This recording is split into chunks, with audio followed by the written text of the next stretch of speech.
Good evening. The Town of Los Gatos Council meeting of Tuesday, May 20th is called to order, and I'd like to welcome you all to a very interesting meeting. We have quite a few presentations, and then including honoring our Youth Commission, and then we will take some comment about our Wildfire presentation, and then we will then move to verbal comments, and then we'll jump into the budget. So a number of you, actually a pretty big stack, have asked to speak on a number of these items, and the first group will be relative to presentations. So that'll start pretty quickly. But to get things going, let's do a roll call and then Pledge of Allegiance. Councilmember Isto? Here. Councilmember Ennie? Here. Councilmember Badami? Here. Vice Mayor Moore? Here. Mayor Hudas? Here. Thank you. Could we have a roll call, please? Oh, I'm sorry. I mean the Pledge of Allegiance, please. So our pledge leader is from our Youth Commission. And so if we could have our...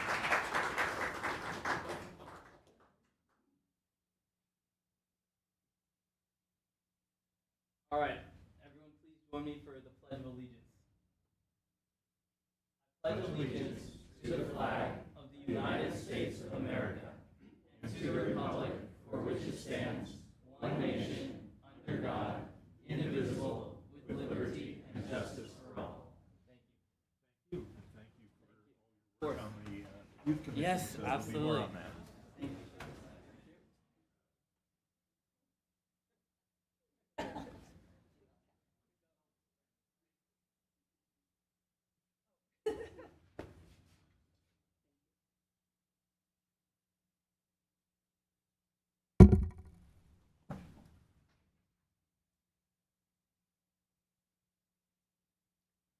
So we have a number of presentations that we'll get started with. And the first one is the Youth Commission, isn't it? So Youth Commissioners, if you don't mind joining me up here.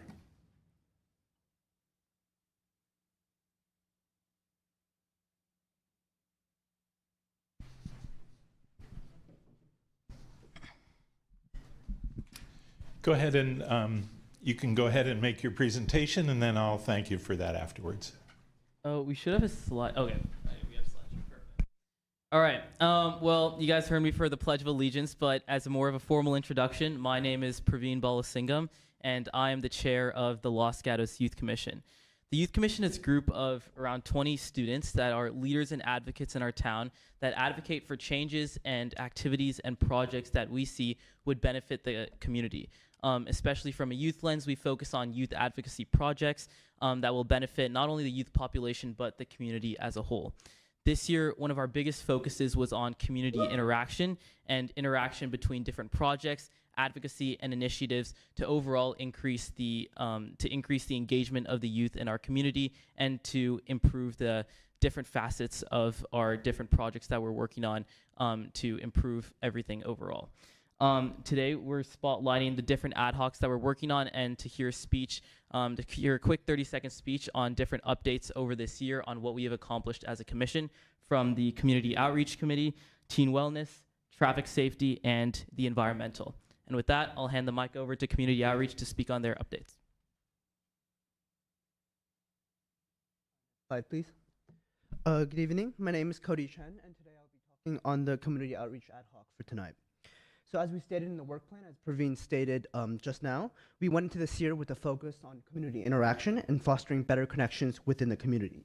And as you see on the screen, that's what we've done here with our two May events, the Children's Holiday Parade and Spring to Green. So the left two images here are the Children's Holiday Parade. And every year we partake in the annual Children's Holiday Parade with our float just to get a better interaction with the community.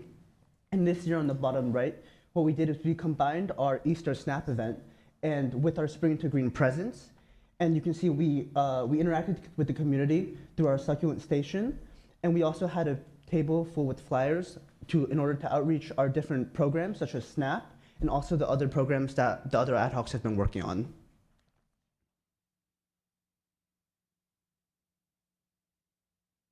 Next slide, please. Hi, my name is Rashil Sharma. I'm a youth commissioner. I'm representing the Teen Wellness Ad Hoc for the Youth Commission. Our goal this year was to expand our outreach on the danger of life-threatening substances. As many of you know, last year, our team focused on spreading awareness about the dangers of fentanyl as we made videos informing our viewers on the risks and how to prevent overdoses. This year, we focused more on the usage of nicotine in our communities. Throughout high schools especially, as it reached a record usage.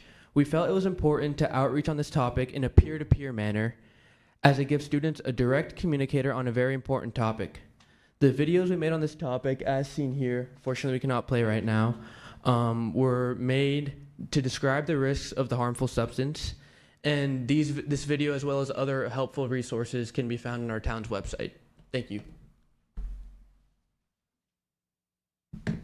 Hi, I'm Eli, and I'm presenting for the Traffic Safety Ad Hoc in place of our chair, Grace, who sadly could not make it to this meeting. The first thing the Traffic Safety Ad Hoc did this year was to create and distribute a survey to parents and students of Los Gatos schools with the help of the CSTC and Safe Routes to Schools. We were able to collect information about the issues people faced coming to school, as well as popular solutions, and detailed complaints and open response questions. We received almost 650 responses between our two surveys and hope to use these results next year to work with the CSTC and improve the safety of transit to schools.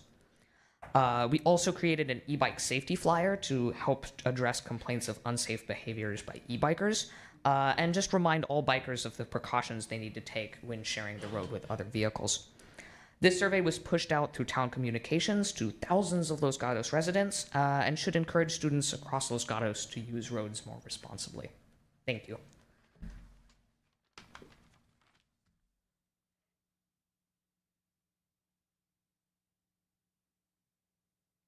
Good evening, Council. My name is Anjali Kalia, and I'm a junior in high school, and next year will be my 5th year on the Youth Commission. Over my years on the Commission, I've seen how much the Environmental Ad Hoc is really focused on maximizing our impact. We strive to protect the planet while making sure our work actually reaches people and drives change. This year, our main focus was building awareness around the plastic straw ordinance. We created a video featuring some amazing local businesses, Salt and Straw, Ethos, and Juice Co. LG, to highlight how they're stepping up. You can check it out on the Youth Commission website. We also made flyers and worked with the rest of the Commission to spread awareness about our projects at Spring into Green, where we talked to many amazing community members. Looking ahead into the future, we drafted a work plan for the future of the single-use plastic ordinance that includes increased enforcement, outreach, and expanding protections through an updated version of the ordinance that we hope to pass next Commission year. There's still a lot to do, and we're excited to keep going. Thank you.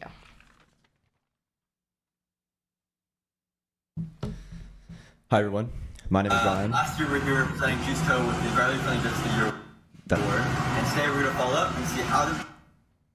You can just say it, leave it on this side. That's also me. My name is Ryan. I'm a senior at Los Gatos High School, and I'm the proud vice chair of the Youth Commission. Our commission has the privilege of honoring one business as Youth-Friendly Business of the Year, as well as the one business as the Green Business of the Year. These two businesses both embody strong community engagement and an effort to improve our community, especially notable with our youth. The Youth-Friendly Business of the Year is characterized by kindness and mindfulness towards our youth, while the Green Business of the Year is characterized by a clear commitment to being environmentally conscious. We would like to award the Youth-Friendly Business of the Year to Nina's Taqueria and the Green Business of the Year to Press Juicery. Take a step back. Some of you may have noticed the Youth Commission is made up mostly of high schoolers. And unfortunately, our high schools eventually encounter something called graduation. Primarily reflects our seniors.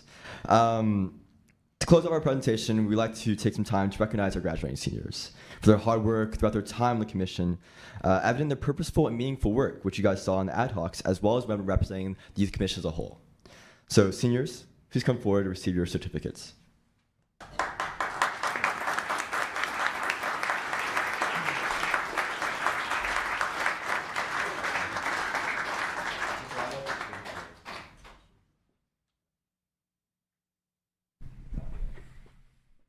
Here you go. All right, Anya Singh.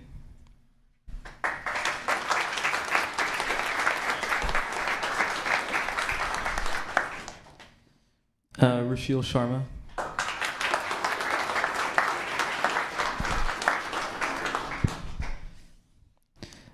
Kinara Patluri. She's Jay Malagari.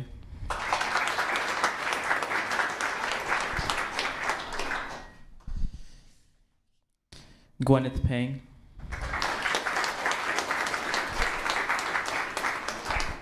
It's okay. Yilin Fang.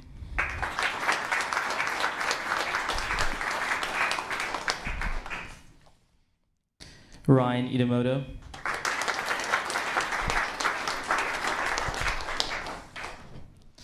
Caden Chung is not here. Let's go clap. Yeah. Oh, okay. This says Cody Chen, but he's a junior. All right. Thank you, everyone, for listening to our presentation. We really appreciate you being here and listening to our updates. Yeah, I'd love to shake everyone's hand before you run off. Thank you for the work that you've done. Having a youth commission is one of the tremendous aspects of Los Gatos because we not only engage our young folks in many of the things that they are best suited to help us with, as you could see from those, but also our enabling resolution for the Youth Commission has specifically talked about how the Youth Commission is a way to bring some of the ideas, challenges that are being discussed by the council and by our commissions to the youth of our community. And so we have a desk item, a consent item for updating that, and I want to thank the Youth Commission for all of the work that they've done in providing input to that enabling resolution, because it really codifies the way that we honor and ask for participation of our youth. It's going to come up a little later because I'm going to pull it and make one small edit to recognize the value not only in providing information to our youth community, but also the value in our commissions learning from and getting information about our youth community. So with that, I just want to say big thank you to the chief and the police department for working with us, and to all of our youth commissioners. So thank you. So we have 2 more presentations. Mayor, can I make a quick comment? Yes, please. I just wanted to recognize the immense passion that the Youth Commission is bringing. I want to give a special shout out to our chair, Praveen, for advocating for the Special Needs Awareness Program. This is something that I didn't know about, and something that I think is hugely impactful for our community. So I really appreciate everything y'all have done. You're all a very impressive group of young people, doing much better than I was when I was your age. And so very impressed by all of you. Thanks for everything you do. Okay, thank you for that comment. There's another presentation, which is the town receiving the Distinguished Budget Presentation Award from the Government Finance Officers Association. And so I would like to recognize our Finance Director, Gita Ungvari, for the work that's been done on the budget, not only this year, but continually. And this award is presented to government agencies that produce budget documents meeting nationally recognized program criteria. The GFOA has awarded the town of Los Gatos this Distinguished Budget Presentation Award for its annual budget each year since fiscal 2003. So thank you for that.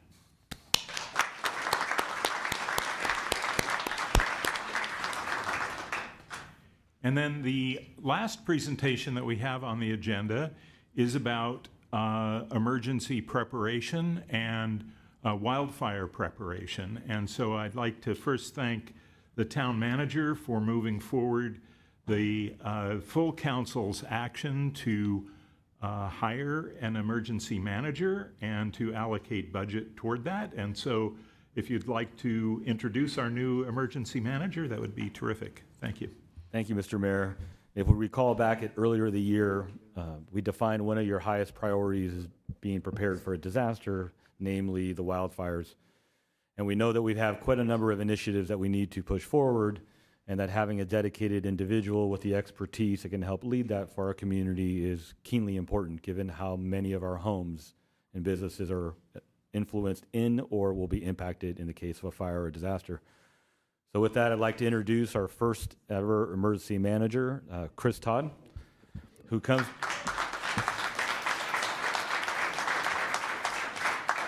He comes to us, currently he came from corporate America as an emergency manager for two very large corporations, and I'll let you speak to those, but also comes as a former CAL FIRE firefighter who is well aware of fire and the risk and risking his life to protect all of us. So with that, I'll turn it over to Chris. Great, thank you. Hello everyone, my name is Chris Todd. I'm now the emergency manager for the town of Los Gatos. Mayor, Vice Mayor, council members, it's an honor and a privilege. I want to thank you for allowing me to serve the town. A little about my background for your awareness. I come to you from working for NASA Ames, doing emergency management for them for the last year. I've done emergency management for Google, locally and globally. Prior to that, though, most of my time is spent working for CAL FIRE as a fire officer. Most of that is in the Santa Cruz Mountains. So I have a keen awareness of disasters and emergencies, particularly wildfire preparedness, and what could best suit the town and how I can help enable us for better preparedness and safety. I really want to work to support the community and make sure that we're as prepared as possible for any potential risks and mitigate the hazards as best as possible. None of that could be possible without the work that's already been done by town management, public works, and the other emergency management staff that we have, so I want to thank them. And with that, highlight some of the work that's been accomplished so far. January 21st, you all allocated $1 million to support my position and the work that needs to be done. Thank you for that. Of the work that's already been completed, so in February, the staff prepared a USDA Community Wildfire Grant application for $250,000. Out of the $1 million allocated, $5,000 was used to support the expedited application for further grant funds. There'll be a needed match for that. In March, the town began to work on the clearing of approximately 240 acres of hazardous vegetation through using a FEMA-funded grant. And at this time, work's been completed in La Cañada Park, Worcester Park, and Novatiate Park. That's about 33 acres of work. And we currently have work ongoing in Heights and Santa Rosa open space. 24 acres have been completed, and with that, biological assessments and tree crews are currently still working. It's approximately about 25% completed, and the work is projected to continue at least through July. In May, the staff met with researchers from the San Jose State University Wildlife Interdisciplinary Research Center and collaborated with the National Science Foundation grant to assess the higher risk fire zones for the town. In June, our part-time emergency management staff will be conducting further EOC training for our staff to further enhance preparedness. So those are some of the work that we have coming up, but with much more to come. Thank you. Great. Well, thank you and welcome. As you know, this is the highest priority is public safety for this council and for our strategic priorities, and this is a very important component along with our wonderful police force and our community policing efforts. So we really welcome you here and look forward to substantially improving the position of Los Gatos with regard to wildfire preparation for challenges that are almost inevitable. And so all we can do is try to improve, and your being here is a big part of that. So thank you. And I think there's some members of the public who would like to speak. So I will call up, I have about 6 or 8 cards who would like to speak on this presentation. The first is Rob Stump, then Allison Zeidler, and then Brad Gordon. And I want to, again, thank you for appearing on this. Thanks for the opportunity to address you this evening. The Wildfire Advisory Group, made up of Los Gatos residents and representatives of Montecito and Saratoga, present this report to you tonight. All of the council members have a copy of it. In fact, it's been made publicly available as well. It provides advice and recommendations for the town's consideration. For those of you that also received presentation slides tonight, good old-fashioned hard copy, on your first slide, you'll notice a photo that looks like this. Maybe some of us remember the 2016 Loma fire with that plume of smoke over our mountain range here in Los Gatos going up over the town. So why now? With the catastrophic fires in LA, there's a renewed motivation to address wildfire readiness with a new sense of urgency and resolve. We've had fires close to home. I already mentioned the Loma fire in 2016. It burned 4,400 acres and 12 homes. How can we forget the CZU Lightning Complex fire in 2020? It burned 86,000 acres, 1,500 structures with 1 fatality. And while not close to us, it's in our state. The Los Angeles wildfires burned 57,000 acres in primarily an urban area, over 18,000 structures, over 30 fatalities, and $275 billion in estimated loss. Los Gatos has demonstrated wildfire leadership, and continues to expand the knowledge and breadth of its leadership. I look to the town manager over here who brings emergency response experience and a commitment to public safety. Our own council member, Rennie, serves on the board of the Santa Clara County Fire Safe Council. Our newly appointed emergency manager, Chris Todd, will manage and coordinate our emergency preparedness. Welcome, Chris.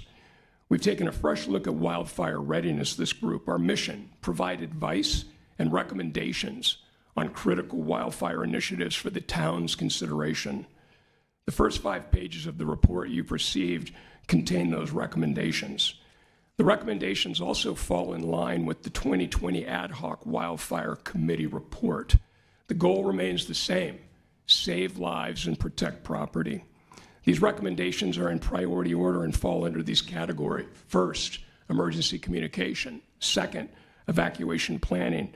Third, roadside fuel reduction and vegetation management. Fourth, defensible space, home hardening. And fifth, education and outreach. An investment summary for these initiatives is in Appendix A. Investments are significant for the town and residents. Town-led investments, based on this report, would average $2.2 million annually. We also give figures over a 20-year period. For the 3,100 homes in the wildland-urban interface, we estimate residents spend on average $6 million annually for defensible space and home hardening projects. So where do we start? The group strongly recommends these actions as a starting point: an evacuation simulation for Los Gatos, Montecito, and development of a formal evacuation plan. Allison Zeidler, one of our Montecito neighbors, will address this topic in just a moment. Second, continuation of roadside fuel reduction, the great work that's been done by the town of Los Gatos in this support on 31 miles throughout the wildland-urban interface roadways. And then third, establishment of fire-wise communities throughout the WUI, with special emphasis on hillside residents. Brad Gordon will address that topic. So again, want to thank you for that. And again, I hope that you get a chance to look through the report. Like I said, first 5 pages, executive summary, and a significant appendix. Thank you. Thank you. From this point on, we're going to hold applause as we get into the different parts of the agenda tonight. But thank you very much for doing that. And I just wanted to point out that you are a planning commissioner. Did you state whether this is on behalf of the planning commission? Yeah, thank you. Darn, I keep forgetting what I'm doing. I'm also a planning commissioner for the town of Los Gatos, but I am not at all speaking on behalf of the planning commission this evening. Okay, thank you. Thank you. Next card is Allison Zeidler.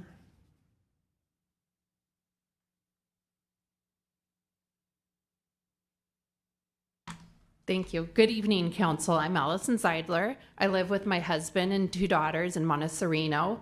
The Wildfire Advisory Group, which I'm a member of, asked me to present on evacuation planning. I'm passionate about evacuation planning because I want to save lives. We live on Grandview in Montecito, and Grandview, like many streets near us, outlet only onto Highway 9. If Highway 9 is blocked, we have no other way out. Montecito's only evacuation routes are Highway 9 and Winchester. Currently, Highway 9 has 80 eucalyptus down the median. If those ignite, we can't get out, and the Quito Fire Station, also on 9, may be inaccessible. Why discuss this now? Our former mayor, Liz Lawler, raised her children in Pacific Palisades. In the Palisades fire, her former home burned to the ground, along with her children's schools, churches, etc. Many of her friends lost everything. There, with flames approaching, first responders told people to get out of their cars and flee on foot. Many of those people didn't leave the keys in the ignition, so firefighters had to get bulldozers to move the cars out of the way to be able to get through to fight the fires. The Highway 9 corridor in downtown Los Gatos experienced heavy traffic, particularly at the end of the school day and during beach traffic season. Highway 17 and its on-ramps get gridlocked. In a fire, residents would have trouble getting out and emergency vehicles would have trouble getting in. The gridlock will only increase with further development, so we must act now. I would like to highlight Los Gatos High School in particular. Both of my daughters will be students there next year. How would we evacuate roughly 2,100 children and adults from the high school with few cars and no buses? 2,100 people. We don't currently have a plan to get the students out of that immediate vicinity. So what do? Mayor Hudes and the Wildfire Action Committee have worked hard to identify some initial and long-term steps to increase public safety as highlighted in the report. Step 1 is the evacuation simulation, ideally in coordination with Montecito since we have shared roads and police services. The town of Mill Valley to the north can be a reference. They ran an evacuation simulation that put their evacuation time at 6 hours. Not good. They then made some changes and reduced that time to under 4 hours for 2 cars or 2 hours if people used 1 car per household. So having an evacuation strategy really matters. Step 2 is to develop a comprehensive evacuation plan. Carrying out the simulation and then developing the plan will help bring our communities into compliance with state law.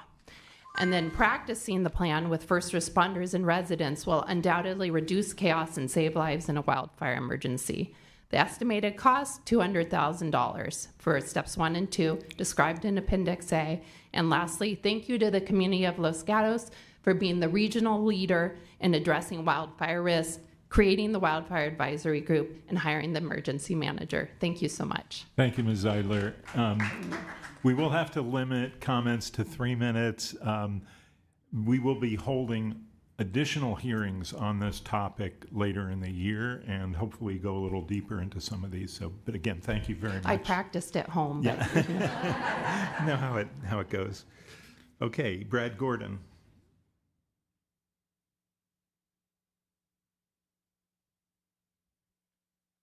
Good evening, Town Council and residents of Los Gatos. I'm Brad Gordon. I am the Los Gatos liaison to the American Red Cross. For the last 8 years, I've been managing shelters all over the country, more than 24 deployments, including a couple of deployments here locally in San Jose. And 8 years ago, we even had a shelter in Los Gatos at the JCC for a couple of days when we had the Loma fire.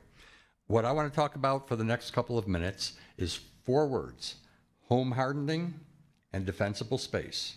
You've heard a fair amount about what the town has done already, is in the process of doing, and what we'll be doing for the next several years.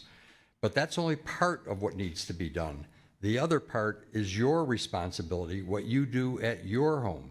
We talk about evacuation routes and making sure that you can safely drive down the roads without what you've seen on the news in LA, in Maui, where flames and embers flying across the roads, catching cars on fire. Some people didn't make it out. What we're doing and will continue to do to make it safer for you to get through those evacuation routes. But your first evacuation is out of your own home and off of your property. No matter how great the evacuation route is, it doesn't do any good if you can't get out of your house. And there's much that you can do to home harden your home. And home hardening is basically what you can do on the interior and the exterior of the home. Defensible space is what you do for several feet outside of your home. And there's documented lists of activities that you should do within 1 to 5 feet of your house, 5 to 30 feet, and 30 to 100 feet. A couple of quick examples, real quick. If you all have smoke detectors and probably CO detectors in your home. If those detectors are 10 years old, I don't care how frequently you replace the battery. If it's 10 years old, remove it and replace it.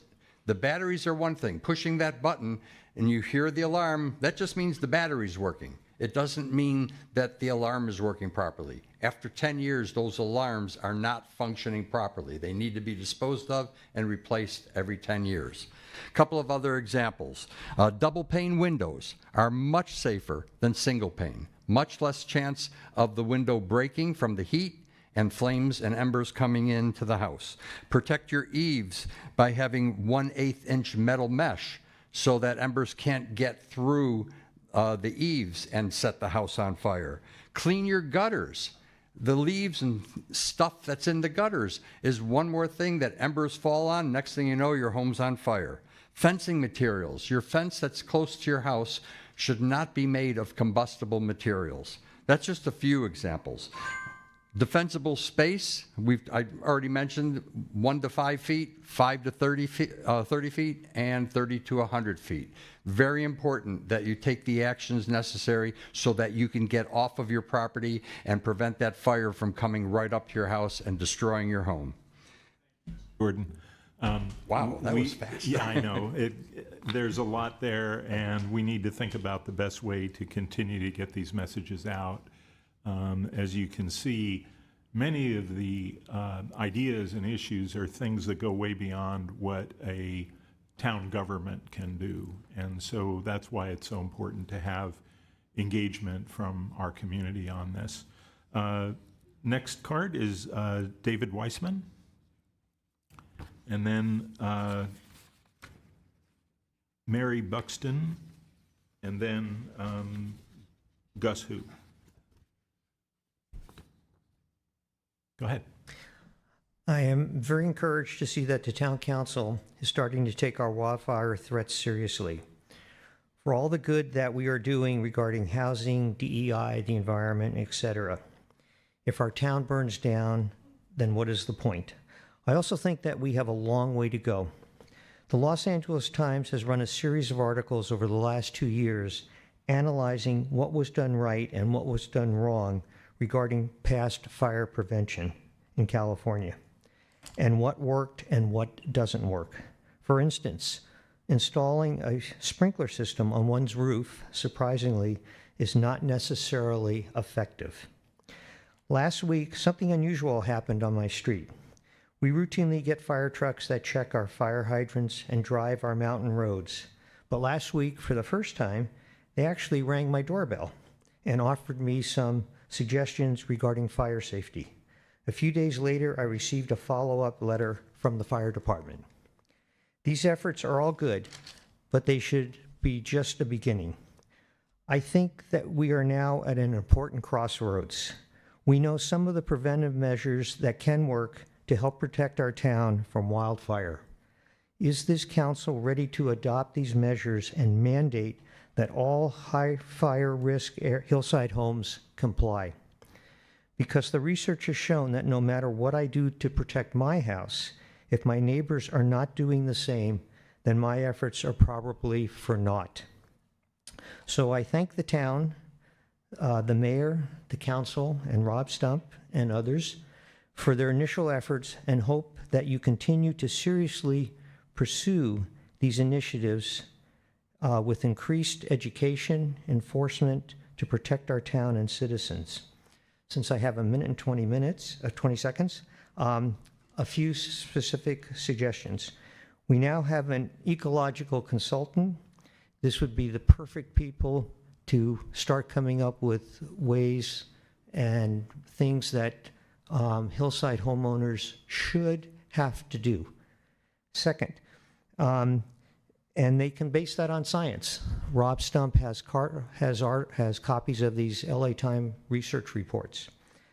Second would be to provide on-site consultations to the homeowners, having just people go around and say, do this, this is the law, this is what this needs to be done.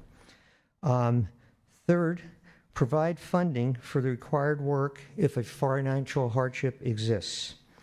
And the fourth thing would be perhaps working with something like an agency like State Farm Insurance.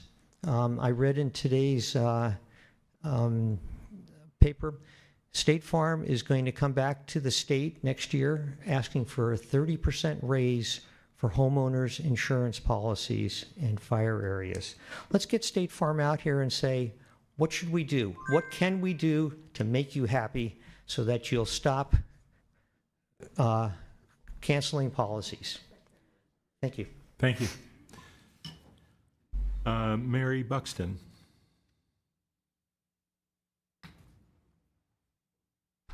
Good evening. Hey, Rob. I'm Mary Buxton, and thank you for giving me an opportunity to talk. I'm here to represent Together We Will, or Indivisible Los Gatos, which is an advocacy organization that is growing in Los Gatos. And I was asked to speak about the budget related to fire preparation and prevention, and probably also emergency service. So I have a number of cards that relate to the budget as well. I think since you've started, we should let you finish, and then I will take the rest of the budget-related questions and comments about Wildfire shortly when we get to the budget item. But please go ahead. Okay. So the reason I'm here personally is that I have been a FireWise leader in a property in Lake Tahoe for the last, I'm on my third year as a leader of about 30 households with a lot of pressure to grow our group. So I'm familiar with how difficult the process can be to get the education done, to get everybody on board.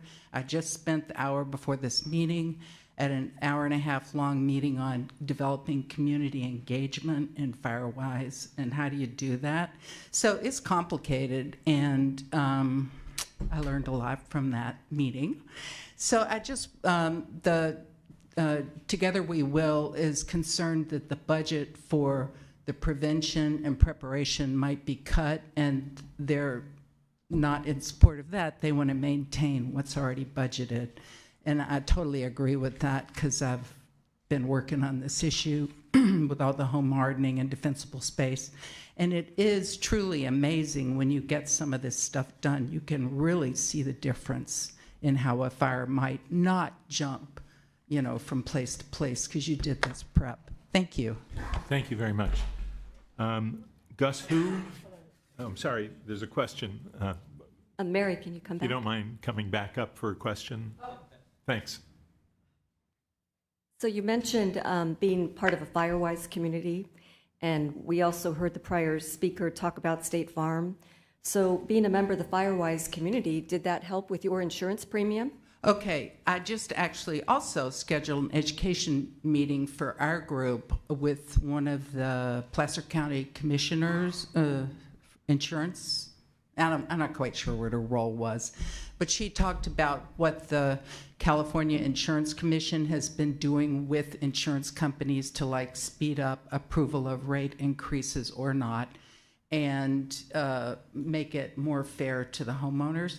So you're supposed to get a 10% reduction in your rates if you are in a FireWise certified community, which is a CAL FIRE program. And they have the insurance agents there. The California Insurance Agency has a great website with emails and phone numbers. So if you don't get that, you can call and lodge a comment, and they'll talk to the insurance company and get them to comply. Okay, So, thank you. Thank you. Gus Hu, and then Stanford Stickney. Hi, I'm not a public speaker, but I have raised this issue with you guys in the past several times, and I want to tell everybody here that Saratoga, also addressed this issue, and I sent this in, and it says this was an article recently. The mayor said this recently. The wildfires in California had underscored the importance of preparation. While Saratoga is making efforts to reduce the fire risk, it is important to note that the responsibility for fire prevention lies primarily with Santa Clara County Fire Department, which receives 14 cents of every dollar in property taxes in revenue.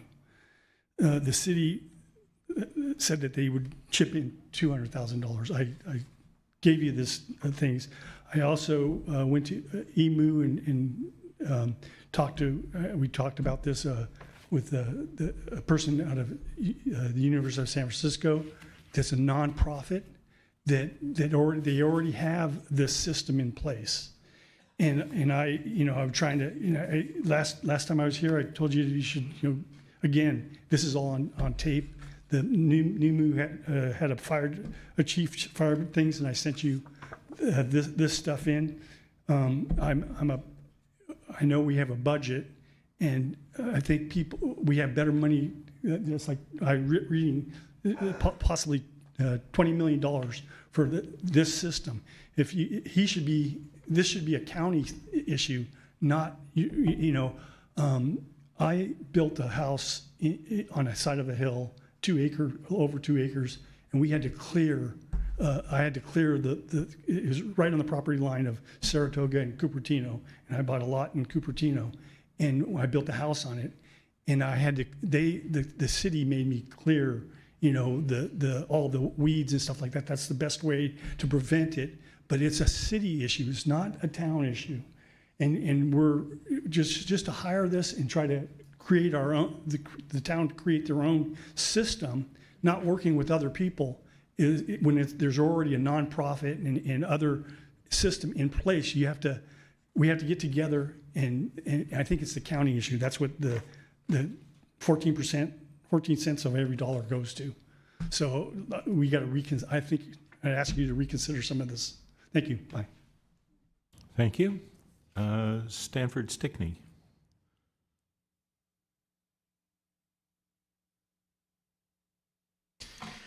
Hi, guys.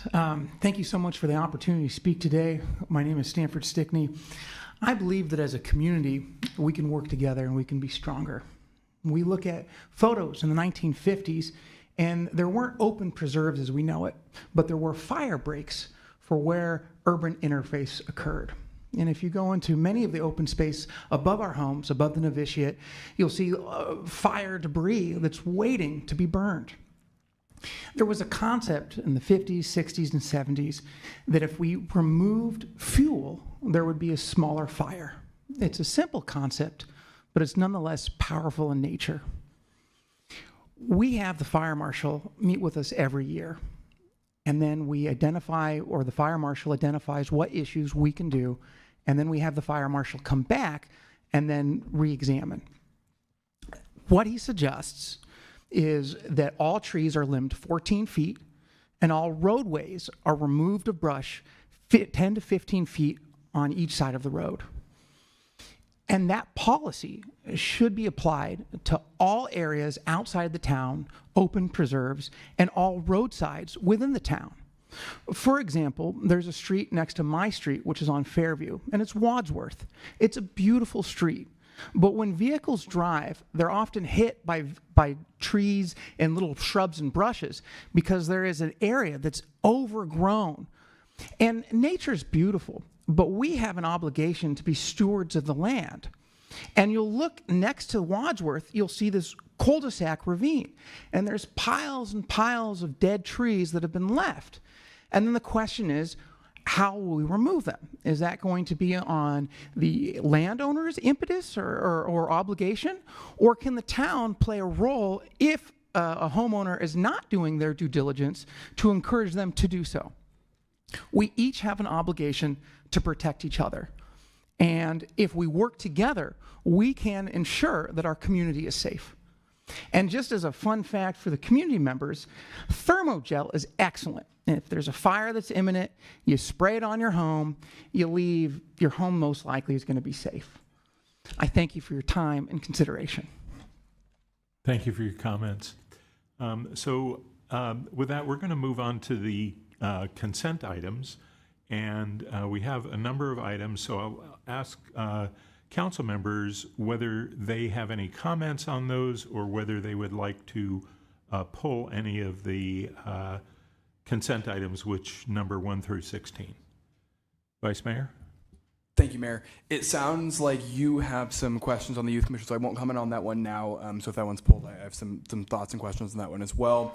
I just wanted to comment briefly on the federal funding item. So I think when this item was initially created, part of the intention was to give the council and the community the opportunity to discuss and weigh in on these issues and the ways we're being impacted by the federal government. I understand, given that we're talking about the budget this evening and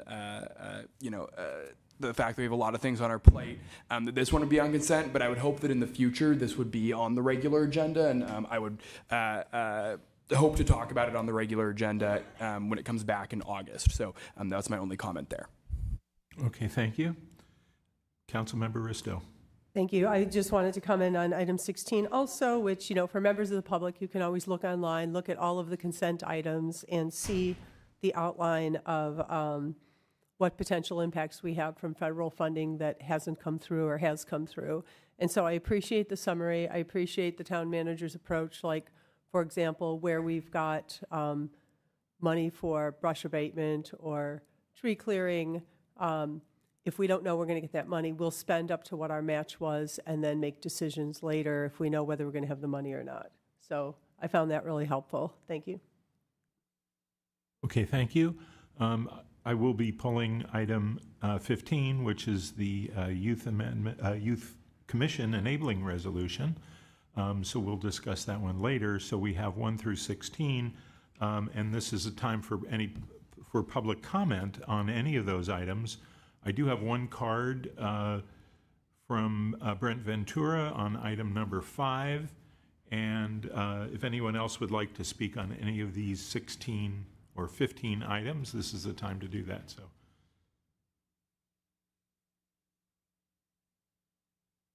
Hi, Brent Ventura. These comments basically address, I think, the wildfire situation, which was discussion that previously discussed just recently.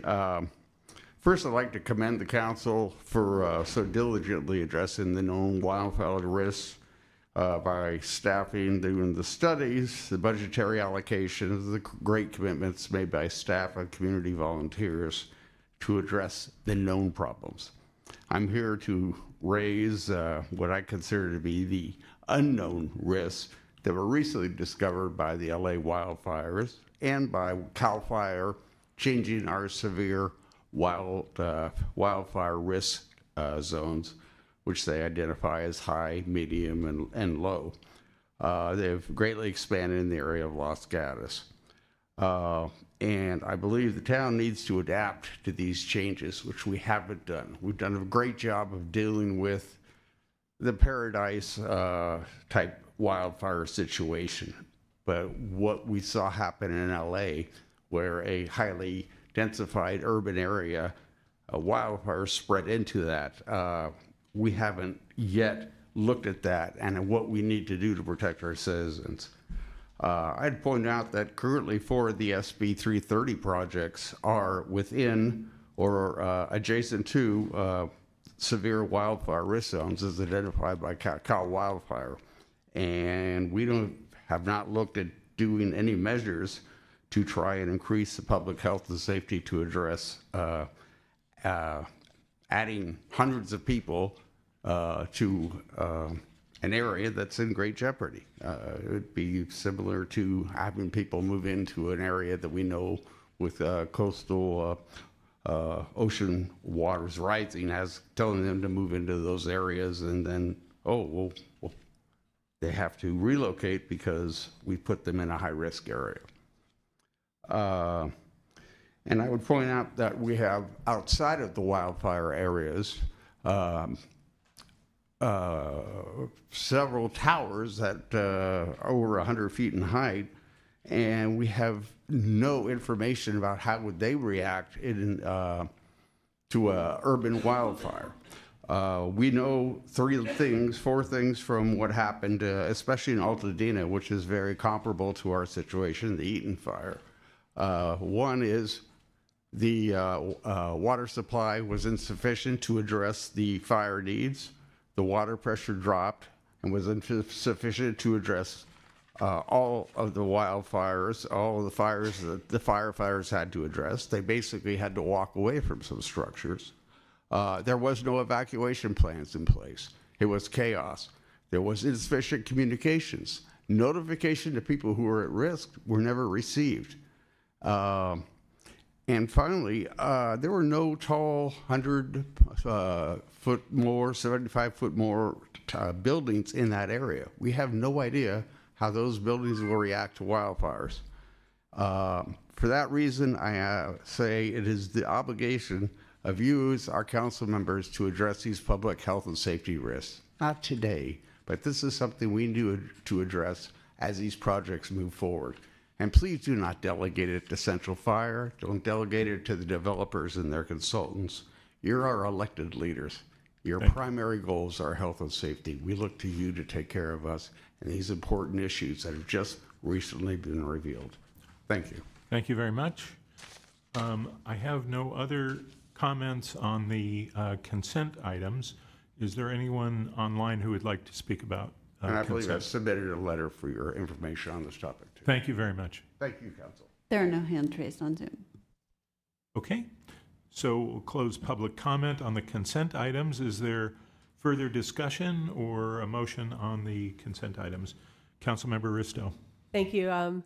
Seeing no further discussion, I move to approve consent items 1 through 14 and 16. Thank you. Vice Mayor? Second. Any further discussion? I'll call the question. All in favor? Aye. Opposed? None. Passes unanimously. Now we move to verbal communications. And so these are comments about things that are not on our agenda, and there's a number of them. And then I would also point out that I have a number of items on the budget. So when we get through verbal, we will move into the budget discussion. And so people will have an opportunity to talk about various aspects of the budget, including I see a number of cards about removing eucalyptus trees, which definitely would have budget impact. So I'm going to start on verbal with Juliet Pasquale, and then Joanne Smith, and then Gus Hu. Good evening, Council. My name is Juliet Pasquale, and I work with Silicon Valley Clean Energy as the Community Outreach Specialist. And I'm here tonight just with a brief verbal update on Silicon Valley Clean Energy's community impact in 2024. So just as a quick overview, Silicon Valley Clean Energy is the electricity provider for the town of Los Gatos and 12 other towns and cities here in Santa Clara County. We buy the clean power that PG&E delivers to over 96% of residents and businesses throughout our service area. And since we began, we have invested nearly $4 billion in renewable energy and energy storage projects, which helps advance the statewide transition to a clean grid.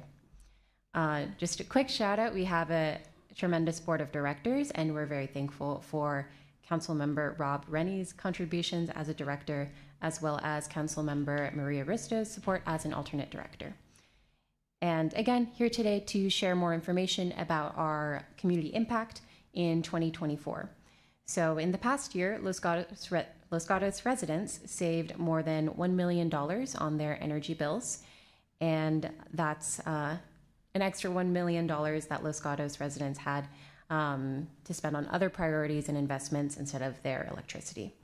And while that 2024 value is high, this savings number grows to over $5.6 million since SVCE's lifetime. So we started serving power in 2017. And I've shared this community impact handout with all of the council members. And this also went out to all of our customers earlier in the year. And they can see that community impact in more details there as well. And of course, despite our savings, we do know that many people struggle to pay their energy bills. So in addition to a standard 4% discount that we've offered in the past year for our customers, we offer additional discounts to low-income residents, and we reduce their bills by an additional 20%. So on top of the bill savings, we also continually invest in our community, and we offer rebates over $8,000 to all customers upgrading to electric equipment in their homes. And Los Gatos customers specifically have obtained over $176,000 in rebates from Silicon Valley Clean Energy. And that is it for me. Thank you all so much for your attention this evening. And I encourage anyone listening to check out our website, svcleanenergy.org. Thank you so much. Thank you. The Vice Mayor has a question. Yeah, quick question for you. So I share the rebates program all the time with people, and oftentimes people are shocked to learn about this, and it's a great deal. A lot of people are already looking into doing these sort of changeovers. Can you share just a little bit more about how people can find out what rebates they're eligible for? Yeah, absolutely. So I will highlight our Go Electric Advisor. So if you just search up SVCE Go Electric Advisor, that's actually a tool that will match you with an energy expert to get personalized information. So it's kind of hard to piece all the information together for yourself. Everyone has a wide variety of homes, condos, just different situations, different energy usages, different income levels as well would qualify you for different resources. So that's personalized help to get more information on rebates. And then our tool on the website can help you calculate things out, but Go Electric Advisor would be the best. Thank you very much. Thank you so much. Okay, thank you. Joanne Smith, then Gus Hu.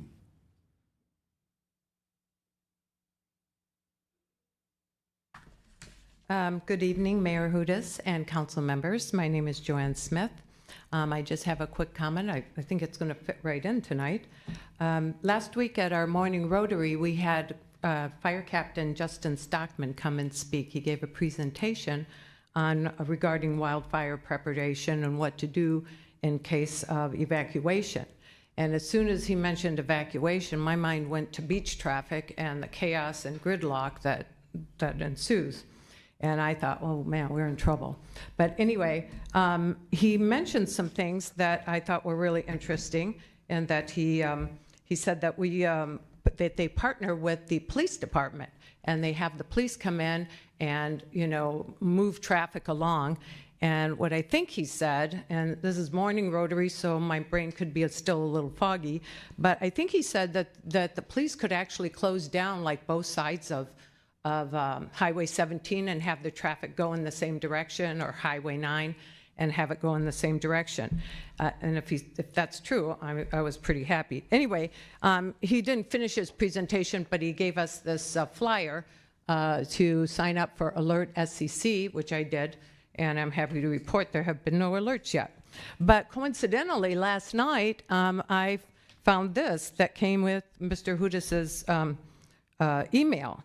And I was really blown away. It's very well written, very comprehensive, and it addressed a lot of the concerns that I was thinking about, including the beach traffic and also high school traffic, which I'm very familiar with because I lived on Pleasant Street for a while.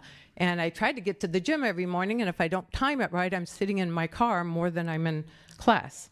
But anyway, this is very well done, and I would encourage everyone to get a copy of this and read it. It's great. Anyway, the only thing I didn't see in here was the partnership. I mean, you have partnerships in here, but I didn't see the partnership with our police force. I didn't see that listed, and maybe it is, and I didn't see it. But anyway, I thought that was really important. It could be under CERT or something else. But the reason I'm making this comment is because I want to thank you all for this really well done report. A lot of hard work went into it. But my main question, why I really came here, is about the fire hall. And if you have any updates on the old fire hall and when you might put out an RFP on it. So that was my question. Okay, thank you. Okay, thank you very much for your comments, and I'm sure the group that worked on the report appreciates the feedback as well. So Gus Hu, and then John Shepherdson.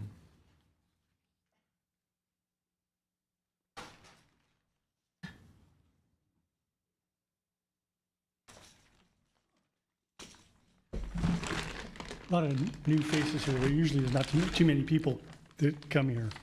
So these, a couple of people here. I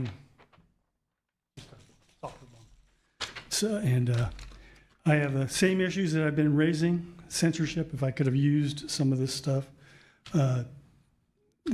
What's going on in the world, and some people have heard former FBI director do the shell 6847. This is for him, because I am Gus Hu. Water bill, one of the things I did recently file a lawsuit on the real ID for, and I'm trying to get the second shooter thing, the video that the town has seen. Water bills are another thing that I have to file. I file class action lawsuits in federal court. I don't deal with the crazy stuff.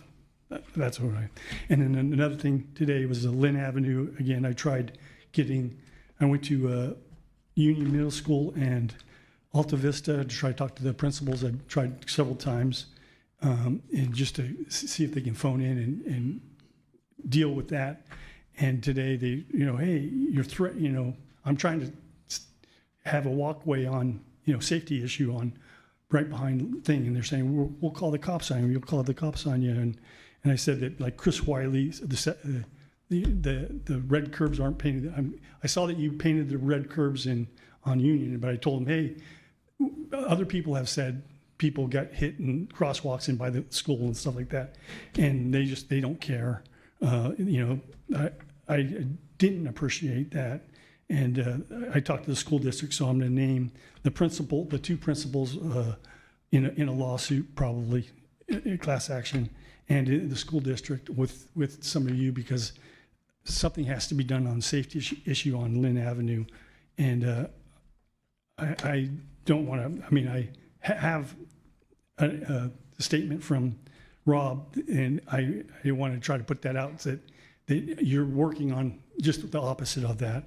Another issue that I sent in to you guys is the Fatima secret.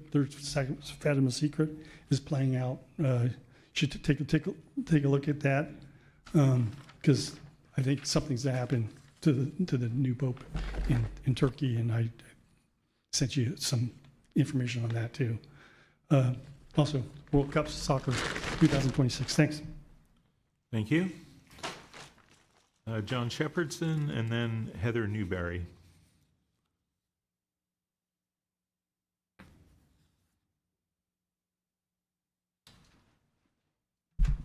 Good evening, Mr. Mayor and council members. So I'm speaking tonight about 220 Bell Gatos Road. I'm an attorney. I'm representing Pro Per, Mary Conjimmy. She lives in Bellwood, and we were against the development of the sports fields. And the developer has pulled the project presently, and I understand that it's going to be presented in 2016. And then subsequent to the pulling of the project, I happened to be down in San Bernardino, and I thought I would drive through Altadena, and I drove with a friend through those streets, and there was block after block of devastation. Cars burned out, chimneys standing alone, EPA officials, and it was stunning. And then I noticed, and how does it relate to 220 Bell Gatos Road? I was very curious how the parks fared during the fire. And one park had some, a little bit of damage, but it's a huge fire break. And I drove to another park, and there was a man on a horse going through the park. And I asked him, you know, what happened during the fire? And he told me that during the fire, they had the horses go to the park. That was the safe place. And so for me, it resonated with the open fields at Bellwood. If there's this fire, and these fields are maybe 100 yards from the high fire danger area, the foothills, that would be an instant place for people and their pets or whatever to go. So we'd have a fire break. We would have an area to immediately evacuate. It's close to Blossom Hill Road if you need to cart people out. So I wanted to, and I had a PowerPoint, and to that extent, I agree with the gentleman behind me. If he had something, is I had a PowerPoint that shows, and you have that, the pictures of the parks, of the devastation, of the houses. So I'd ask that you look at that. And when this project comes up in 2016, I would ask that you consider the importance of that fire break instead of having another 12 or 13 $4 million homes. That is more fuel instead of a fire break. Thank you. Thank you. I have two more cards. And I was going to ask Ms. Newberry, it looks like your card may be about funding, and so does that have to do with the budget more than just verbal comments? Okay, so I'll just put that to the budget pile. And last speaker on verbal is Joe Enns.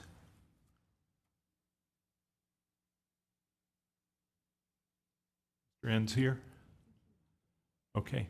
Don't see him. Is there anyone on Zoom who would like to speak on verbal communications? We have one hand raised on Zoom. Okay. Jeffrey Siegel. Okay, thank you. Go ahead. Good evening. Just to echo what I've heard already, so much progress has been made on the topic of wildfire safety over the last year. I just commend the town council for their leadership and for Rob Stump to really, take that to something that could become an executable plan. It is really encouraging. The one comment I want to add to what so many people have already said is when we get into this defensible space area, there's a gray area that's not being discussed or addressed, which is when within that 5 feet space of your dwelling, because you're in a historic area and very small lot lines and homes built before there were setbacks, there are a lot of homes that are within a foot, 2 feet of a wood fence, and it's not sufficient for a homeowner just to look at what they're doing when there are neighboring fences that are intruding into that 5-foot zone.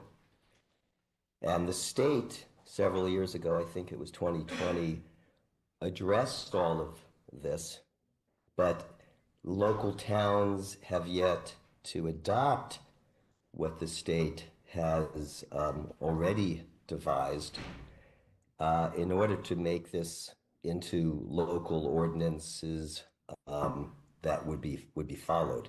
So I would greatly encourage the town council to be among the first towns within our state to being on the leading edge of adopting that ordinance going back to 2020. We don't have to wait till the state finally gets around to it, which is a complex process. We certainly don't have to wait for Santa Clara County to do so. We are fully empowered as a town to adopt these ordinances that so much work has already gone into defining, that address many of the things that others have already spoken of, but in addition addresses this this space extending beyond the boundaries of one owns lot, where there is a significant fire fuel that needs to be addressed. So I haven't looked through the details of what our fire commission has put together. I'm going to go through all of that material, but if it's not already contained in there, I would highly recommend that not be overlooked and excluded, particularly when the state has already put so much thought and work into ensuring that that is in fact covered in that 5-foot defensible space. Thank you. Thank you, Mr. Siegel. And so that concludes verbal comments. I will call a 10-minute recess now. It looks like we have about an hour worth of comments on the budget.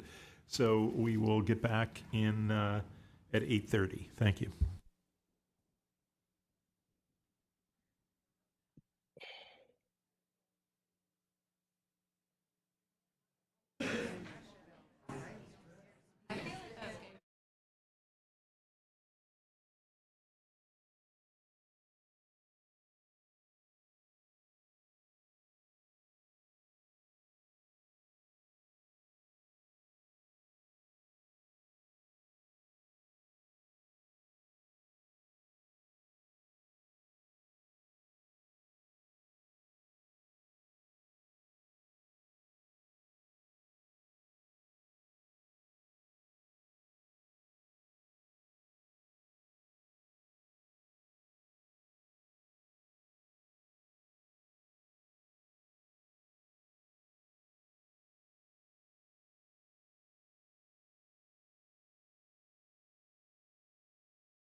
Your seats, and so we can resume the public hearing.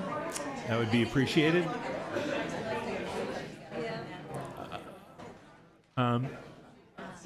Thank you all for attending and for your interest in everything that the town is doing, and especially with the consideration of the budget, which is a very important item for the town. So the way we're going to do this is we have a large number of cards, and so I would ask you to kind of think through what you'd like to say, and try not to repeat something that's been said, and to use your time in a concise way if possible.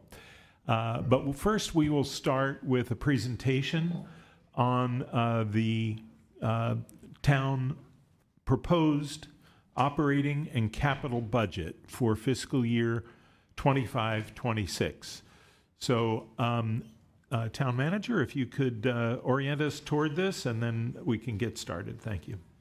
Thank you, Mr. Mayor. We have a combined presentation of the operating and the capital improvement budget. So what we'll do is we'll go all the way through until the capital budget. Nicole, our Parks and Public Works Director, will switch with our Finance Director, and then she'll do the remaining presentation on capital improvement, and then we'll end on the recommendations, at which point you can open the public hearing to take public comment. We can close the public hearing, and then we can engage in the discussion. If there are any questions along the way by the council, feel free to just interrupt and we'll answer them. I'll try to go as quickly as we can since we have quite a number of slides. So what we'll go over is the 5-year forecast and the results of our discussions with the Finance Commission, and then request the approval to use Measure G, which is our sales tax proceeds, 100% of those proceeds for the operating budget.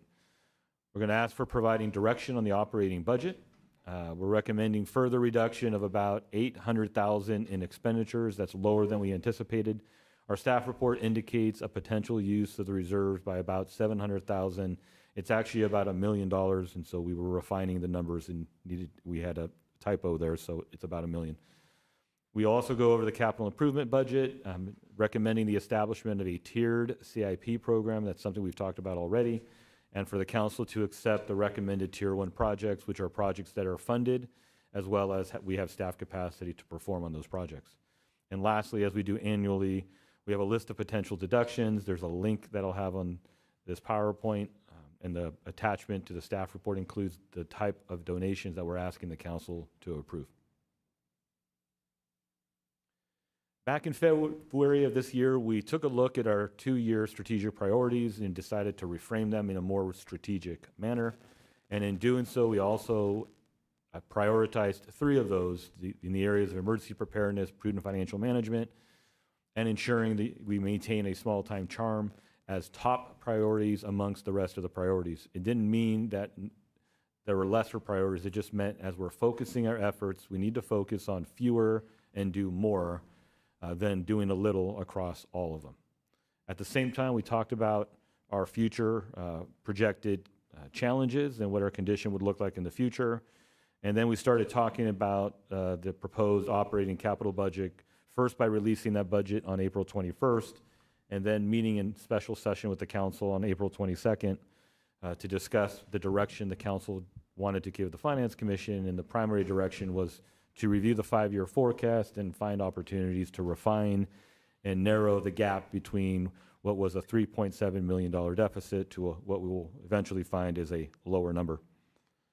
On April 28th, 5th, and the 12th, the Finance Commission and staff had a very robust dialogue. I think it's probably amongst the best that I've seen that we've had in years in terms of going back and forth, refining assumptions, questioning the approaches that were taken, and ensuring that staff had the opportunity to go back, relook, and see how we can do better in terms of the 5-year forecast.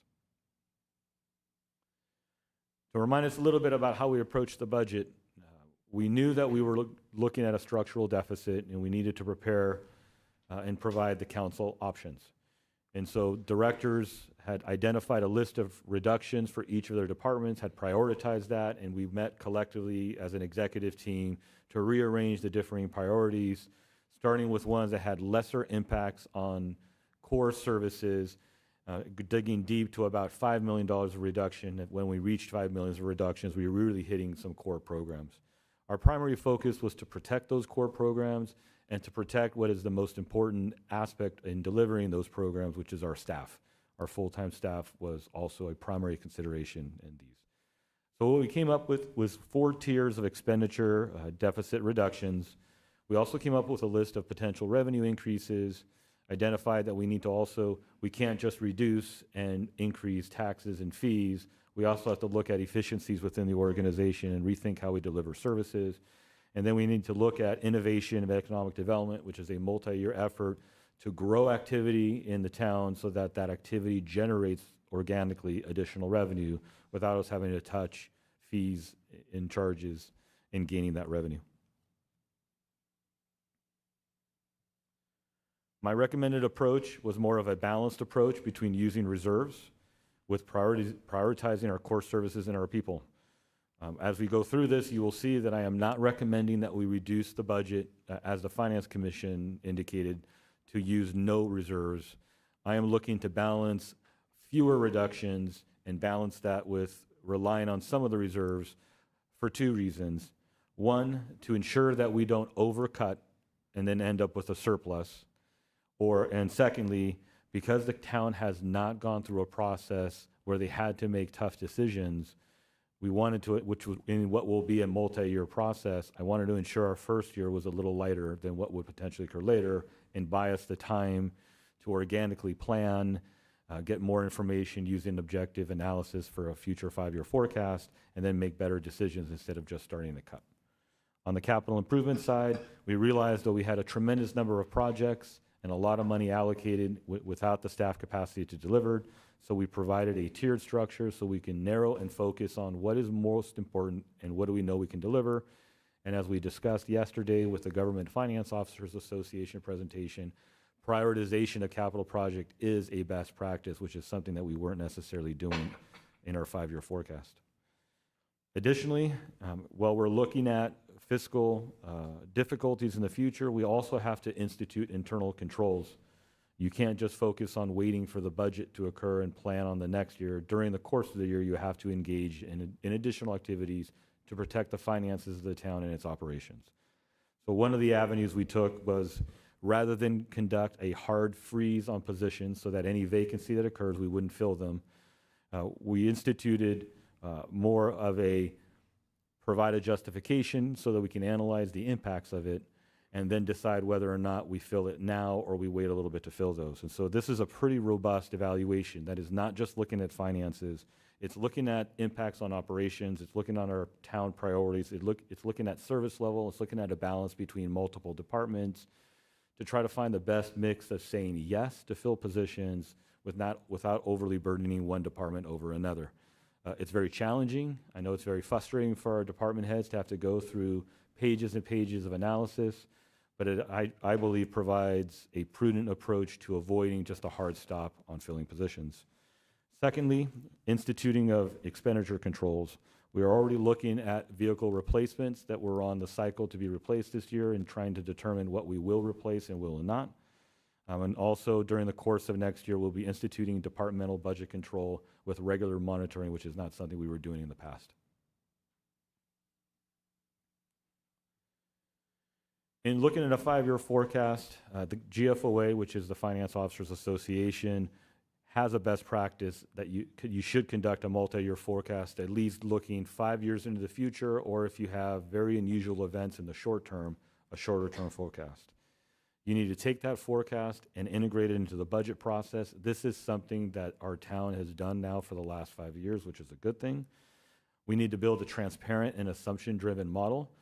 We've really vetted this through with the Finance Commission, and later this year when we bring on board a consultant to do an objective 5-year forecast, once again, we will go through that process to refine and be transparent about what do our future finances look like. And then we need to link capital and policy planning. We're taking the first step in that direction by using a tiered program, but there's more we're going to have to do over the next few years to integrate that capital program with our planning. And then lastly, to communicate and then move on the results. And what we're doing over the last couple of meetings, including this one, is communicating and then we will act in approving the budget and move forward starting July 1st.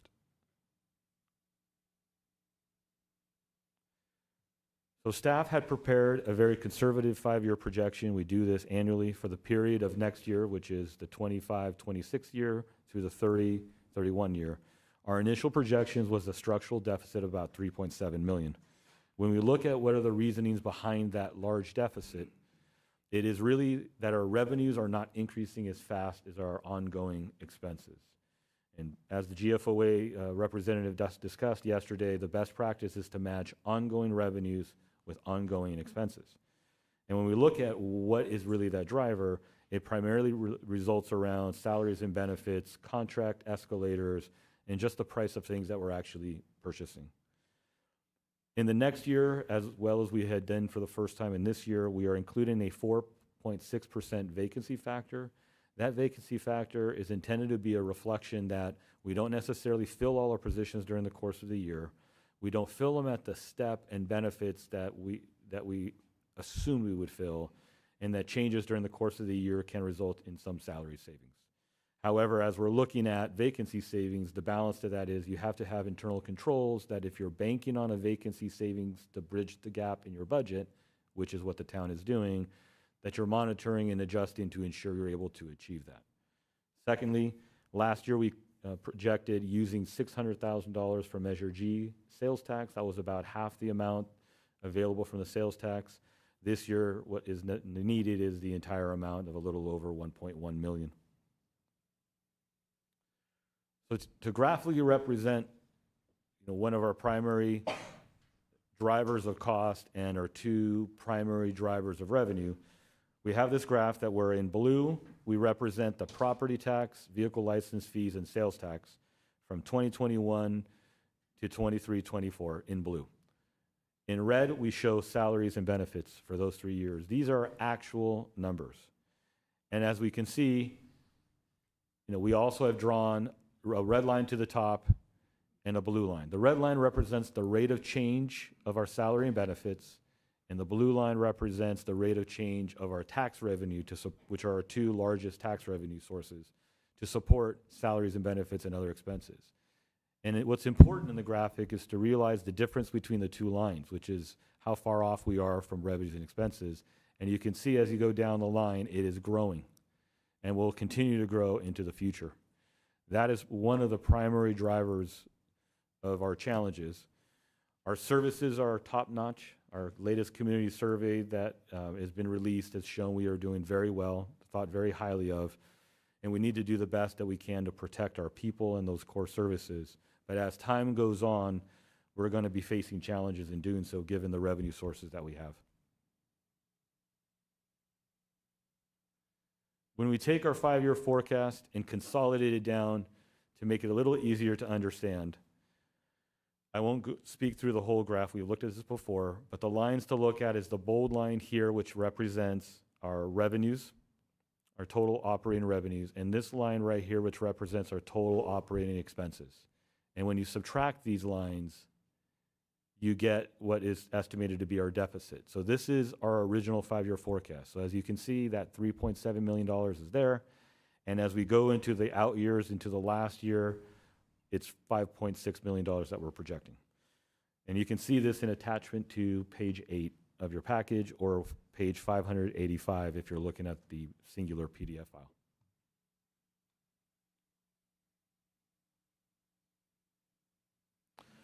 So in looking at the 5-year forecast, the Finance Commission and the staff did a good job taking a little bit more of an aggressive approach than that we normally do, but I think it's a reasonable approach to increase the revenues and reduce the expenses in the assumptions to get a smaller deficit.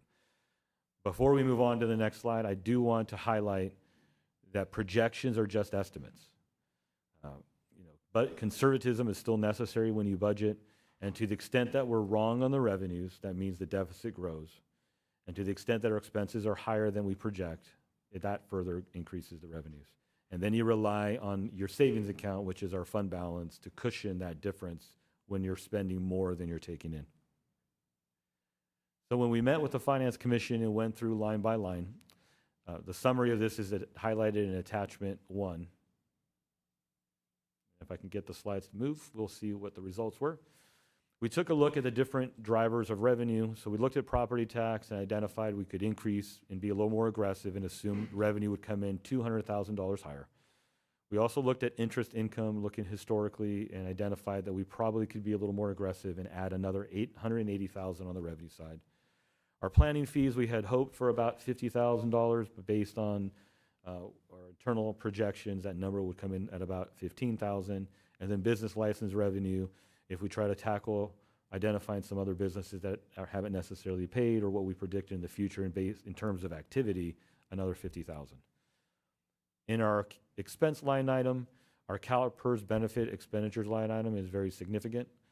We identified that we probably could reduce about $255,000, partly by paying CalPERS upfront in July, as opposed to paying monthly over the course of time and taking advantage of that interest rate benefit by putting all that money up front and then riding a little bit of an interest benefit to the end of the fiscal year.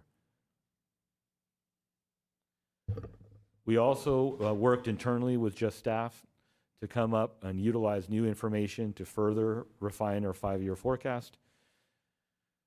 Our Solid Waste Joint Powers Authority had done a fee assessment and had identified that full cost recovery was short by about $668,000. And so they're going to be charging our waste haulers that encroachment fee.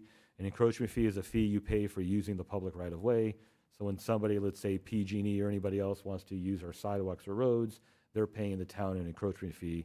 Same thing applies for our garbage haulers. We increased our sales tax revenue based on a new estimate and new information by our third-party consultant, HDL and Avenue. So we garnered another $163,000 there. And then with the council's action on March 6th to revise our fees, we identify another $360,000 of potential revenue capture that we will have in the next year. So based on both the Finance Commission's recommendation and staff's recommendation, that $3.7 million deficit was able to drop to about $1.8 million. That $1.8 million represents a deficit that is not considering any further any reductions in those tiered reductions that department heads and the executive team have put together in the case that we needed to reduce further.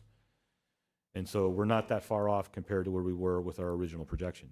So here are the new numbers that you can see in our 5-year projection, with $1.8 million as a deficit in this next year, it growing to a little over 4.4 million.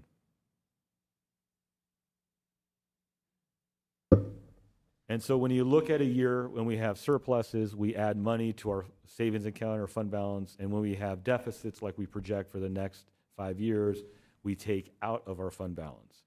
So we have to ask, what really is a fund balance? The general fund is our largest fund. That is our main operating account. It represents the main operating account in most jurisdictions, counties, cities. And so when you look at what the fund balance is, that savings account at the bottom, it generally is used for liquidity, meaning cash that can actually pay bills on a timely basis, providing stability when revenues come in at a very erratic fashion, or when expenses come in quickly high and then drop, and have the ability to pay out of your piggy bank to be able to accomplish that. And then to accomplish policy goals, where you may set aside money for a specific purpose and you grow that account and then use it later.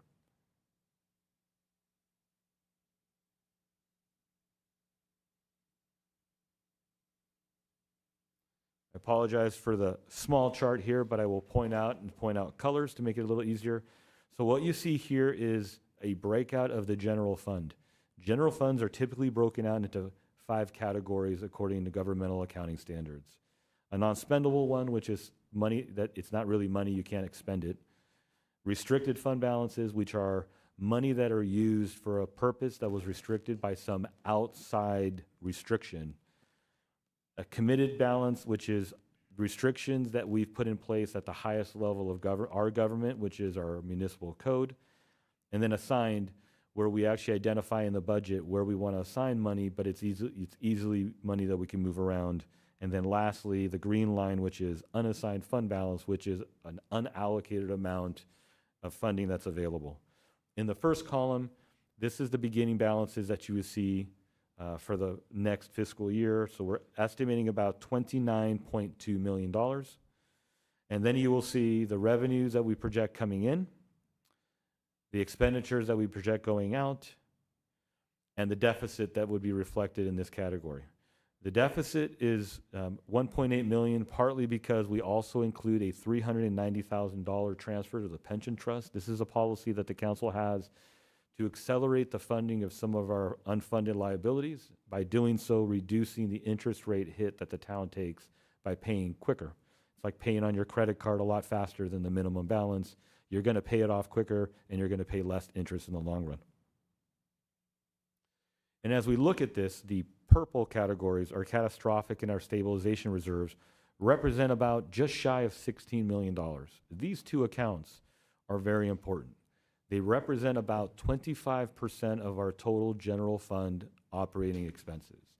And what are they there for? These are really the emergency funds that the town has. We may have something catastrophic happen that we didn't predict. It could be an earthquake, and that we need to contribute $5 million to something absolutely necessary, and it wasn't something we projected in the course of the year. This is the type of funding that you would use for that. We may also see reductions from the federal government to our revenue, and this is something that was not necessarily predicted, and of course we would dip into that. Below this line is a number of different funds that we've strategically allocated for specific purposes. One is capital, one is compensated absences, which is compensated absences, an account that accounts for all the accrued time off that staff have that is a compensatable time off. So for example, if somebody has 100 hours of vacation and they retire, we pay the cash value of that 100 hours. We have to account for that liability under an account called compensated absences. And here we set aside about 50% of the total liability the town has in an account. The blue number represents the true deficit that the town has projected in their 5-year projection. This is the 1.8 million, or just shy of 1.8 million. And what we are predicting to end the fiscal year, which is this last column, is going from the 29.2 million to 27.8 million, without presuming any further reductions or changes that we were going to be discussing with the council. To reflect how much money does that mean we have available as a cushion. So below this line, I've taken the purple number, these two purple, which is just shy of 16 million, and deduct it from the balance that we have in all the fund balance here. And we end up with about $11.9 million, which means you can continue to expend down by another 11.9 million before we would touch the 25% emergency reserves that we have. I would not want to touch the 25% reserves unless absolutely necessary. And as that $11 million dwindles down as we try to recover, we are going to have to make tougher and tougher decisions as that number becomes smaller. But as we approach the first year of what we predict will be true deficits, as I said earlier, I want to take and recommend to the council a very balanced approach, where we use some of the reserves, about $1 million, and then we look to our tier reductions or elements of the tier reductions and take about $810,000 of items and reduce. My rationale here is, as I mentioned before, I want to avoid overcutting only to result in a surplus.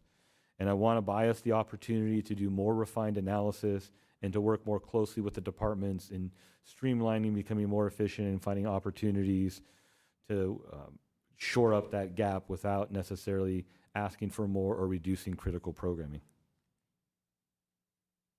In terms of the reductions, we had 4 tiers, with the 4th tier being very significant impacts on core services, and the first tiers being more realignments and efficiencies.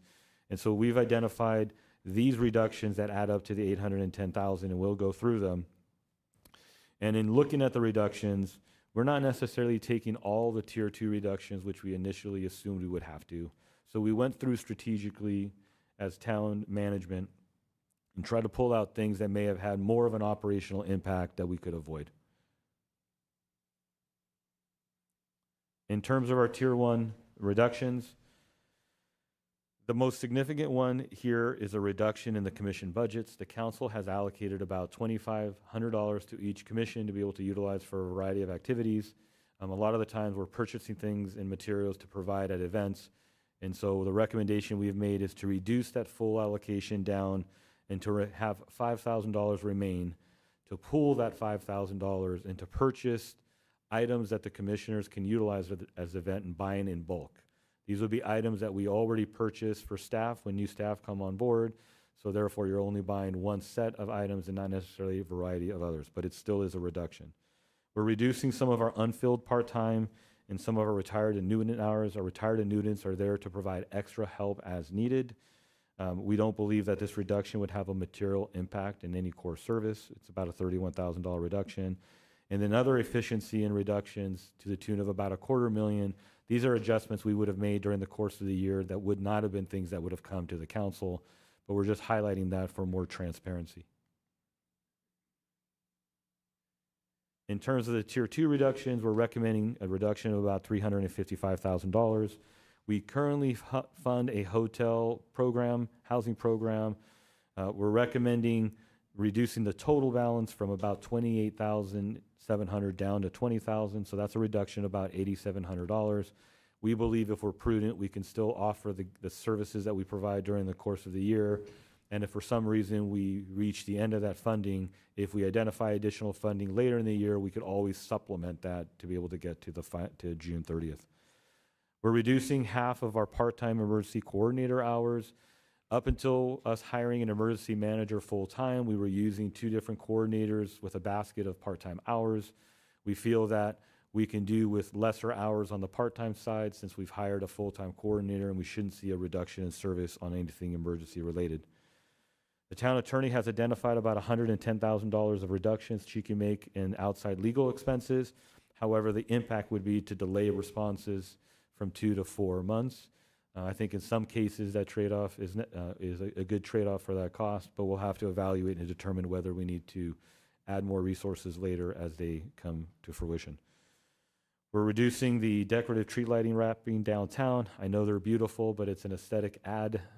If it's a choice between cutting a service and a core program and putting decorative lights would obviously take second place. We're recommending removing doggy bags from the parks at approximately a $10,000 cost. This is an item where we've had some perpetual issues where we would put doggy bags out and they would be quickly gone because people are taking large quantities. And so we felt that this should be a personal responsibility and therefore cut $10,000 from that. We did reduce some library offerings at the recommendation of the library. Unfortunately, the contracts that we enter into for some of these resources, some streaming media databases, some magazines and newspapers, came due in between 2 different council meetings. So we presented and got direction from the council at one meeting, and then we got word that we had to make a decision within 24 hours as to what do you do with the contracts, and so I had a choice. And so I had to make the choice to say, make the reductions. Fortunately, however, our very resourceful librarians were able to come together and find that some of these resources could be restored if we have additional resources that could come to fruition. So this is also an area that we could bring back as there is more money that comes into our coffers. And then we're reducing some memberships and other operating items to the tune of $56,000. Our Tier 3 reductions are twofold. One is taking a relook at our community police complaint process. Currently, those complaints are processed through the town attorney's office. However, the work that the town attorney does means that she has to contract out the work that takes up that capacity to outside legal resources, generating a cost of about $60,000. The initial recommendation was to recommend transferring this function to the town manager's office. While that sounded great when it was the initial recommendation, our workload is pretty heavy also. And I think that we need to take a real look at this program. So I've asked the police chief to take a central role in helping recommend changes to the program to create more efficiencies where we can garner the savings, but still fulfill the council's policy direction of accountability and transparency in public complaints that come into the town. We're also recommending a reduction of our block pruning and tree management program by about $100,000. The Parks and Public Works Director and I had talked about this. We are actually looking at some alternative service delivery models, and we're looking at the formulation of an urban forest management plan that may open up some other resources to make up that reduction and hopefully provide a more robust plan going forward as to how we manage our urban forest. not just the beautiful trees that line our streets, but also trees that may have a negative impact like eucalyptus when it comes to fire risk. I'm going to highlight one specific area because I know this is one of significant interest. It's our community grant program. We provided a chart and we brought a staff report, and our library director had come forth and talked about the program during the April 22nd meeting. As you can see, that we were investing about $140,000 plus or minus pre-pandemic, and with the benefit of ARPA funding, we're able to commit additional resources to provide additional grants. And in the last year, we provided about $230,000 in one-time grants and $73,800 in sustaining grants, which are grants to organizations that have been getting this on a repetitive basis and provide a service that the council had deemed something of need that we need to do on a multi-year basis. In working with the library director and understanding the impact that administering a program like that also has, the recommendation was to take the budget down to $126,800, but to put all that funding into the sustaining grant program. We know that this is not popular, and we know that this is not necessarily what the council will recommend, but at least it is a starting point, and then the council can make a recommendation from here. So what we're asking from the council as part of this process is to determine what total amount of funding the council would like to allocate to this program. Is it the $126,800 that we're recommending, or how much more above that are you looking to allocate? And then to allow staff to come back in August to be able to present a refined program, so that the August timeframe is when we would be talking about what are your priorities as to what funding should go where, how much should be competitive versus sustaining, and that the today conversation is just about a dollar amount that we need to consider when we are formulating the budget. In terms of the revenue options,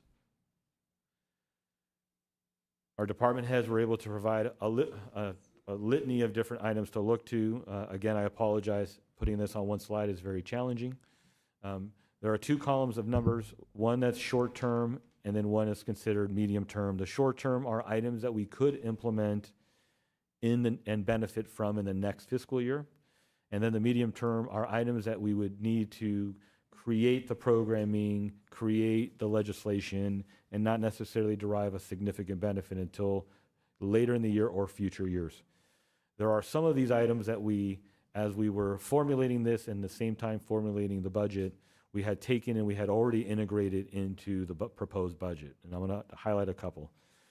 The town signed a new agreement with the city of Monte Sereno for a 5-year law enforcement agreement. That agreement increased the revenue for next year by about $290,000. That's this item right down here. We already baked that into the budget since the council was approving that. I talked about the Solid Waste Joint Powers Authority passing on encroachment fees to our waste haulers. That's about $688,000. That number is reflected right here. And then we looked at delinquency fees of about $50,000 that we believe we would receive, and that's baked in here. And then about $15,000 for our application fees out of community development. The rest of the items have not been considered for the proposed budget and are available for the council to utilize to offset some of the proposed reductions.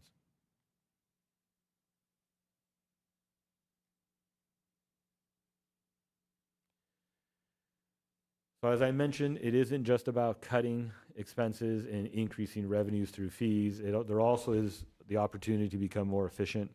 And the Finance Commission, as well as the council, had talked about taking a good look at our vehicle fleet, since we have quite a number of assets, both vehicles and equipment, and determining how to best right-size and manage that fleet.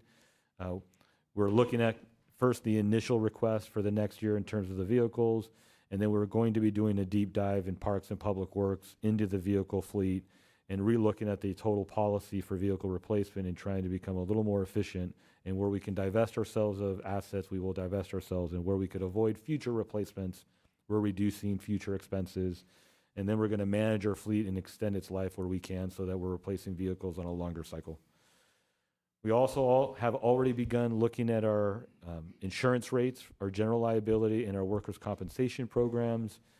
We've gone out to 2 different joint powers authorities and are asking them to quote us on pricing based on our experience rates. There may be an opportunity to shave off costs of our insurance rates. And I think whether we do or don't, I think it's a prudent approach to be asking the question. However, none of those reductions will hit our budget until July 1 of 2026 because our current insurers require a 6-month notice of termination. So we got to give a notice by December 31st so that next 2 fiscal years from now, we could take advantage of different rates. I will stop initially here for the council to ask questions about the operating side of the budget, and then we will go into the capital side of the budget, and then we'll wrap it up with questions in the public hearing.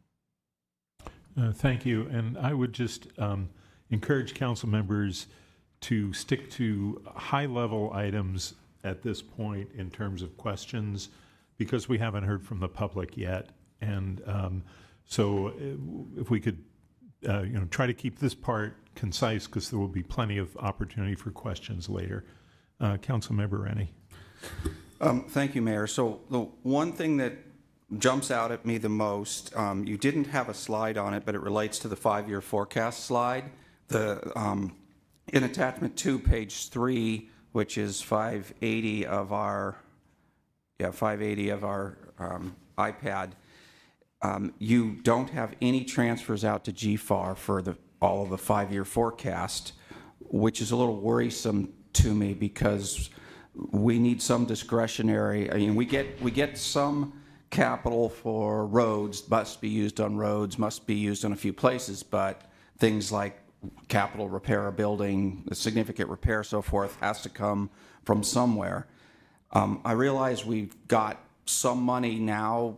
We've got a decent amount for right now in our GFAR, but I can't imagine it's going to last 5 years without transferring some more in. So how did we come up with that assumption? So the very astute, and that's an excellent item that we need to discuss.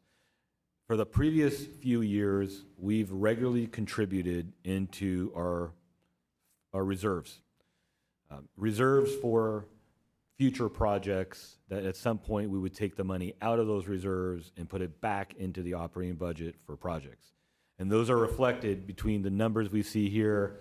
The non-bold and the bold numbers reflect the difference between what our operating revenues are and the operating revenues when you consider the transfer in. So I can't see that far, but the difference between these numbers is the amount in this year that we transfer back in from reserves.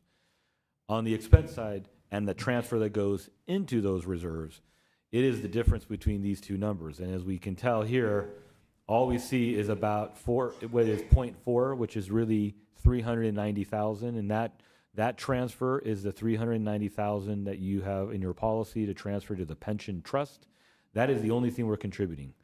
So the challenge has been when you're showing the operating budget and you're seeing these large numbers and you're ending up with surplus, part of that is reflected on the fact that we're transferring money from reserves and utilizing them for projects that would have been planned.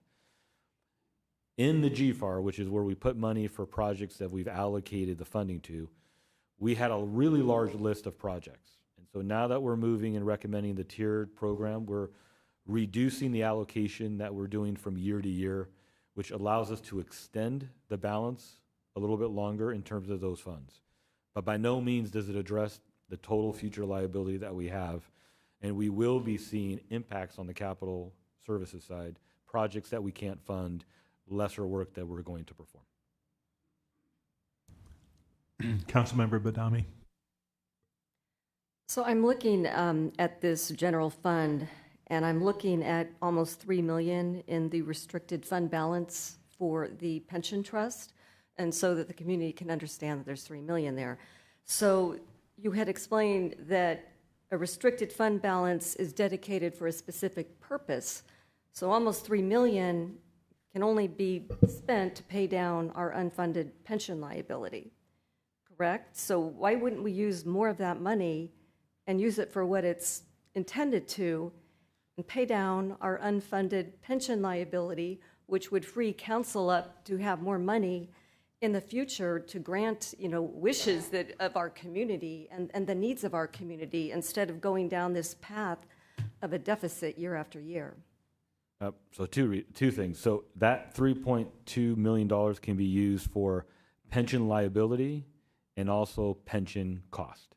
And so if we give it to pension liability, we're cutting a check of $3.2 million and sending it to CalPERS, and then the money's gone. It does not necessarily result in ongoing money back to the town, because these dollars are then amortized over the course of 20 years, and the increment would come back in 2 years. But at the same time, CalPERS is also adjusting the actuarial assessments, and the money that we don't tend to get a drop in what we're paying CalPERS, we're seeing increases. The second piece, so not pension liabilities, but pension costs, the council can decide to take some of that 3.2 and pay for current year pension costs that are currently being paid for by the revenue that's coming in from taxes, fees, and charges. But again, I'm stressing you're now taking a one-time source of funding and paying for an ongoing expense. And so that is not the best practice. And so what I worry about, and this source of funding is important, is next year when the deficit will be now larger and the reductions that you're facing are not 800,000 and lower level impacts, and you're actually facing more significant cuts, that may be a source next year to buffer the town for a second year from any significant cuts to key programs. But not this year. But not this year. I think this year we can do it without needing to tap that funding, but we can tap it if you desire. Okay, thank you. Councilmember Risto. Thank you. I don't want to go into the details, but on the page where we have the revenue options, and we'll discuss those later, but just big picture. So where we talk about short-term or medium-term and what it can generate. It was the chart that you can, the really tiny writing chart. And if I can have the clerk, can you cycle through the PowerPoint? The clicker's a little slow. Further along. 2 slides back. There we go.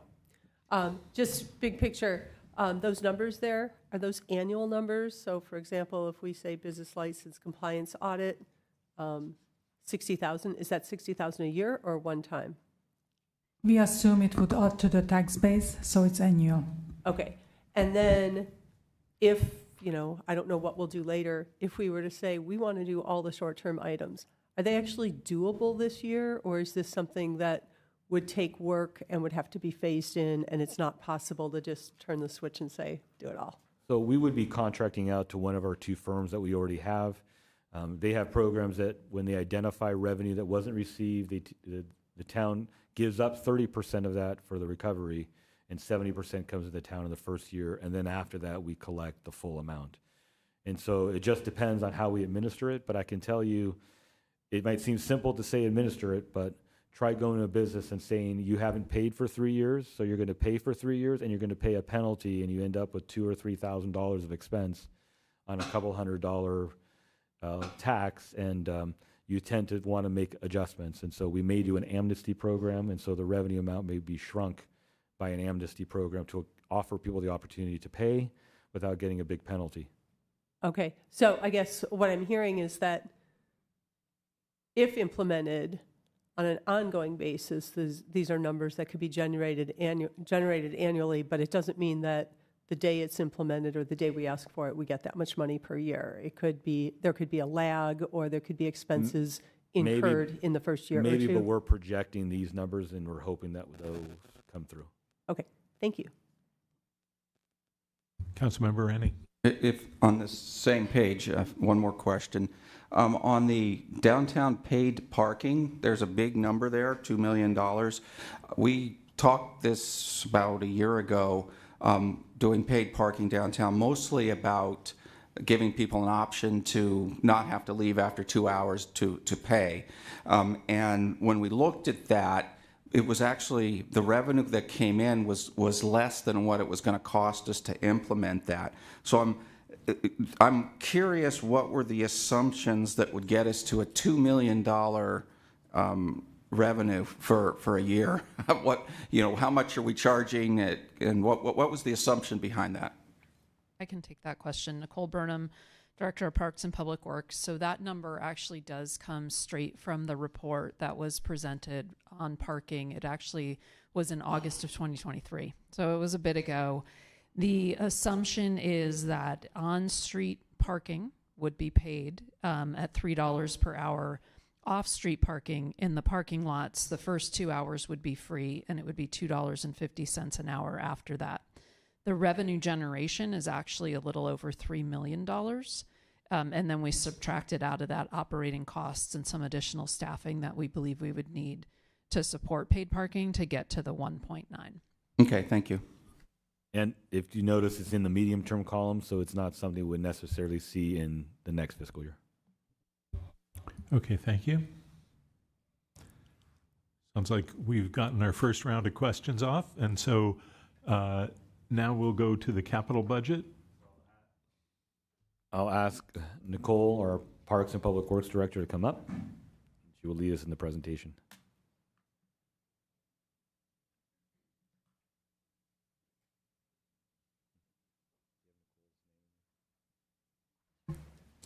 So good evening, Council.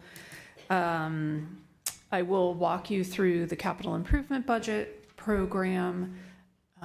Nicole Burnham, Director of Parks and Public Works. Oh, our clicker's a little crazy today. All right. So, all right, we got it now. So just for fiscal year 25-26, there are quite a few changes in our proposed capital budget.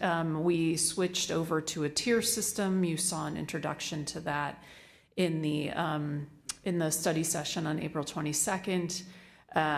We will walk through that again and talk a little bit more about that. We also would like Council to affirm the Finance Commission's recommendation to direct use of Measure G for operating costs. So in the recent few years, Measure G has been split with 50% of that revenue coming into the capital program. This year, it's all in the operating budget. So we want to affirm that and make sure Council's aware of that. We are also recommending that Council approve the direction that we've taken with a tiered approach to the capital budget. So what's the intent of the capital program for the town of Los Gatos? It is to support the core goals of good governance and fiscal stability for the town. So with this year's proposal, we do take the first steps toward ensuring some prudent financial management. Is that because I'm too close? Thank you. You used to have to be right there. Take the first steps to ensure and prudent financial management and a fully funded and also time-phased capital improvement program. And you're going to hear us talk about that a little bit later. But really, the whole idea here is for us to be building a program that is more transparent and more manageable.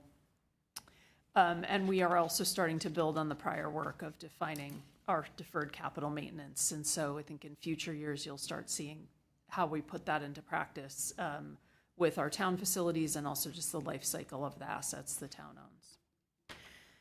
So I mentioned earlier, we started a tiered program this year. So we split projects into tier 1, tier 2, tier 3. So if a project was in last year's capital improvement program budget, it is either tier 1 or tier 2. So it is still in there. It just got split into a tier. We also have a list of other known needs that are in the town. We've classified those as tier 3. They're in the reference section of the CIP document. So all the way in the back, multiple pages for both buildings as well as our streets and parks. So in terms of an existing project, existing projects that were in the CIP, in the past CIP, are either tier 1 or tier 2. It is tier 1 if it's already in progress, it's grant funded, and so there's risk to stopping the project, or we have substantial progress expected in 25-26. All the other projects are tier 2, and I'm going to show you the tier 1 projects. I've got bullet lists of them in the subsequent slides. And if it's not on one of these slides, it's because it's a tier 2 project. And the intent here was really to just recognize our staffing level is very impacted in general, but especially in our capital program, where we have limited engineering resources and we share engineering resources with land development. So we are very strapped in capital program delivery right now. So in terms of tier 1 projects, there are a total across all of the programs of 38 capital projects that are tier 1. Of those 38, 27 of them are one time. The other 11 are kind of annual projects that you see every year. This slide shows you those street projects. We've identified which ones are annual. Street repair and resurfacing, street restriping gets embedded in the annual street repair and resurfacing. So I'm not going to go through them all. I'm happy to answer questions about any of them as we go forward. But I think that the high level here is these are all projects we expect we're going to touch this year and or that are grant funded and or that are moving forward and close to construction. In parks, we have only 4 projects that are tier 1. 2 of them are annual projects, things we need to do every year. One of them is the vegetation management, and one of them is 5-bar replacement in the playground. So there are 2 discrete kind of one-time projects that we'll be working on in parks.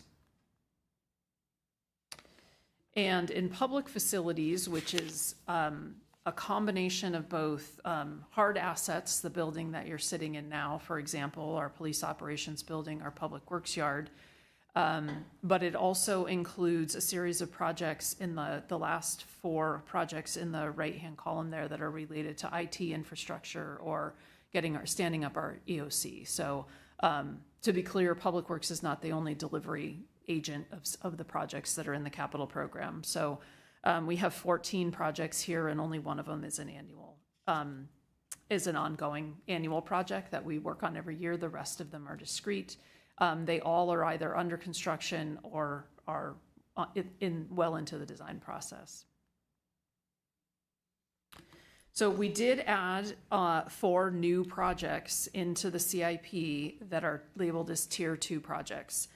We felt like they shouldn't just go on the tier 3 list and sit in backlog because they're projects that we really need to get done in order for us to be able to really build out the life cycle asset program that we're trying to build out, or that we've heard the community express interest in, or we've had commission recommendations on. So the condition assessment, the Civic Center, our Parks and Trail Master Plan, and the traffic and travel demand model are all kind of high priority issues that we know we need to address within the town, but they weren't funded this year. But we put them in the program to acknowledge the need there. And then the Village Lane trash enclosure is a project that we're actively working on with our partners at the Trash Hauling Agency and the Stormwater JPA. We may or may not need to do some work there to build some infrastructure, but it's a critically important thing that we're working on. So we wanted to kind of put a pin in it and raise the issue and make sure it ended up in the capital program. So Finance Commission did make 3 discrete recommendations regarding the capital improvement program. I mentioned one earlier, which was developing the time-phased capital program. I think we are working toward that. I heard some really nice things or interesting things yesterday from the GFOA that gave us some ideas and had us doing some research today. So we will be working toward that in the next budget cycle. And then the other 2 recommendations were regarding discrete projects. So I will walk through those specifically. So the first one was about the financial implications of PCI. PCI is the Pavement Condition Index. So as I know council's aware, we spend about $3.5 million a year on paving in this town. We have done really well with that, and we have achieved a Pavement Condition Index of 84, which is about where we are recommended to be, right? You kind of want to be in the 80 to 85 range. I'm sorry, the target should be 84, I'm sorry. We are at 82, but still, we're in that good range. Our pavement is considered good. But it brings up questions of like, why should we keep putting this much money into the paving program? Why don't we pull back on it and let our paving deteriorate a little bit? And staff, I will tell you, we would like to do a study session with you on this later in the year and do a deeper dive. But we would discourage that recommendation of pulling back money. If we continue to spend at the current rate of that $3.7 million, our PCI, the Pavement Condition Index in town, will be reduced. It will drop to 80 by 2029. And the deferred maintenance backlog on our streets will increase, which makes sense. Maintaining a PCI of 82 means we would need to be investing $5.2 million every year. So what this is saying is just at the existing level we're investing, our PCI probably will go, it's going to continue to fluctuate up and down, but it probably will go down at the 3.7 million we're investing currently.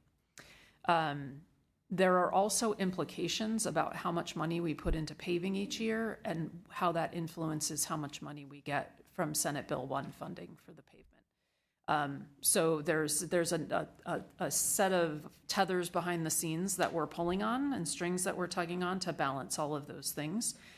So for now, we would recommend staying status quo, keeping a target PCI of 84, acknowledging that we're doing well with the program, continuing to fund at the existing level. This is actually my last technical slide, is regarding the Highway 17 overcrossing project. So we had a number of discussions with Finance Commission about this. Finance Commission recommended doing a deeper evaluation of this project. At the present time, the design for this project is fully funded. So there is $4.4 million in round numbers sitting in this project. 3.8 of it is allocated to design work. The 65% design will be complete, if not in June, in the summer, is close to completion. Construction documents, meaning we will have a shovel-ready project, will be done in January of 26. So we are very close to completion for this project. So the project at present has Measure B funding from VTA. So that $4.5 million that I mentioned earlier has almost $2.8 million of Measure B funding tied up in it. We have received about $1.4 million from Measure B in reimbursement. So the town has paid that money to our vendors. We have received that money back. We've invoiced VTA. They have paid the town $1.4 million.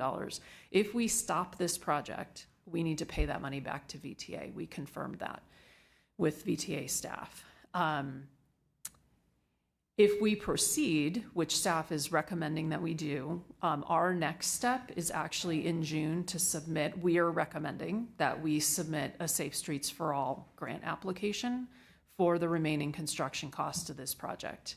It's a federal grant that we think we have a reasonable chance of getting. We would use consultant services to develop that grant application. If we succeed in getting that grant, we have about $1.3 million remaining that we would need to fund for local match. Measure B is an option for that.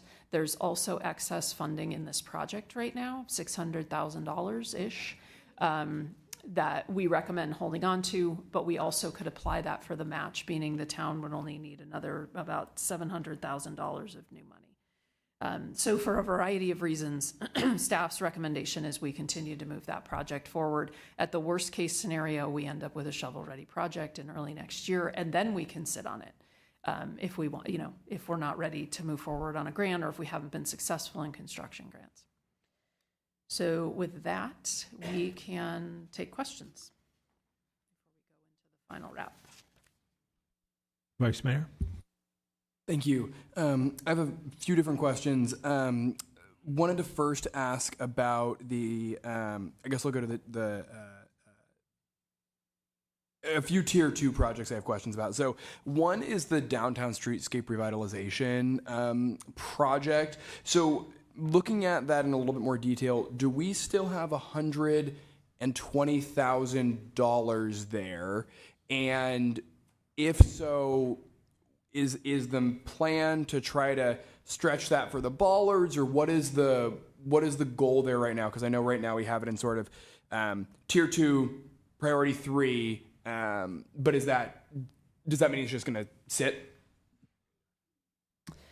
I'm going to let the finance director talk about the fate of the funding, but the funding that is in that project, a portion of it is dedicated to the bollards. I think there is still unallocated funding there.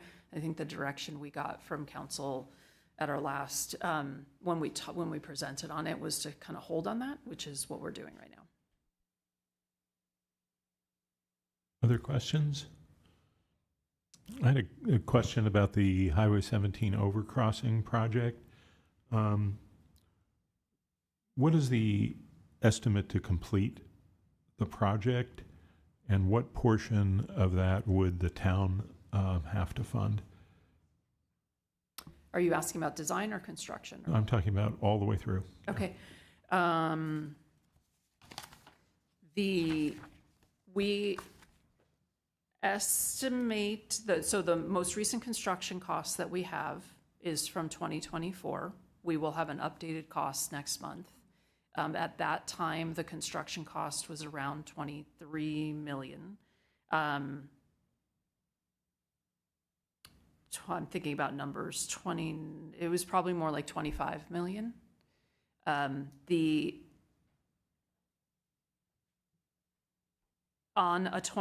so design and construction taken together is $29 million.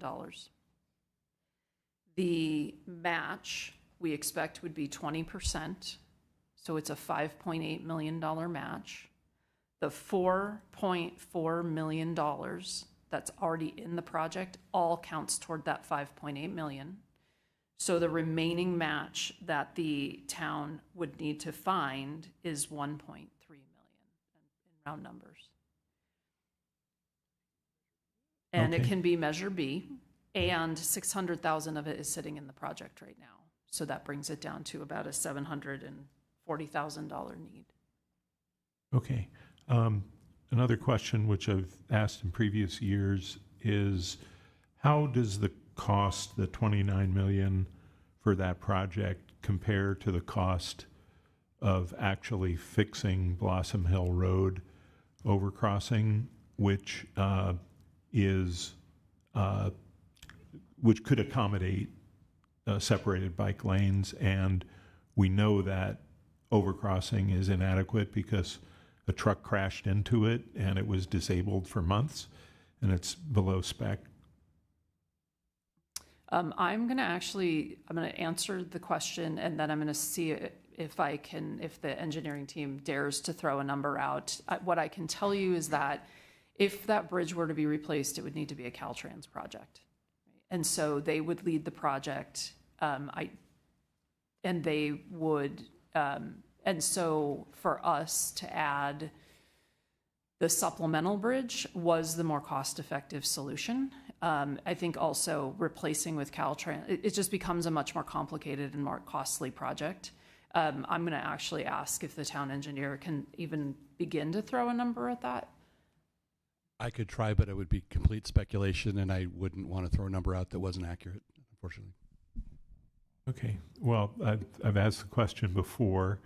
There may be a point where this project is shovel ready or whatever, and we want to really look at what's the best use of the town's funds. So thank you. Councilmember Badami.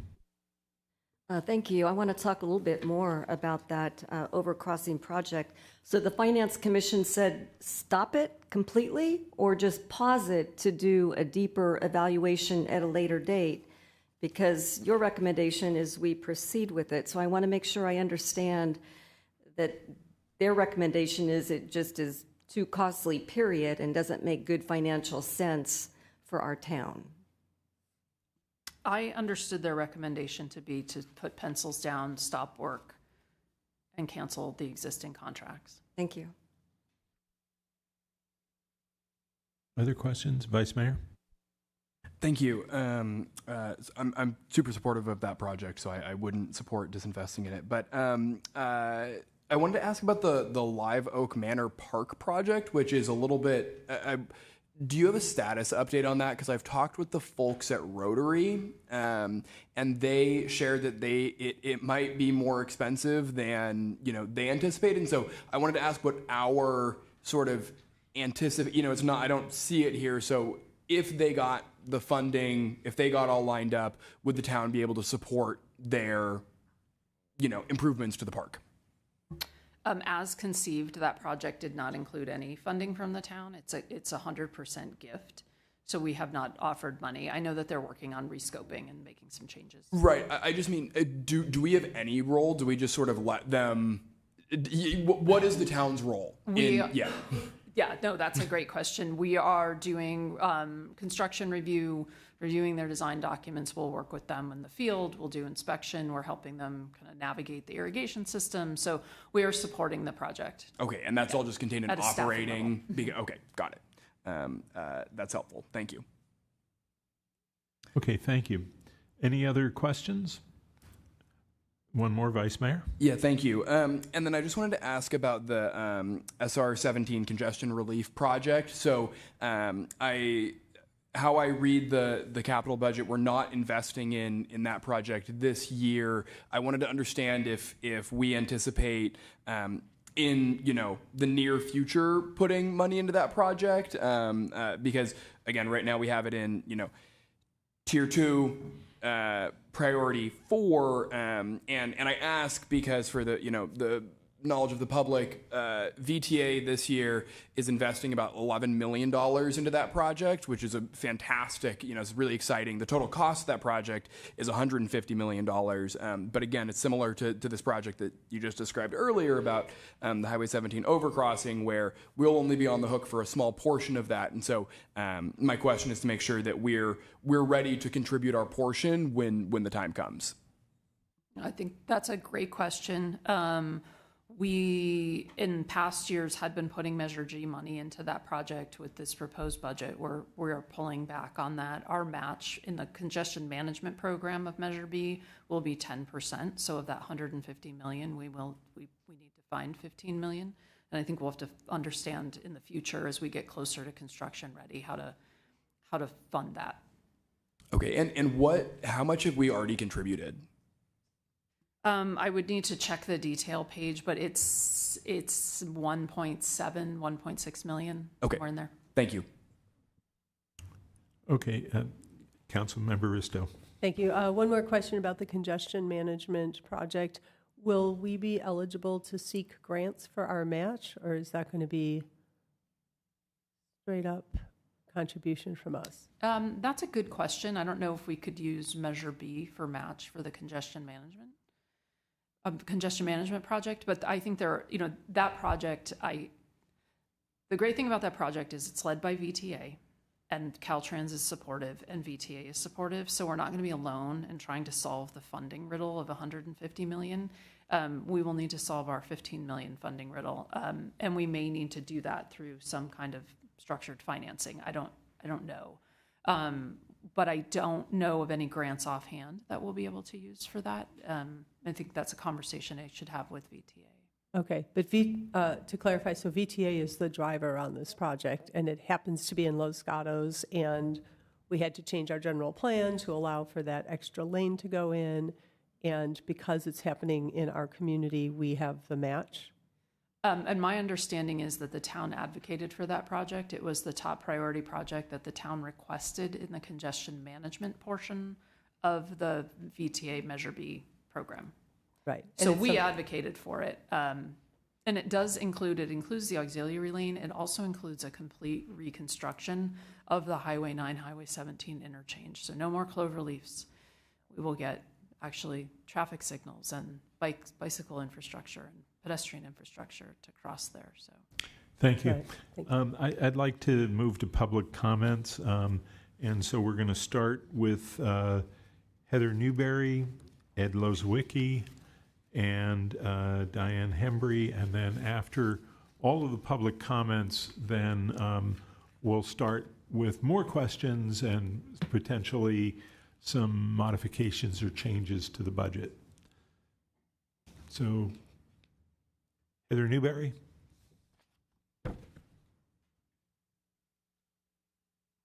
Good evening, Council. My name is Heather Newberry, and I represent the Shower Ministry. And we are a collaborative team of St. Vincent de Paul and St. Luke's Episcopal Church and the United Methodist Church of Los Gatos. And we work very closely with the town to serve the unhoused of the town. And just a little bit about the Shower Ministry. It was started in 2015. There's 11 volunteers from the church and the community, and we serve about 15 people each week, providing them showers and lunches and underwear, socks, and things that are donated from the church and the community. And we really appreciate your support to this program. It's been a huge help to the unhoused of the community. And we also wanted to thank you as well for the hotel program that has really helped the unhoused during the severe weather in the wintertime. So thank you so much. Thank you. You're welcome. Ed Lozwicki, and then Diane Hembry.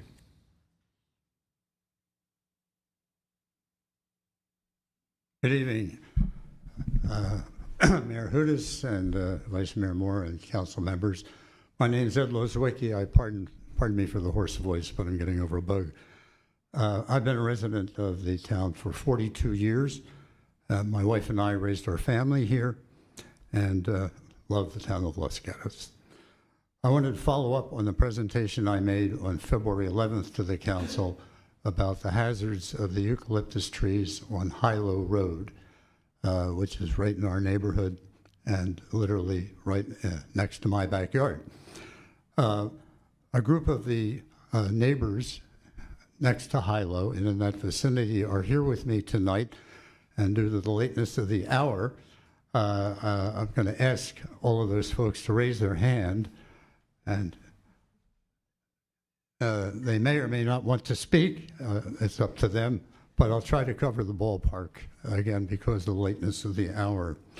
In addition to those hands that you just saw fly up in the air, we have many more people who have signed a petition online to remove and replace the eucalyptus trees on Hilo.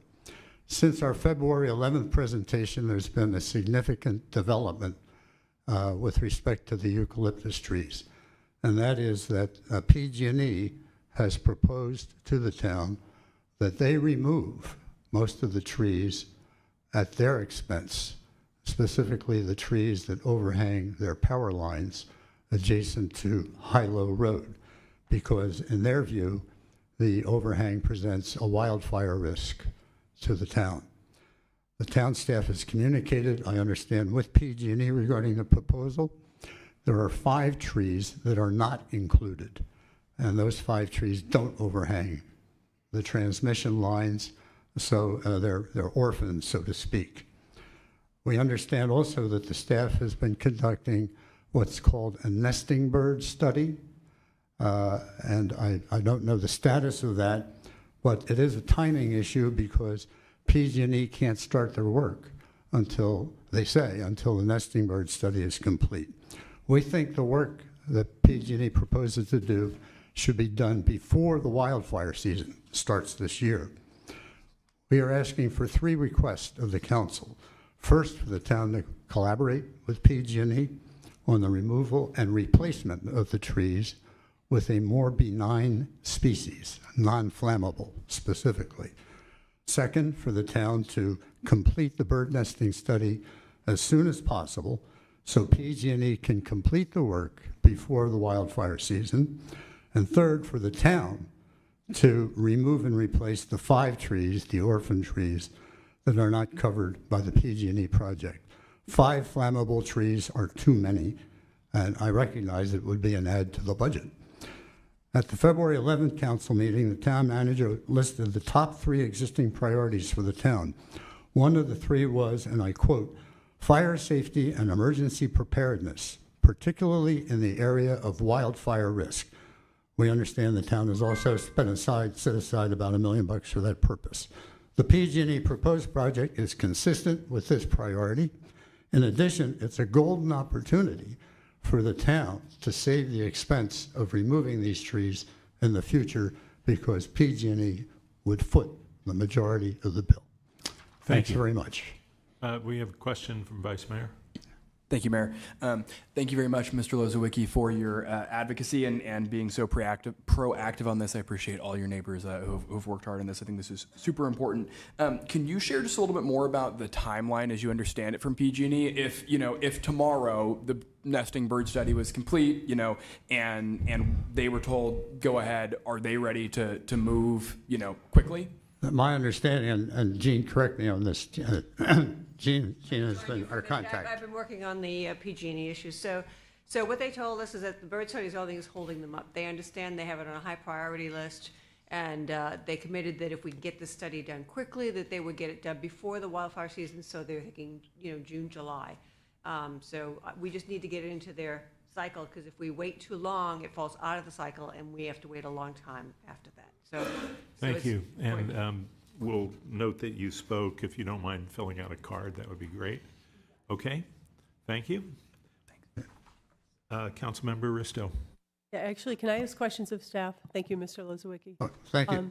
I know that council got some clarification on this. I have two questions. One is my understanding. Sorry, I wonder if it would be possible to hold staff questions until I have a very large stack of public. I think it'd be better to try to get through them first. Okay, can we address this later then? Okay, thank you. Diane Hembry?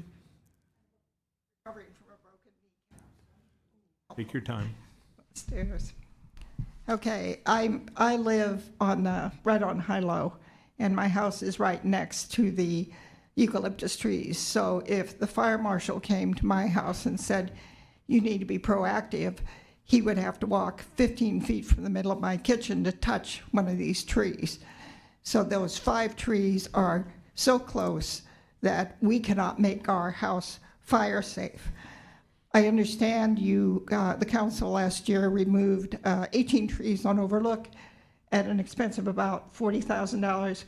Well, these are 5, and I would ask that you put this much smaller amount into your budget. I've also known that from removing trees, that often trees are intertwined with branches and roots. So if you start taking one of a group of trees out, it weakens the other trees and makes them more prone to falling. And these trees already have been dropping large limbs. We've had 3 instances.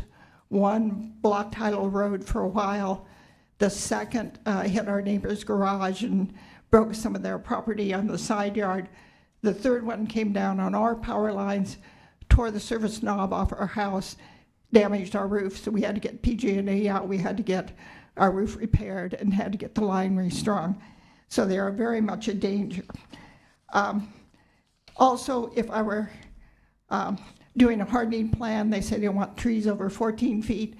These trees are approximately 120 feet tall, so about 10 times the height they should be. We also have a big problem with, well, you can have expanding roots, which I didn't talk about, that are coming up under some of the buildings along the road, and they will eventually crack the foundation. Dozens of school children every day walk under those trees going to Blossom Hill, Hillbrook, and Fisher, and also pedestrians and bikers use that area. So all of us are in danger of possibly being hurt or injured by those trees. So we love trees, but these trees are post-mature. They've been in the ground for, I believe, over 75 years. They were put in as a windbreak for a field that used to run from High-Low up toward Hillbrook School. The cement pad for our house was poured in June of '66, and the trees were already mature at that time, according to people who actually were in the area at that time. So they're 75 years old, and they need to come out because they're going to fall on somebody soon. Thank you very much. If you can find some money, we'd really appreciate it. Thank you.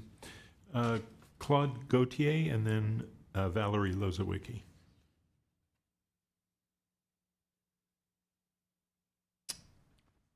Hi.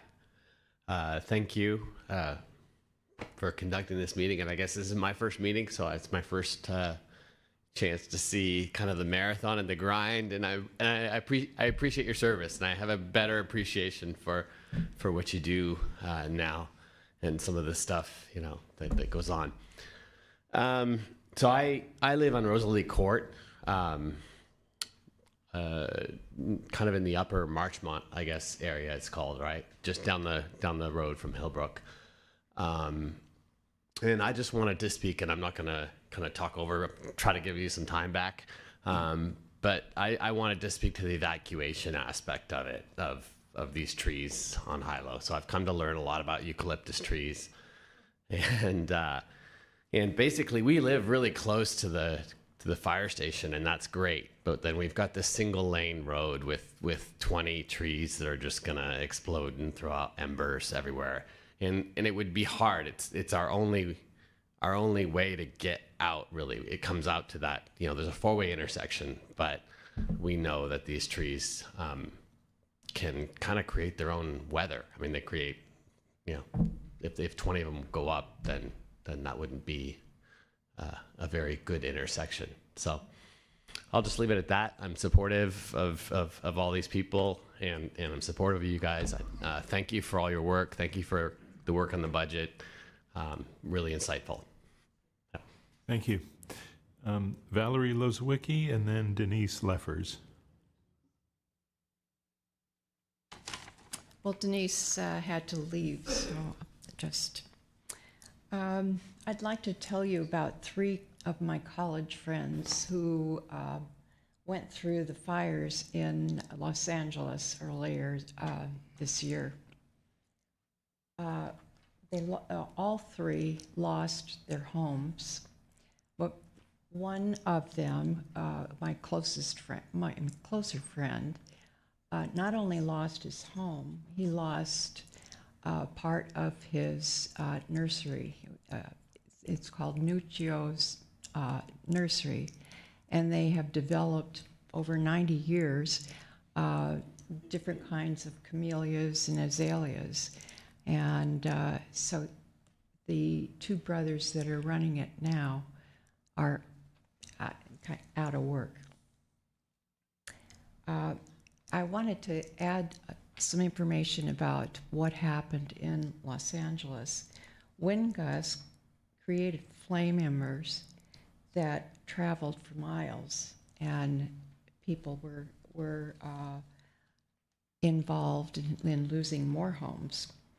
The lack of water jammed the jamming of dispatch channels, and winds grounding key aircraft that prevented dropping water from the air were real problems in that fire. The County of Los Angeles, I understood Mr. Stump saying a $2 million plus, but when I looked at it this afternoon, it sounds like they spent actually $6.9 billion to those who were impacted. And that brings me to the National Interagency Fire Center forecast about California. It's saying that we're going to have significant potential, including most of California this fall, particularly this elevates the risk according to the report. Our garden faces the border of high-lows walkway and the eucalyptus trees. We and our neighbors have experienced extraordinarily large limbs falling on high-low and in windy conditions over the 40 years plus that we've lived there. Last winter, our neighbor who lives up the hill from us next to Hillbrook School discovered one morning that the school's eucalyptus tree dropped a large limb on her car, and she had to replace it. Thank you. Brent, okay. Appreciate I your just want to comments, yeah. mention that we really need to take advantage of the PG&E. It just is a low risk, lowers our risk, the town's risk. Thank you. Okay, thank you. Jean, I'm sorry I can't make out the first part of the last Jean name. Bellevue Dunn. Yes, sorry, it's French. Okay, I just couldn't read your writing. So. Yeah, so we're all here together, and I just wanted to add a couple of other pieces of information, not to overlap what anybody else has said. One is that PG&E is probably going to spend close to $80,000 getting this done, and so very, very important we take advantage of it now and not waste time. Because if we do, we're going to lose that capability, in the short term. The other thing I wanted to say is that, I've been deeply involved in wildfire safety for a long time. I do work with a public utility, so I understand what's going on, and I got PG&E involved in all of this because I understood, I personally could tell where the trees were hanging, where the lines were hanging. This was a serious wildfire issue. And so by getting them involved, they came in and they inspected all of the trees. They told me, absolutely, this is a fire hazard. They had to take care of it. And they also said that the trees in general were not in good shape. They inspected them from the air, they inspected them down below, and they said these trees are just due to fall anytime. So that's why not only do we have to take care of the ones that they're going to take out, but we have to take care of the remaining 5. And I just ask that you do that and replant and keep our neighborhoods safe and, you know, help us as we're trying to help the town save money in how we get this done. Thank you. Thank you. We have a question from Vice Mayor. Thank you, Mayor. First, again, thank you very much for doing this work. It's incredibly important, and you're doing a lot for your community, so thank you. My question to you, and you may or may not know the answer to this, but I think part of our calculus here is, do you know if PG&E is willing to receive funding from the town of Los Gatos to then either give to their contractor or to PG&E themselves to complete the remaining, as Mr. Lozowicki said, is take down the orphan trees? So I met with the senior arborist who's in charge of the project, and what he said is he wanted to collaborate with the town, and he actually has spent time with your parks person on this. And I'm not sure exactly the scenario that they were designing, but I think there was an idea that they would do this in one project, that each would share some kind of cost in it. I don't know how they were going to do that exactly, but I believe that that was the route that they were taking. Okay, great. Thank you very much. Mark Katz and then Sarah Murphy, please. Good evening. Good evening, members of the Town Council. My name is Mark Katz. I am a proud member of the Los Gatos Montesrino Disaster Aid Response Team, commonly referred to as DART. DART is an all-volunteer 501c3 organization. DART provides a fast-reacting, non-offensive force multiplier to our town's police department. We provide the police department and in turn the towns of both Los Gatos and Montesrino with support for traffic control for town events, emergencies such as traffic accidents, down trees and power lines, lost or missing person searches, evidence searches, medical support during town events, earthquake preparedness drills, and other applications as deemed appropriate by our police department. DART's assistance to our police department frees up police resources to resume their normal activities. DART has been proudly serving our community since 1982. During the more than 40 years of voluntary service, our organization has saved our town hundreds of thousands of dollars in money that would have been paid out to police officers for both pay and overtime coverage. During the Loma Prieta earthquake alone, we selflessly provided over 1,000 hours of service to our communities. The town of Los Gatos has received more free hours and saved more expenditures as a result of DART than it has ever paid into it. DART sustains itself mostly through donations and funding from organizations whose in-town activities would otherwise cause them to obtain more expensive coverage from the police department or have to cancel their events entirely. Some of the events we regularly cover include the Great Race, Catskill Bike Race, Girls on the Run, Fiesta de Arts, Trick-or-Treating, and the annual tree lighting and Christmas parade. Searches we have been involved with include missing citizens of our community, some who have caused harm to themselves while others have had dementia or other medical conditions, evidence searches for murders, suicides, and shootings. Traffic control has included emergency traffic control and road closures for severe accidents, including fatalities, down trees and power lines, and town-sponsored events, including earthquake preparedness drills. Our call-outs have occurred at all hours of the day and night, yet we respond with no hesitation because not only did we take an oath to serve and protect our town, but we are members of our community as well. We are all very fortunate to be living in a very unique town. However, some are trying to change the makeup of our community. Forcing our police department to end its relationship with DART is very short-sighted, and in fact, in the end, it will cost the town more money in payroll, overtime, and other ancillary costs than it will ever save. Additionally, with the thousands of new housing units scheduled to be built in Los Gatos, and with no plans to increase police personnel, the services and support DART provides to our town will be ever increasing.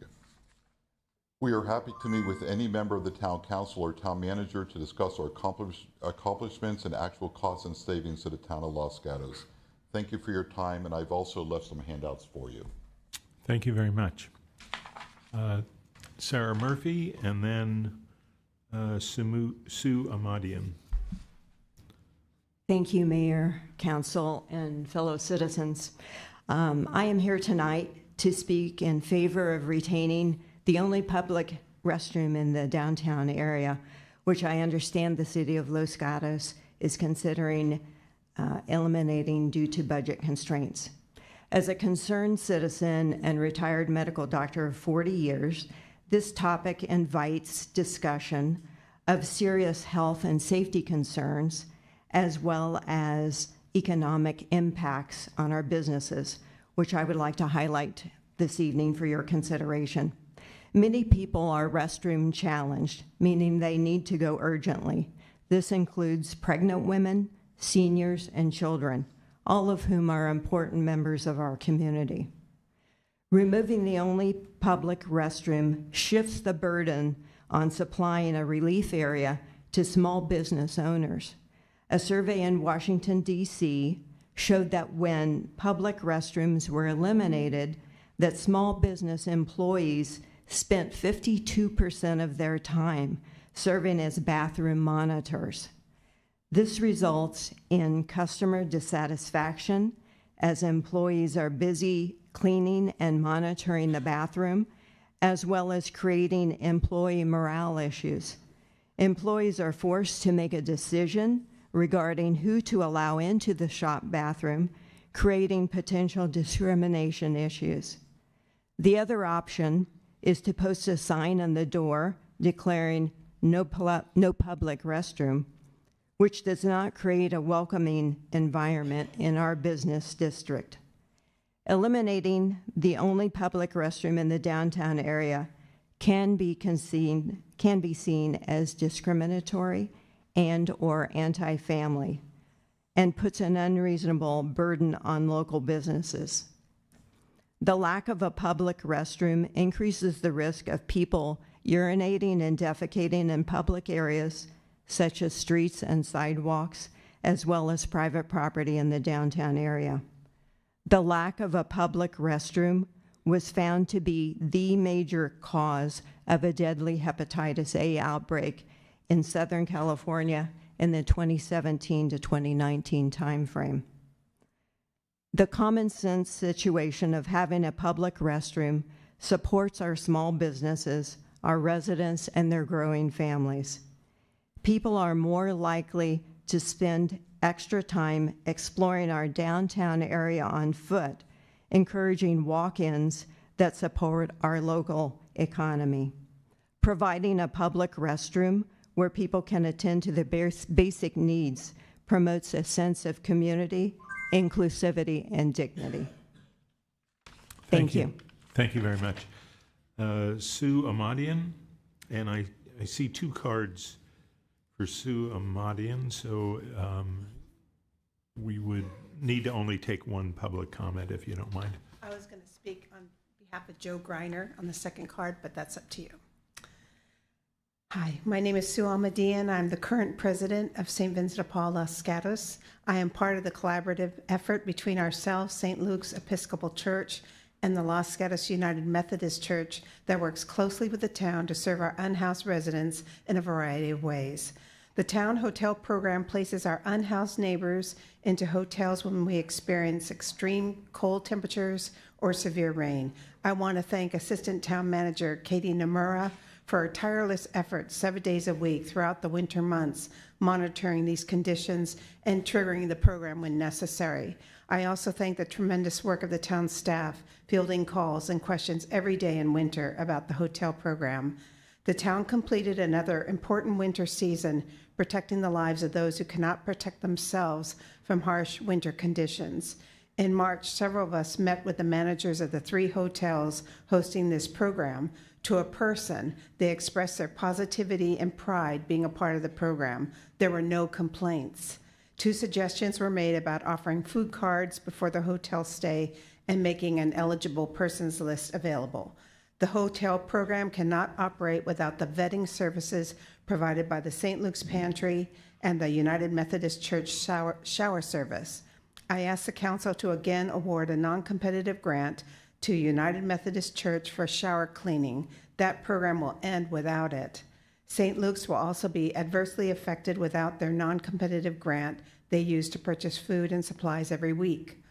St. Vincent de Paul was awarded a competitive grant of $12,000 for rental assistance. We thank the council for that, and the library director, Ryan Baker, for always being willing to answer grant questions. We exhausted these funds this month. We kept 8 town residents from losing their homes. For most, it's an apartment. Of the 8 residents this grant assisted, 3 of them have children. 3 of the 8 are disabled, and 5 of the 8 are working, but either underemployed or in jobs where their pay is commission-based. We've heard that rental assistance may not be renewed as a competitive grant, that rental assistance funds may be given exclusively to West Valley Community Service. West Valley is an exceptional organization, and if the rental grant to them is earmarked just for town residents, that's great. If St. Vincent de Paul cannot apply for a competitive grant for rental assistance, I will report in an email to the council how that will affect us in this next budget cycle. Lastly, I ask that a grant for laundry vouchers not be discontinued. In these critical budget conditions, perhaps the grant can be decreased. For 15 years, the Los Gatos Laundry has accepted the business of our unhoused neighbors. This is where they go to get their sleeping bags and laundry washed. It's a place they can walk to or drive to when their car's their home. Thank you very much. Thank you. Any questions? Okay. Tim O'Rourke, and then Jan Schwartz. Good evening, Mayor, council members, and staff. I'm Tim O'Rourke. I'm a member of St. Vincent de Paul Society here in Los Gatos, and I'm part of a collaborative effort between ourselves and St. Luke's Episcopal Church and the Los Gatos United Methodist Church that works closely with the town to serve residents with your support. I'm referring to the community grant programs that Sue just spoke about. On behalf of all of us, I want to express my gratitude to the entire town council for your leadership in supporting these various programs. I also want to recognize, excuse me, as Sue did, the assistant town manager, Katie Nomura, for all her hard work in implementing the day-to-day logistics of the hotel program. Thank you, Katie. I also want to thank all my fellow Los Gatos neighbors who have supported these programs. I would like to share one short story about rental assistance. It's about a young working single mother in her mid-30s with a young daughter who are living in Los Gatos. She has always had steady employment in childcare. She has always been able to pay her bills. Then suddenly, she was laid off without notice. And with her income suddenly cut off and no savings, she was without means to pay her rent. She expected to receive a 3-day eviction notice from her landlord any day. She was very fearful and stressed about losing her home and the welfare of her daughter. She was interviewing and still without full work when she reached out to the Los Gatos Anti-Racism Coalition. They reached out in turn to St. Vincent de Paul, asking us to collaborate on providing rental assistance to her. Between the two organizations, we were able to pay her entire rent and allow her and her daughter to remain housed. It is just one of the many examples like this that demonstrates the power of working together with the town's support to uphold the dignity of all while building a stronger, more supportive community here in Los Gatos. I humbly ask the council for your continued support by continuing to fund essential programs like these, which mean so much to me and many of my Los Gatos neighbors. Thank you for listening. Yeah, thank you. I have a question, and this relates to the level of funding for the hotel program. We haven't gotten to the stage where we're evaluating recommendations that have been made by staff, but one of one of them is to reduce the hotel from, I think, 28,000 to 20,000. Do you know if we reached the maximum amount in the last year? I'm not concerned about numbers. I'm more concerned about people. And I believe that the way that it is managed, that regardless of the amount that is allocated, that the needs of the community will be met. And that's my most important concern. Okay, thank you very much. Yes, sorry. Thank you, Mr. O'Rourke. One quick question. Thank you. I was going to ask Sue, but I forgot to do that. And I appreciate the work you're all doing, but you can answer this as well. In Hopefully. terms of the rental assistance that's provided, my understanding is this is not for somebody who is chronically not able to make rent. This is for a one-time incident where you jump in, put the patch on it, and then people are... Can you explain it to me? Yeah, that's part of our rules in the organization. It's a one-time, once a year, one-time payment. And we do inquire about the recovery plan for people in these situations. Yes. Okay, great. Thank you. Okay, Jan Schwartz and then Kimberly Snyder. Good evening or good night, getting there. I'm here with the Los Gatos Museum contingent. I'm Jan Schwartz, and I'm Vice President of the Board of NUMU, the New Museum Los Gatos. And I want to thank the town for your support of the museum and highlight the fact that NUMU plays an important role in our community in realizing the goals of the Los Gatos 2040 General Plan. The plan was adopted in 2022 and states in part, I won't read the whole thing, NUMU has been a key cultural element of the town since its founding in 1965. Note that's 60 years, contributing to the unique character of Los Gatos. The museum's the custodian of extensive art and history collection and works with the Los Gatos Library and other resources to enrich an understanding of our cultural heritage. Also in the town plan, section PFS 25.7 states that one of the goals of the town is to continue to support the growth of NUMU, its visual arts program, local history and education programming, and the stewardship of its art and history collections for service to and benefit of visitors and participants of all ages. So I'm here to encourage and ask that you continue to support the museum. I know there are budget cuts, and I think this is a town priority. It contributes to the cultural vitality of our town. We had the Art Now Award ceremony. Thank you, Rob, for being there. Earlier this month attracted over 400 visitors from around Santa Clara Valley. We did a small survey, 27 people, random, just asking people, but 41% ate in Los Gatos before or after the ceremony. 19% went shopping while in town. 89% plan to come back to NUMU for future exhibits. So we're asking you to continue to support this valuable resource. Please, we will talk more about supporting the history program and our capital improvement, and we hope to celebrate another 60 years with your help, at least. Thank you. Thank you. Kimberly Snyder and then Julie McAuliffe.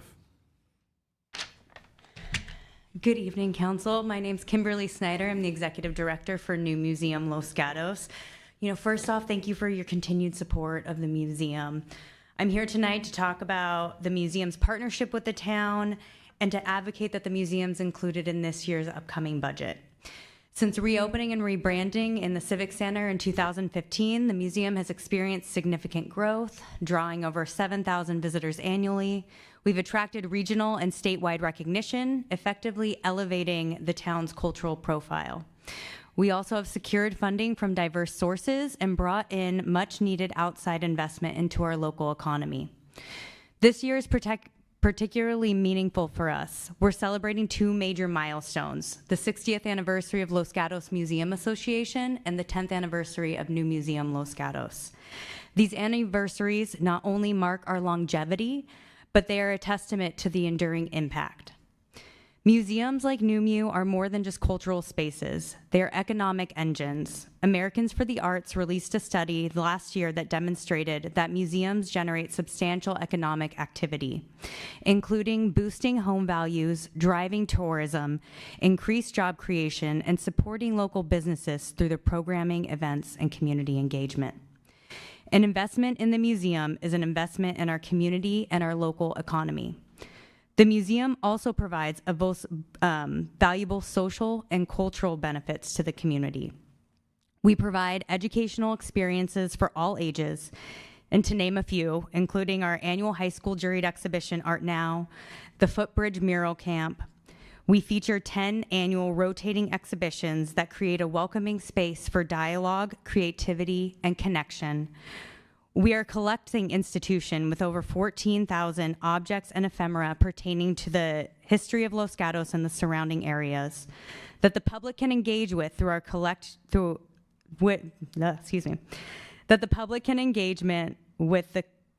through our exhibitions, our collections lab, and ongoing history-focused programming. We are stewards of Los Gatos' cultural heritage, preserving the stories, artifacts, and artistic contributions that contribute to our town's character. As we look to the future, it's important that we deepen the partnership with the town, not only as a cultural resource, but as a vital contributor to the economic and social fabric of Los Gatos. I'd also like to note that unfortunately, we did receive 2 federal grant termination notices that amount to $135,000 through August 2026. But despite these setbacks, we will continue to think of new ways to raise funds from outside sources, both earned and contributed revenue, including our first benefit in November. And as we're asking you to continue to invest in the Los Gatos History Project and the Capital Improvement Project. That was included in the packet. Yes. Thank you very much. Thank you. Julie McAuliffe, and then Gus Hu. Hi, good evening. My name is Julie McAuliffe. I'm the president of the board of NUMU. I don't need to go into too much explanation about NUMU, but I do want to say thank you for all your support that you've done for the last 60 years that we've been in a museum in Los Gatos. Tonight, I really just have one ask that 23-24 money was allocated for the tenant improvement project here at the Civic Center. And part of it was for an ADA compliance, the ramp that they're still working on. And the other was your HR department. Their conditions were not conducive to a environment. They did not have a window. Therefore, they took some of our office space. Our office space now is not conducive for our situation. We do not fit. They took half the wall, and we do not fit in the wall office that they have configured for us. We are now in our art studio. Therefore, we are working in our offices or in our art studio, and that is where we have an opportunity to have programs and have workshops. Therefore, we cannot bring in income to help with our expenses because we're using them as our office. We brought in a consultant to come in to help us with the office space, and they have suggested that we take the wall between the art studio and the small office space that we have now, because we do not fit in it with all our employees and the work that we have to do for our exhibitions, that we take down that wall and we move it. Therefore, there'll still be enough light and space to have our art studio where we can do our workshops and have art classes, and then our office will have enough space that they could work in. So we're wanting to act on this because the project is not complete, and if we do have a work order to this project, it will be way cost effective than if we close this project and then we open up another project. That is, we do need to make our office space as conducive as the work environment of the Human Resource Office. So thank you for your support through all these years, and I hope that you will consider working with us on this project, and of course sooner than later. So we'd like to get this work order in on this tenant improvement project. So thank you. Thank you. And you do have this in your files. Yes. Thank you. What I wanted to just ask, because we're going to get to a broader discussion later about the fact that I don't believe we can just cut our way out of the situation that we're in, that we have to increase vitality and vibrancy and economic activity. And I congratulate you on the Art Now, bringing a large number of people to town. But I'm wondering if you'd be willing to work, and this is for all of you from the museum, on ideas to create a new vital activity that could attract people to stay a weekend or to spend more than a weekend. You know, we had something called the Plein Air Festival a number of years ago. It ran for a while. Is the museum willing to collaborate with the town on economic vitality ideas? And then perhaps that might be a way to help with your own financial situation. Absolutely. We're definitely willing to collaborate with the town to make our town more vibrant and how we can do that. I do know that we've had opportunities to have where you can have a workshop where you have an artist will come in and they'll do a multiple day workshop. Therefore, they would be going to our restaurants. They would be spending the night in the hotel. If they were coming from some other place in the area, I know in the past that they have done that. But right now, we're not able to have any workshops because we are now using that as office space. But yes, we'd love to collaborate with the town, the Arts Commission, and anyone to make this town more vibrant, to bring more art and culture and everything to this town. Thank you. Thank you very much. Gus Hu and then Jeff Suzuki.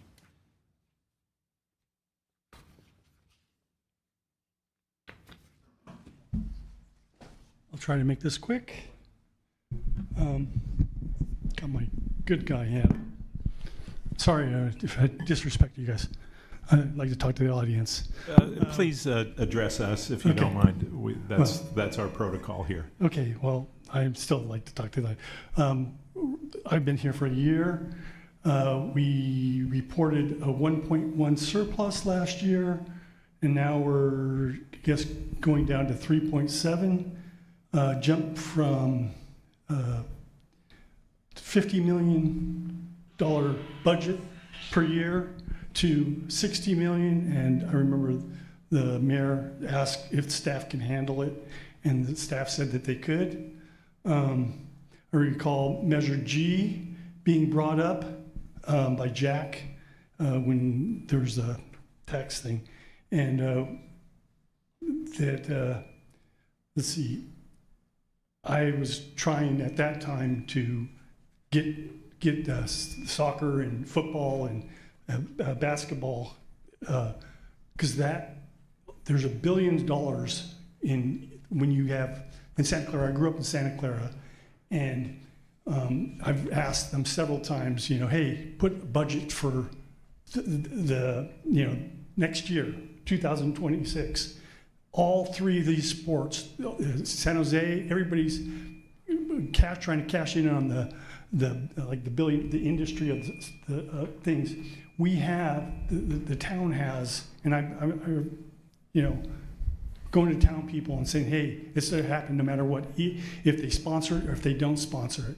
But I do really wish they would, hey, sponsor a team like we did 30 years ago. A lot of people remember the World Cup and because I played soccer, but I also played basketball when I was a little kid, and I grew up in Santa Clara, and we don't have that thing. And when I grew up in Killarney Farms, and it was just all college things, and I tell my mom, yeah, I'm going to go to Oxford or to Harvard because it's all colored streets to play basketball. So I played a lot of basketball there. I'm not trying to disrespect you, but I'd wish that you set aside some money and just sponsor teams. It'll pay for itself. Thank you. Jeff Suzuki and then Lee Quintana. Gotcha. Thank you. Good evening, council members. First, a disclaimer. I'm not speaking as a complete streets and transportation commissioner tonight, but as a private citizen and the president of the Los Gatos Anti-Racism Coalition. Since I can't exactly ascertain where you might all stand on the potential budget recommendations or just generally speaking on setting the budget, I'll talk in broader strokes about what I personally believe about the services that the town provides.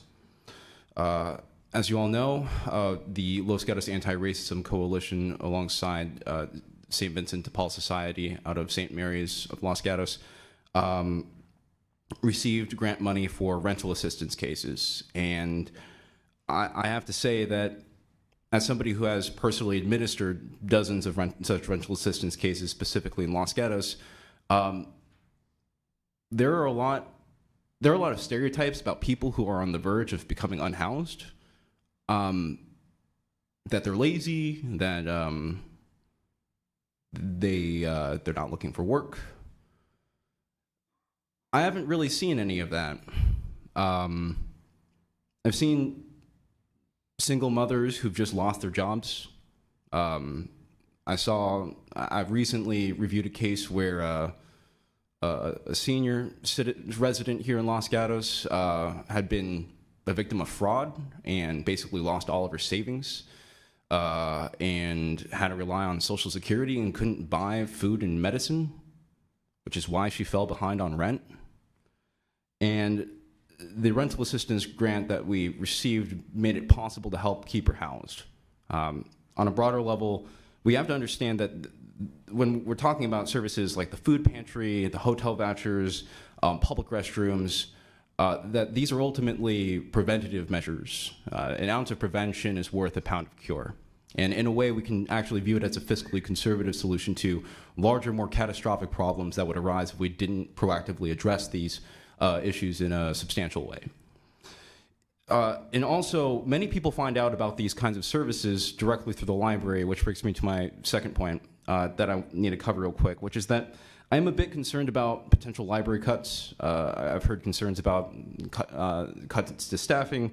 The library is often viewed as just a place to rent books and DVDs.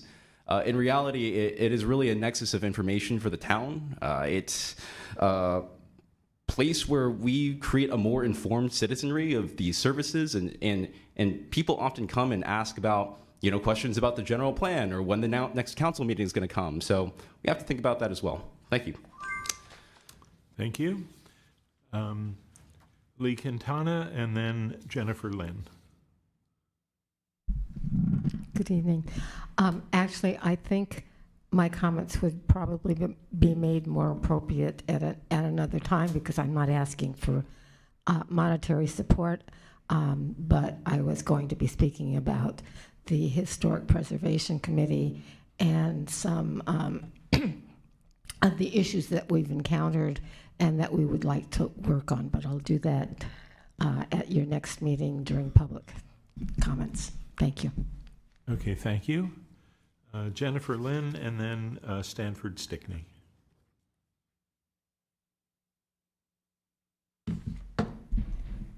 This is a first that I get to actually raise it. Good evening, Mayor, council members, and staff. Jennifer Lynn, CEO of the Los Gatos Chamber of Commerce. I want to thank the town for your continued and longstanding partnership with the Chamber.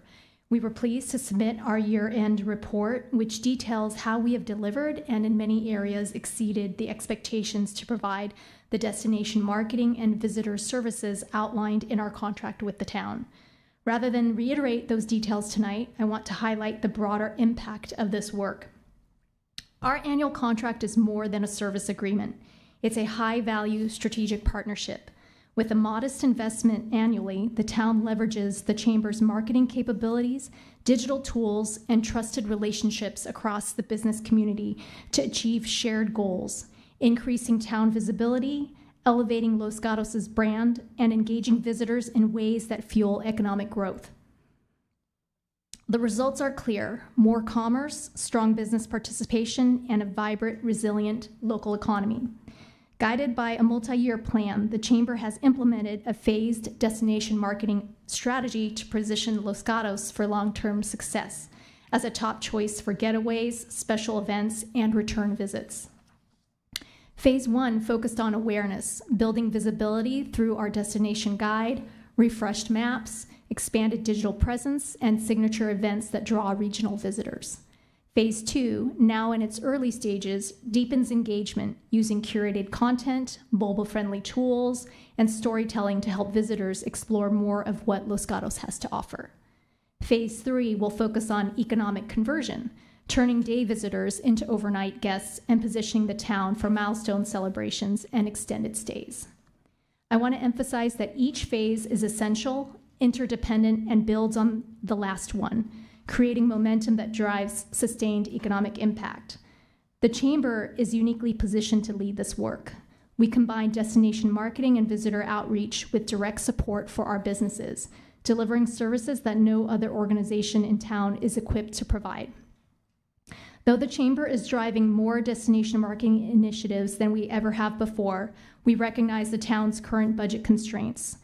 We will only be requesting the renewal of our $88,000 contract and in-kind support for Taste of Los Gatos' North Santa Cruz street closure for the 25-26 fiscal year. When finances improve, we hope to revisit the contract to ensure it reflects the full value and impact of our work. Again, I want to thank you for the partnership. We appreciate the collaboration, and we are excited to build on the momentum and make Los Gatos even better. Any questions? I had a question, and very much appreciate the work on vitality and vibrancy and the destination marketing and really transforming Los Gatos into a destination that generates a great deal of activity.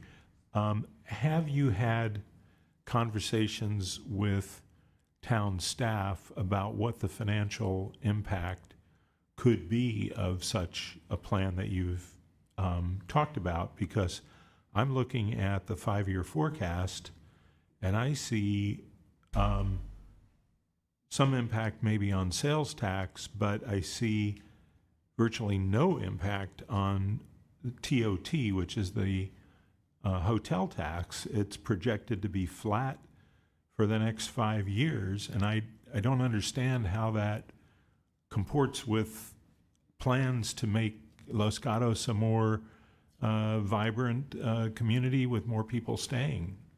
Yes, that's a really good point, and we're excited to sit down with town staff to dive into that deeper. There are definitely multiple dynamics going on. I mean, we are losing one of our accommodations, so that is definitely a big piece of it. Also, just consumer patterns have not fully recovered since the pandemic. Just the way that business travel has changed and conference travel, so we're just not getting the same kind of overflow during the midweek, from what I understand, from like when there are conventions happening in San Jose and Santa Clara. So there's just some things that have shifted that's going to take time to recover. And like I was saying with the phased approach, it's not simply just saying, hey, we want people to come stay here. We have to create that awareness about who we are, what we have to offer, then offer the tools for visitors when they do get here to be able to engage and find the commerce, find the dining, find the shopping, and then also furthermore for the multi-day stays, really to be able to explore the things like wineries or venues for celebrations like weddings that would really drive multi-day stays. So there's a lot. It's not you just saying we want you to stay. You really have to like make the case. So it kind of takes a concerted approach, and that's why I think you can't expect just an increase in TOT and that traffic immediately. You have to kind of build it, and then I think it will come. But I'm excited to dive into the conversation with town staff. Right. One thing I'm thinking about is having some goals, some measurable goals related to that that could then translate into dollars. But is that something that you would be interested in working on, or you would support? For sure. You're talking about like the TOT tax kind of. Yeah, visitors. Yes. Excuse me. I'm sorry. Is this on the agenda for tonight? It has to be related to the budget discussions. Okay. Thank you. Thank you. Okay. Thank you. Last card, Stanford Stickney.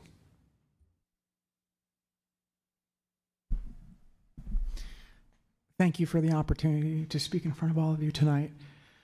I don't envy your position. we have a budget that needs to be cut. There's wonderful programs, and each one of them is valuable in its own right.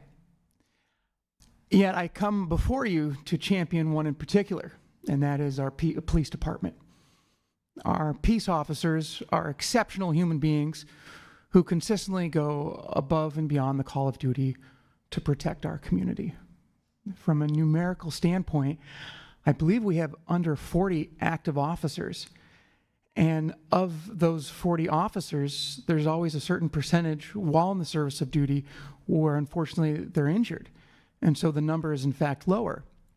And then when we think at 3 in the morning or 5 in the afternoon, if there is a crisis, that's when we want to have those individuals who are kind, who are caring, who love us, and are there to help make the community safe.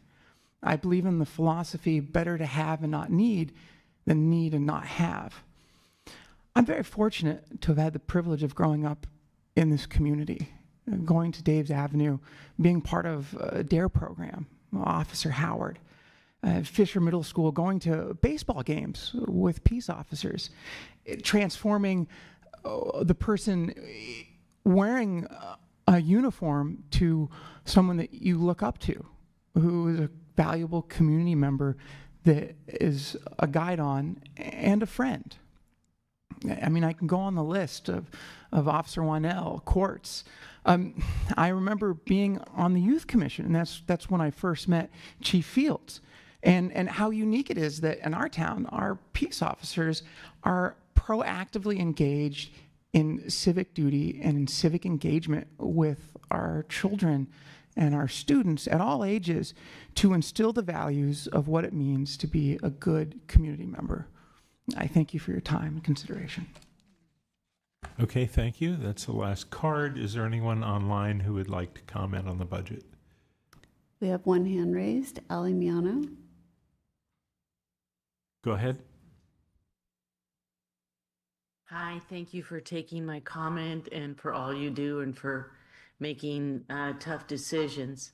And I apologize, I was not able to prepare any organized comments, but I would like to first say that although I am on the Complete Streets and Transportation Commission, my words are my own this evening. I am a member of the Los Gatos Anti-Racism Coalition, and I would love to support, to see you continue to support our work in homelessness prevention and in support of the work of the St. Vincent de Paul and organizations who are working to aid our unhoused here in town.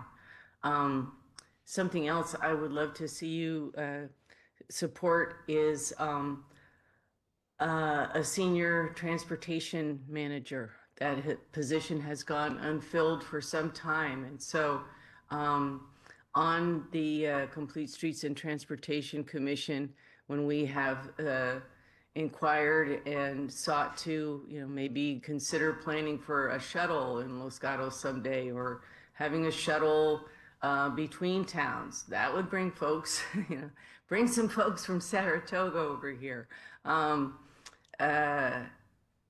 Just to have some increased mobility in the town and between towns.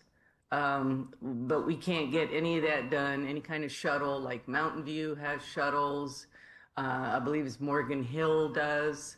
We've got our one bus that comes every half hour, and that's it. So that is something I would like to see us at least try to hire that senior mobility manager and not put that on hold. And just in general, pardon me for saying the T word, but can we just raise some taxes? I mean, I am not in the math business, but it seems to me like in a town of 30,000, if everybody pitches in a little bit more, we don't have to make these cuts. We can keep the library lights on. We can hire the police officers. We can do the things that we need to do to keep the lights on. So that's my suggestion. Thanks very much. Thank you.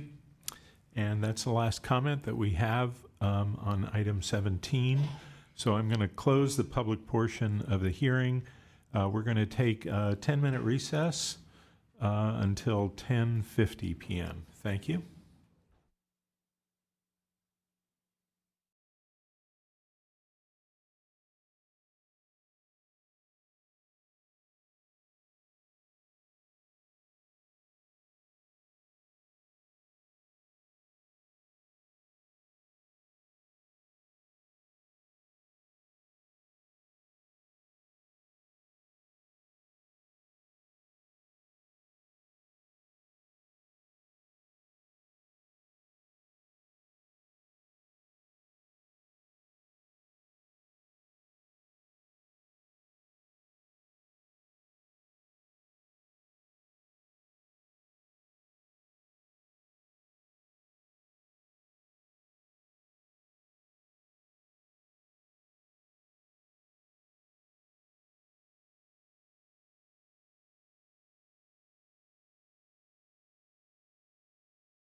Okay, thank you. We're back in session, and we've closed the public comment, and now we're going to be talking about the proposals and ideas that have been brought forward from staff and from the community.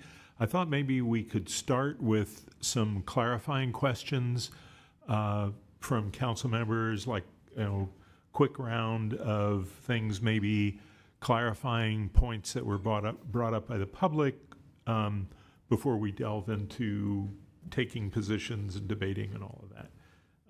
So I'm just going to lead off with one, and that is about DART. Is there a proposal to reduce the funding or support for DART? There's nothing that we're proposing off the tiered reductions to do so. Okay, thank you. Yes, Councilmember Risto. Thank you. I had a couple questions based on comments from the public. In terms of the eucalyptus trees on high-low, because I know we got a memo on that and I don't remember all the details. So a couple of quick questions. In terms of a nesting season study, my understanding is that is a routine thing done in any municipality when trees are trimmed or cut down. Is there something different going on, or who's in charge of that? Our Parks and Public Works Director indicated earlier that that study is now done. Okay, so that's moving forward. Thank you. My next question is, what is our policy on eucalyptus? If PG&E takes out these trees, the trees they're talking about, are they obliged to replace the trees, or do we not do tree replacement when it's for fire hazard mitigation? I don't know of an exception for that, but I'll turn it over to Nicole. We don't have an exception to the replacement policy, although with PG&E, we tend to work with them. They've offered replacements of a different species that has not been selected yet. Okay, perfect. So when those trees come out, they will be replaced. And then my last question is, well, on this is, someone made a comment about, it'll only be 40K or something to take the trees out. My understanding is when we removed the overlook eucalyptus using roadside clearing money, because that was a fire escape route, that was close to $300,000. Do we have a number on that to remove? I think it was 18 trees. It was about, actually, we got a bargain. We felt like we got a bargain. It was about $186,000. It was much less than we thought it was going to be. About 10K per tree? About 10K per tree. We're assuming we might pay about 15K per tree to do the additional 5 on high-low, so $75,000. We are working with PG&E to see if we can coordinate with them to have them do that work. Okay, thank you. And then, and then if I can ask the other couple questions. In terms of our hotel program, if we're talking about reducing from $28,000 to $20,000, I know Assistant Manager Nomura, you have been the coordinator on that program, or the lead person. Have we exceeded $20,000 this past year? Thank you for the question. Katie Nomura, Assistant Town Manager. We have not exceeded $20,000 this current year. Last year we did exceed $30,000, so it does fluctuate, but we have tightened up some of our criteria, and especially with the closing of one of our locations, I do think $20,000 will be sufficient for next year, barring some exceptional winter. Okay, thank you, because I do remember allocating money at one point and then having to extend it, and obviously we don't have control over the weather, but I think that is what drove that. And then one more thing is, when we talk about TOT and our hotel capacity, do we have any idea for the TOT that we receive right now for our hotels, how close that is to capacity? That, I mean, it'll never happen, but if we had 100% occupancy of our hotels, do we know, are we at like 75% of what we would collect? Or, I'm trying to understand, like, I don't know how you get there, but if you did, what's available? I have to just do some analysis and get back to you to the percentages, but I would assume that it's definitely not 100%. Maybe as a just quick follow-up to that, does TOT also include short vacation rentals like Airbnb and that type of thing? Yes, so the TOT includes the Airbnb. We have the town has an agreement with Airbnb. We don't know the details of the participants. We receive the TOT revenue for that, and when we changed the TOT ordinance and increased the TOT from 10% to 12% in 2016, we also changed and we get some TOT collection on online reservations. So we capture all of that revenue. Okay, thank you.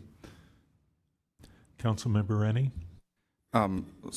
First, I'll just make a comment on the TOT. We were told in the past it's also dependent on what's going on in the hotels in the other areas. If they're full, then we can charge higher prices here. So it's not just being 100% full. It's 100% full at what prices kind of thing. So we are, even if we got great destination and filled them all up, it's going to still depend somewhat on what's going on in the area around us from my recollection of past discussions. We didn't ask about the restroom. There was one speaker worried we were removing the restroom. I didn't see that we were planning to remove the restroom. We are not removing the restroom. And then what is planned for the visitor center and destination marketing? Is that $88K in the budget? I couldn't find it again quickly. That's what was our current agreement, which was $55,000 plus one-time $33,000 last year. So this is what the chamber is requesting. So what's in our current budget? We have the $88,000 in the budget. No change. Okay, thank you. I think that's it.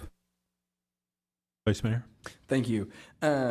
Appreciate the clarifications on Darton, the public restroom. Those were both concerns of mine as well. So a couple different questions. One, so I didn't realize that the laundry program was in the competitive grants. So that would, the money, I think it's like $4,000 we provide for laundry, that is not included in this budget. Is that right?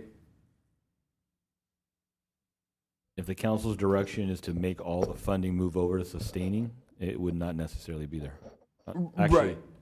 Katie, did we put that as sustaining?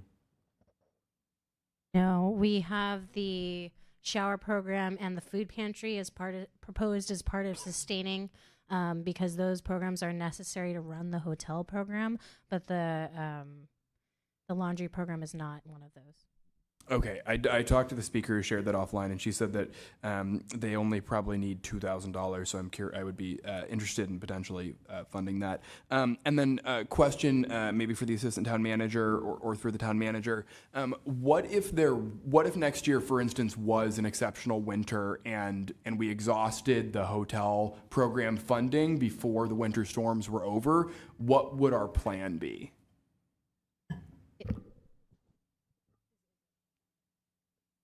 I'll take that one, and then town manager may want to add. If my plan would be similar to in the past, where we closely monitor our expenditures, and if it comes to a point where we believe we need to return to council and let you know of the situation to see if you would like to add funding or what we would want to do with that. Of course, with our analysis and recommendation at the time with what funds are available or not, we could keep you informed.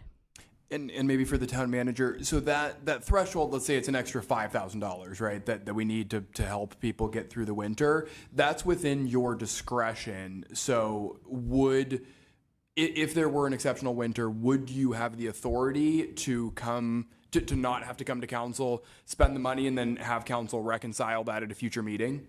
We would. The town manager's authority is at the fund level, so yes. We will be monitoring the budgets a little more closely over the course of the next year at a categorical level, so we're trying to figure out the best way to monitor and track based on what percentage of the year, where are we? So if we're seeing instances where, hey, this line item doesn't look like we're going to make it to the end of the year, whatever that line item would be, what are we doing about it? And I would assume if it's a program that's obviously had visibility at the council level, that would be a consideration for us in any decision making. Okay, no, that's helpful, and I would. I think it's important to know. And then one last question is on the PG&E. So I'll ask the same. It sounds like this is half answered, but just perhaps for the director of Parks and Public Works, it sounds like PG&E is willing to work with us, but do we know exactly what that would look like? Do we know if it's, if there's a dollar amount they would need, or are we not there yet? We're not there yet. We just asked them if they would entertain the idea of having their contractor do the work if we cost shared. And they're trying to figure that out, I'm going to guess. And I think we need to talk about that on our end too, because there's going to be things about sharing liability, and it's a high risk operation. So we're not there yet. PG&E did notify us today that the crew that they were going to use has been taken to another job site, another high priority job site. So that gave us a little bit of time to keep sorting through that detail. Okay, that's helpful. And then I guess just my final question there is, I guess this is more of a question for the council. I think that's a really high priority item. And so in terms of funding that, I read in the slides and read in the budget, it seems like staff is trying to get a little bit more creative with how we fund some of these tree and wildfire safety things. If we didn't set aside money this evening, do you think it would be possible to still complete that job? Or do we need to set aside money? I think we need to identify a funding source and set aside some money. Yep. Thanks. I had a question about the capital project Tier 1, the POB space study. Does this relate to the police department consolidating operations in one building at some point? It does. And so are there police efficiencies that we're counting on that may have come from the report that we had, or public safety improvements that depend on that project getting done? Maybe the chief would like to comment, or I'm really looking for what are the public safety implications of that capital project. Well, let me start, and then if the chief needs to add in, I mean, that project is a $75,000 budget. It is an initial architectural evaluation of the police operations building to determine how we might be able to fit an additional 20 staff in there and their associated vehicles. So we are going to have to assess that site and see what it's going to take. And that is just the first phase of what probably will be a multi-phase project to make that assessment. Okay, I'm kind of interested in the public safety implications of that project. That is a first step, but we're talking about something that was called out in the report, I think. Jamie Field, Chief of Police, and thank you very much for the question. I think the Parks and Public Works Director did a very good comprehensive job of explaining that phased approach. Right now we need to have that assessment to provide us with further direction from the consultant's standpoint. We have gone out and we've received some companies to review to determine who will be doing that assessment moving forward, and then also further understanding of what that cost associated may be and if the $75,000 will cover it or not before we can move forward. Okay, thank you. Okay, so those are kind of the preliminary questions. Now, if we wanted to maybe focus on the operating budget first. Go ahead. Take a moment. We'll just hold for a minute.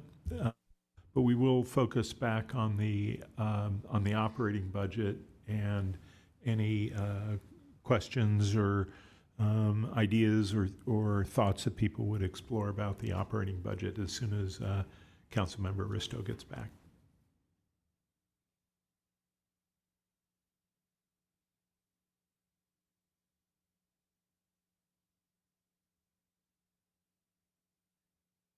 No problem.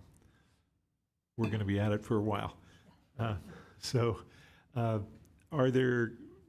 folks want to offer any suggestions or ideas about the operating budget? Councilmember Risto. Thank you. I'll start with an easy one. I think for sure Measure G, staff's recommendation that it all go to operation this year makes total sense. And then looking at the expenditure reductions, And maybe it would be helpful to note whether it's already in the staff report as a recommendation or whether we're going beyond what's in the staff report as a recommendation, just a suggestion. And if I may, Measure G is that item that we would have to vote to make sure that you give direction for that. So it would be good if the council does agree up front on that use, you may just want to make the motion second and put that on the record. Okay. Do we want to get that out of the way? Yeah. I move that we take the staff and the Finance Commission's recommendation to move all of the proceeds from Measure G this year into operating. I'll second. Okay. So we have any further discussion? I'll call the question. All in favor? Aye. Okay. Apologize if maybe I missed who was the seconder. My head was swiveling back and forth. So, okay. So, other comments on operating? Vice Mayor? Thank you, Mayor. Yeah, so I'll just start generally. I really like the approach that our new town manager has brought to this. I think this is a really thoughtful, comprehensive process that for me gives me a better idea of where we're spending, where we're pulling back, and sort of the full operation. So I really appreciate the sort of prudence that you've brought here. I think this is really valuable, and I think the community felt that too. So thank you for that. I think the sort of outlined approach of avoid overcutting, provide initial analysis on the financial outlook, and try to find future reduction and revenue measures is thoughtful. And so I'm in general alignment with what is outlined, but I do have some specific questions when it comes to operating. So one would be I would like to include an additional $2,000 for laundry vouchers. I think that's an easy one for us. And then when we get into the community grants program, I'm concerned about how low of a dollar amount we've gotten to. The staff presentation pulled up the numbers from the last 4 years, but those numbers were actually in the original presentation that y'all shared with us. They're a bit higher because of the total money that's been given. So in 2021, it was the numbers that staff shared with the council in April. It was $154,000 in 2021, $264,000 in 2022, $316,000 in 23, and $432,000 in 2024. And so I think, cutting much deeper than that is not the right direction to go. And so right now the proposal is for $126,000. I think as our federal government is and state government is having financial constraints, and there's a whole lot of factors at play. As the federal and state government are pulling back from funding nonprofits and supporting our community partners, I think the town needs to step up, not step back. My former boss, Gail Pellerin, in the last state budget cycle, which was a difficult one, she kept hearkening back to the phrase, "We cannot balance our budget on the backs of our most vulnerable," and I think that's a very thoughtful way to think about this. And I can't think of a time in recent history when it's been more important for governments to invest in our nonprofit and community partners. So I'm interested to hear where folks are at sort of on number. If we add $2,000 to the sustaining grants, that brings that up to $128,500 for sustaining grants. And then I would think that it would make sense to add some ballpark of $75,000 to the community grants program writ large for extraordinary or unforeseen circumstances that impact our community service providers and our most vulnerable residents, to be decided, and a structure could be decided around that when we come back in August and have a more comprehensive discussion. But I think if we limit our funding on this to $126,000 only for sustaining grants, there's not much of a discussion to be had when it comes back in August. And so I think that we can talk about the number. I would like to step up our funding when it comes to community grants. Other comments on that topic? Councilmember Risto? Thank you. It might be in here, but when we look at the grants, last year, I think for the first time, we added a lot of additional money for nutrition programs. And I don't know where we stand with what we funded last year and where we're at in this proposed budget. So I don't know if you could answer that. And then the other is the rent relief.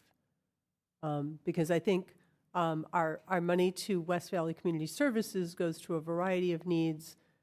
St. Vincent de Paul and Los Gatos Anti-Racism Coalition are both 100% volunteer groups. And they have no overhead at all. 100% of what goes through their hands goes to Los Gatos residents in the single most effective way to prevent homelessness. And so if we don't have the opportunity to put the money there, I'm concerned that there's not going to be that kind of safety net for our residents. I'm seeing if Ryan is still online. Ryan, are you online? I am. This is Ryan Baker, Library Director, and hopefully you can hear me okay. The nutrition money was baked into, in the way that I had originally presented it, the money for the nutrition program is baked into that 126,800, as is rental assistance programs. So all of that is baked into that number. When we come back to you in August, in terms of how you want to divvy that up, you can choose which organizations that you'd like it to go to specifically. If that is a concern, if you want it to go to more than one organization, just one organization, we can make that happen, and we would hold that discussion until August. At this particular time, we just need a lump sum amount that you want in the community grant category, and then we'll divide it up later. But those funds that you are asking about were baked into that 126,800. That is incredibly helpful. Thank you.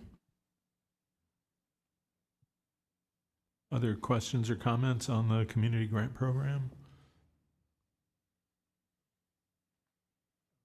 Councilmember Badami? I would be inclined to take staff's recommendation on the amount. I have to remember that Town Council identified 3 strategic priorities, one of which, the top one, was prudent. I can't even talk, it's too late tonight. Prudent financial management. So I am going to stay tethered to that priority, and I'm going to take staff's recommendation in keeping it at the level that we are. We don't have a lot of money to give away this year at all. We have a deficit as we continue throughout the next 5 years, and I think we have to be conservative. So I'm going to take staff's recommendation and keep it at the amount that they recommend. Any other comments on this? Maybe we ought to take a vote to see where we are on it. Okay, go ahead. Vice Mayor. I'll make a motion to allocate $203,500 to the community grants program overall, which is $2,000 for the way I got there, $2,000 extra dollars for laundry, $75,000 additional dollars. Okay. And doesn't look. Yes, go ahead. So, Vice Mayor, are you just adding? Not just. Can you explain to me what the $75,000, what's the purpose of that? Yeah, absolutely. So I think maybe twofold. One, I think it gets us much closer to where we were sort of immediately pre-pandemic. In 2021, we were at 154,000. In 2022, we jumped up to 264,000. So I'm, sort of getting in the middle there at $200,000. I recognize that we can't, do the 400,000 that we did last year or the, $300,000 the year before. But again, I think, come August, I think we'll have a lot more clarity on how congressional funding cuts through budget reconciliation impact our community, but the two biggest things that are being talked about being cut right now are Medicaid and SNAP, the other SNAP, Supplemental Nutrition Assistance Program. And those are, Medicaid funds lower income folks, SNAP funds, food insecure folks. Those are two of the biggest things we fund through our community grants program. So meeting those needs a little bit better. And then, kind of second point to that point is I think there are lots of unanticipated things that could happen over the course of the next year. And I want the town to be in a position to have funding to meet extraordinary or unforeseen circumstances. And, maybe finally, I think as a council, have to be honest with ourselves that if something major happens in the community and there are community partners who are hurting, I think we will want to be able to step up and support that. And so I want to set aside the funding now to be able to do that, because I think we would want to be in a position to do that. I have a question for staff. I'm trying to understand the numbers, and I'm looking at the PowerPoint presentation on community grant program, and those numbers are a little different than what I've been hearing. So could we clarify that? Yes, there was another column in the original staff report that there were numbers that weren't a consistent number throughout the years, and so the balances weren't adding up. So we just deleted that last one since it was an ongoing funding.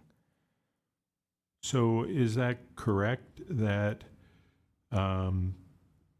we were not at 400 some thousand, but we were at 303,800? We were, if you add the additional programs that we had, we were in over 400,000, but I'll turn it to the finance director to get us the number.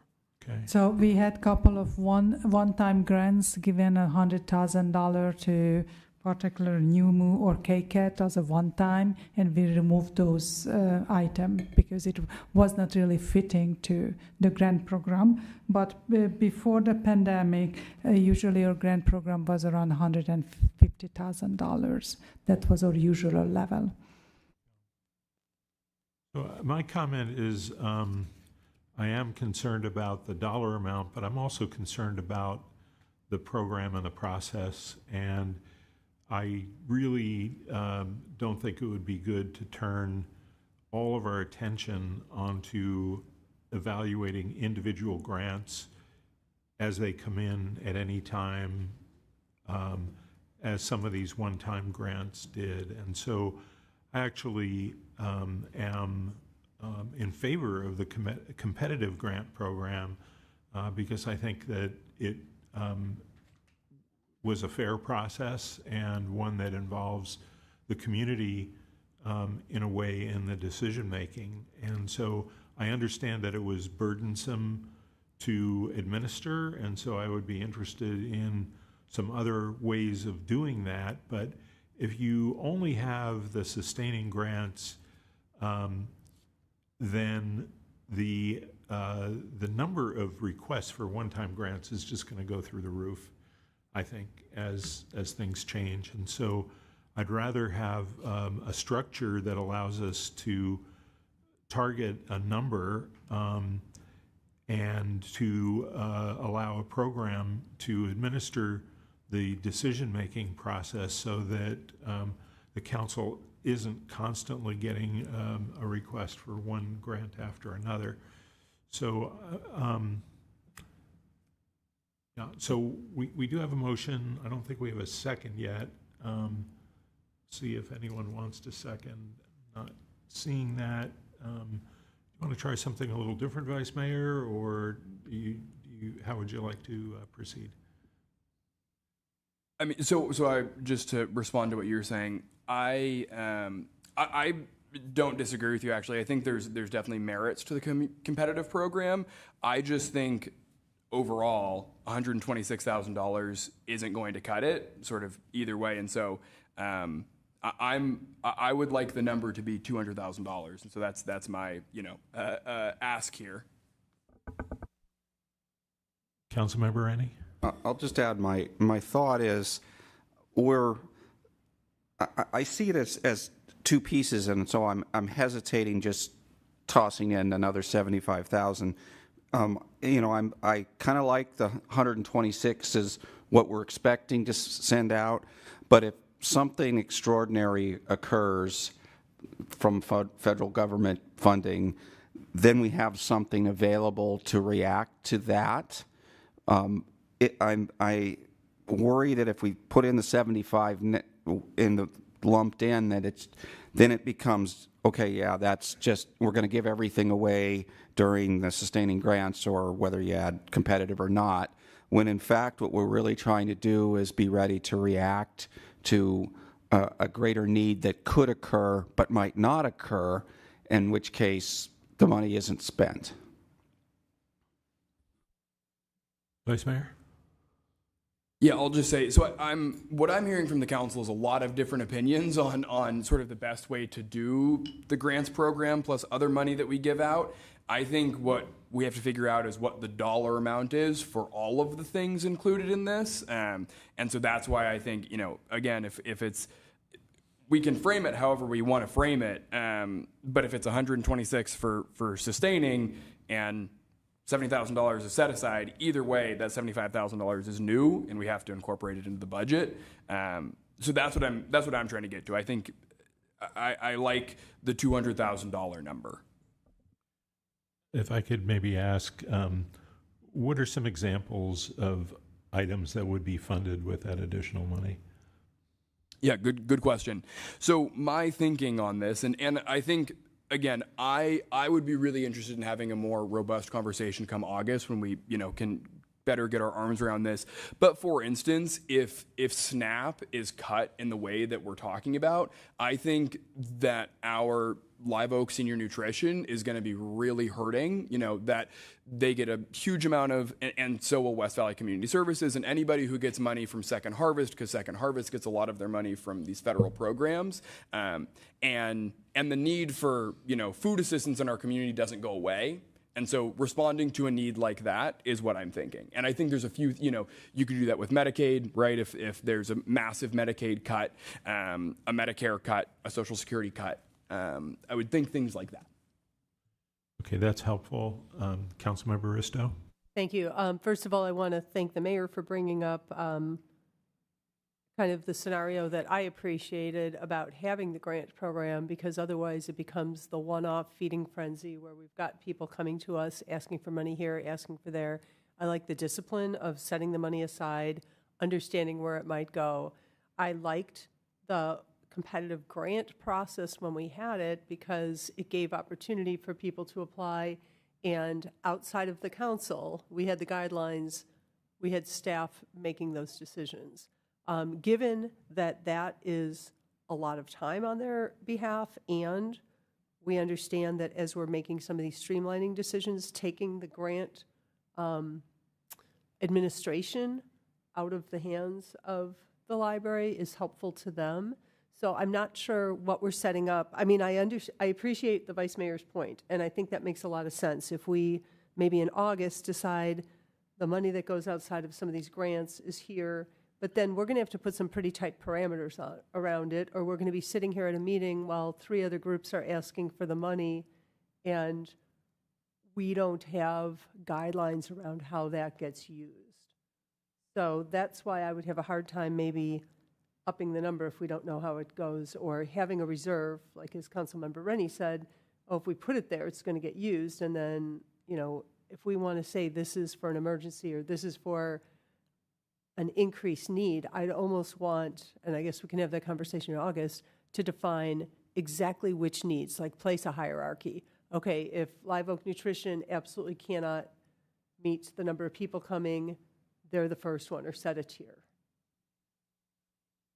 Yeah, just my thought on it is that some of the challenges that the Vice Mayor, I think, are going to come to pass. And I think that we will be in a position, given the way the federal government is going, to have to deal with some significant additional cuts. I don't really feel that the grant program is the best way to handle that at this point. I think it would be better to make sure that we have reserves to deal with that, and to not necessarily to budget that we are going to spend $75,000, but to deal with that eventuality. If it looks like our financial situation is getting a little better when we get to mid-year, then I think it would make sense to redo the competitive grant portion and fund it with a specific amount. I just don't think this is the time that I would be comfortable in putting money into a grant program. And I would also be very interested in Mr. Baker's thoughts about maybe how to do something like competitive grant in a fair way with less overhead and with less burden. That's kind of where I am on that. So I don't know if, I don't think that leads to another item, but Vice Mayor. Yeah, I understand. I think this is all reasonable, and I think Councilmember Rennie's point is well taken that if we put $75,000 set aside, it's probably going to get spent. So I guess this is a question for the manager, because an additional $75,000 or whatever $1,000 we decide on would likely come from the unassigned fund balance. Perhaps it doesn't matter, a little bit of a loaded question here, but the money will still be there if there is some catastrophic need. Is that right? And so we don't necessarily have to set aside the money this evening if there were some catastrophic event that we needed to respond to. By catastrophic event, you mean funding issue that translates to a nonprofit? Yes, you at any time can appropriate funding for whatever purpose out of the unassigned fund balance. But let me offer one suggestion to get you kind of to a finish line and just push the conversation into August. You may want to decide to just split the sustaining grant money for now into the competitive grant and then keep the sustaining amount what it was already, and approve that amount in the budget. And then when we revisit the program and you're establishing the criteria and you're trying to establish a criteria, how do you deal with extraordinary events? We can revisit the total dollar amount, because at least at that point, you've created a mechanism of competitive grants where folks, okay, this is what we expect. All requests are going to go through the competitive grant program. You at least have telegraphed to your nonprofits that have sustaining grants that we are not reducing those sustaining grants. And the pantry and the other one that would be now in the competitive grants, we grapple with that when we decide on what the total dollar amount is in August. That's just one suggestion. You can go a different route too. Yeah. So I appreciate the suggestion. I don't know. That's not quite where I'm heading. I guess sort of taking one step back, I would still, I think, regardless of what the grant structure looks like come August, I think we should at least meet where we were at in years past. So I would make a motion to increase the total sustaining grants fund to $155,000.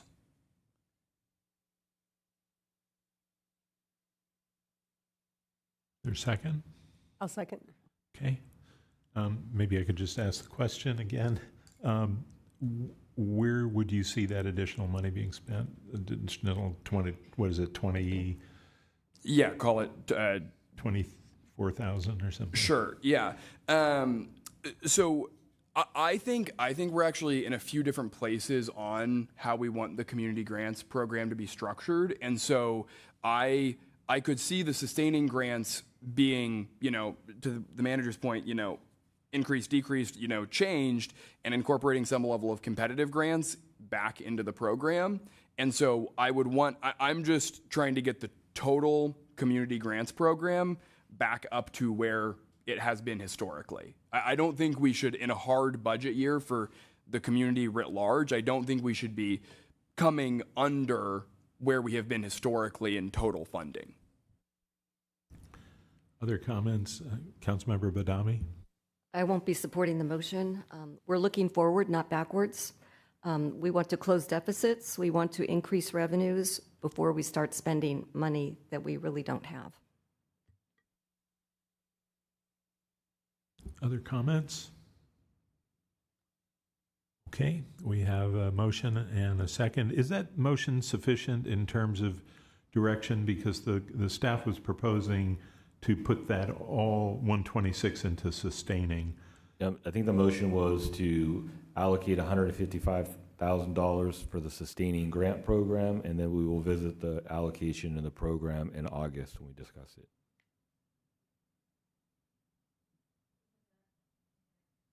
Ask a clarifying question, sorry. So sustaining grant program or community grants grant program? The community grants program for Overall us community to grant program. for us to decide in August how we actually and how that shakes out. Okay, so correction, thank you, Katie.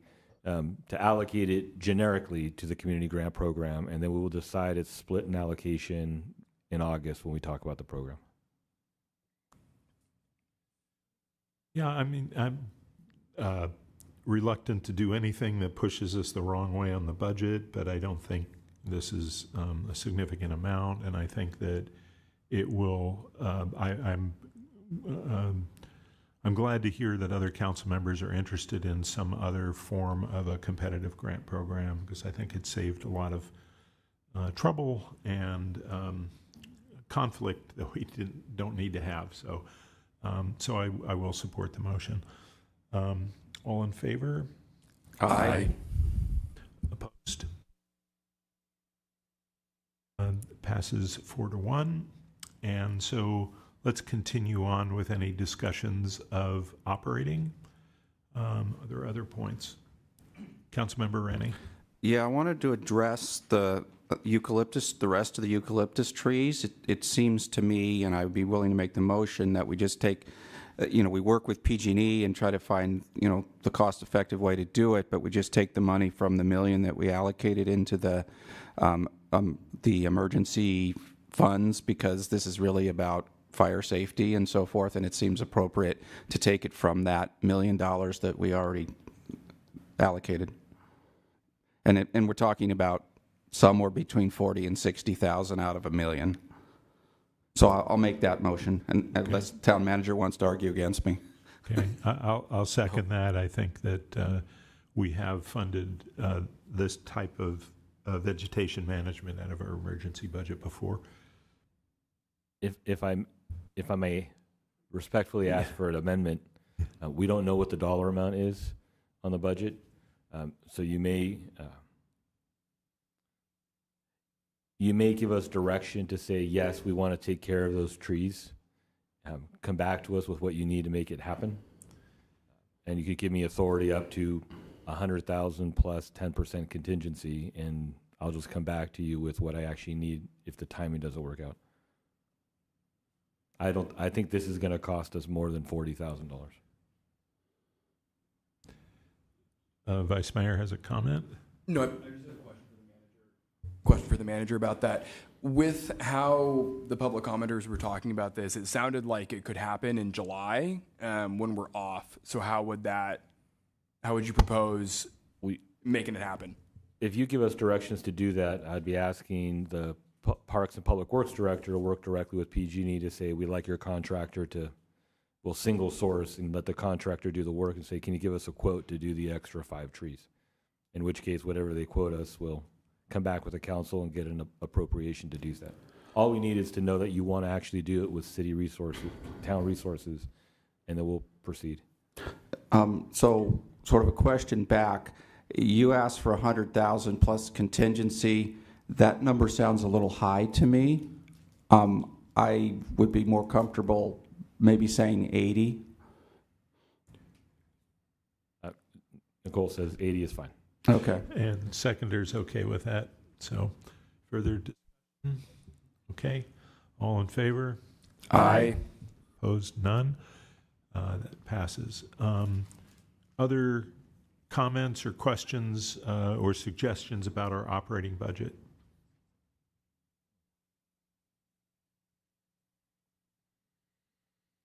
I do have some suggestions that I think I'll hold till later about some funding sources, but we've been focused a lot on expenses, and I wondered if anyone wanted to comment on some of the other revenue opportunities in the operating budget. I know there's a table, I think it's on page, what is it? 658, that has some additional revenue opportunities. Would anyone like to comment on any of those?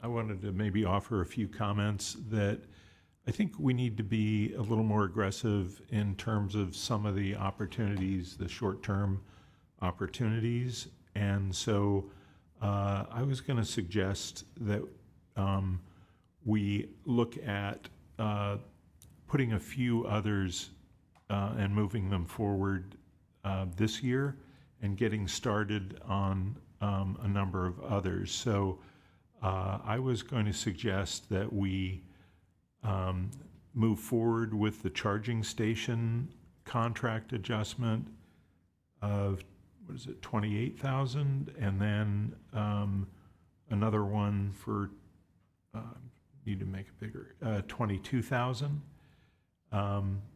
And in addition to that, consider the additional items from the revenue audit.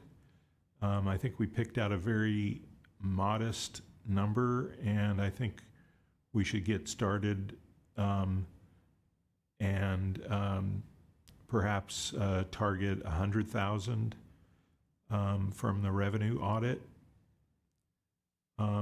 for this year, and then to get started this year so that we have some revenue maybe later in the year or next year on the residential alarm registration and the enhanced cost recovery for DUI and enforcement operations.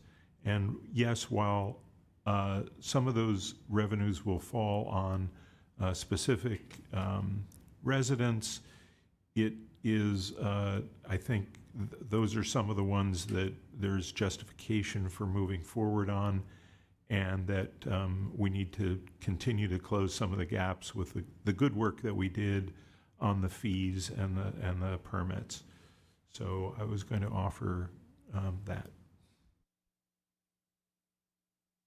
Councilmember Risto.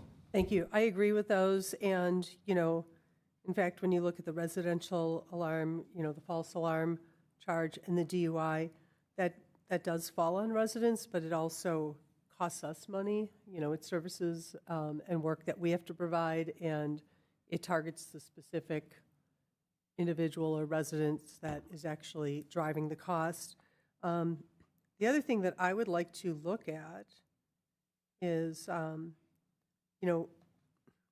since I've lived in Los Gatos, since I moved here in 1987, I participated in 3 different parking studies. When I first moved here, I spent a couple Saturdays and a bunch of evenings going to a whole bunch of community input events, and we came up with an idea to improve parking downtown, and it sat on the shelf. And then I think 15 or 20 years later, I participated in something, and nothing came forward of that.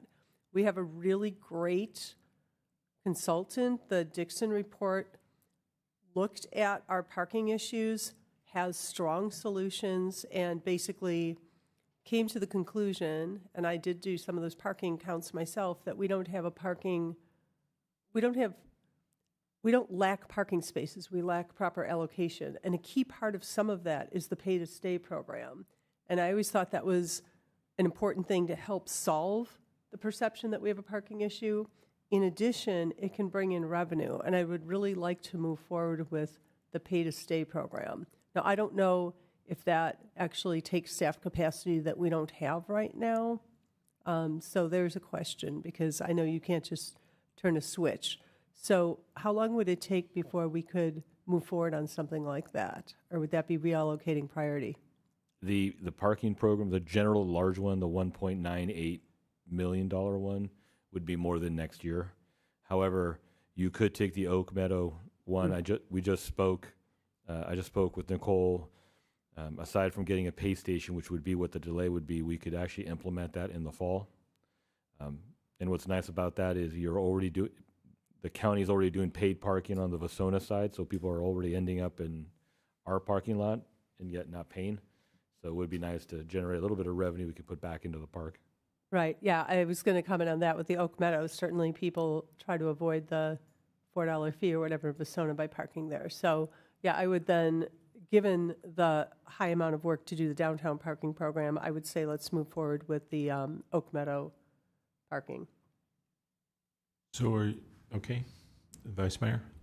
Just wanted to add my comments on that too. So I really appreciate all the comments from the mayor on this. I think those are all smart things to look at. I think, more generally, as, we had this conversation a month ago or so about the fees, I think we do have to think more strategically about sort of who we want to charge, who we want to subsidize and who we want to pay full cost. So I think reducing subsidies writ large is a good thing to do, but I do think we have to think, it would probably make sense to do a study session or something, because I do think, something like the charge for parklets is something I would not be in favor of. I think that's technically reducing a subsidy, but you are essentially levying a tax on our small businesses, right? And that's not something I think we want to be in the business of. Whereas, false alarms, and I'm okay having our DUI offenders pay a little bit more. So those are things that I would definitely be interested in. I have been thinking a lot actually in the lead up to this about the paid parking. I could, go for Oak Meadow now. I don't think that's the end of the world. But I will share as a younger person who talks to a lot of people who live in Santa Cruz and live in other towns and cities around here. People really like coming to Los Gatos because we don't charge for parking. And that's all anecdotal. That's, that's just me and the folks I've talked to. But I'm generally not supportive of implementing paid parking downtown. And I recognize wholeheartedly, as somebody that, took urban planning classes in college, that when you don't charge for parking, you are giving a subsidy to people that own and drive cars. I get that. However, we have to recognize sort of the position our town is in today.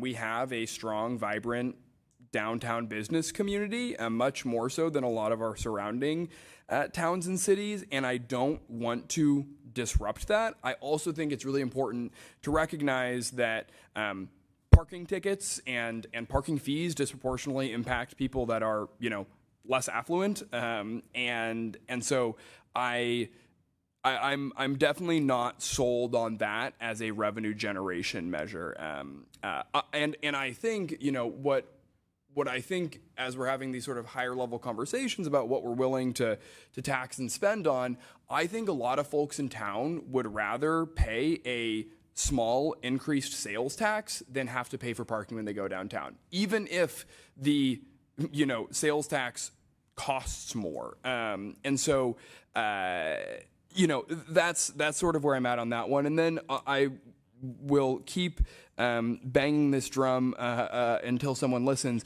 I think we need to think more creatively about potential revenue measures. We talk a lot about sales tax and parcel tax. I think there are other things we can do. I really like the Palo Alto model. I think the Palo Alto model of how they charged their largest businesses who were not contributing to the community, to be part of the community is a good model to look at. And so I think we have to think beyond sales and parcel tax, because I fear that, a sales tax might pass, a parcel tax might pass, but those are taxes that residents really feel. There are other taxes that you could pass that are felt by not the residents. So, for what it's worth. Yeah, I'm going to refrain from getting into debate on that because I don't think it's likely to be a part of our budget recommendation tonight, but I do think we need to have a serious discussion about a revenue measure that's more substantial.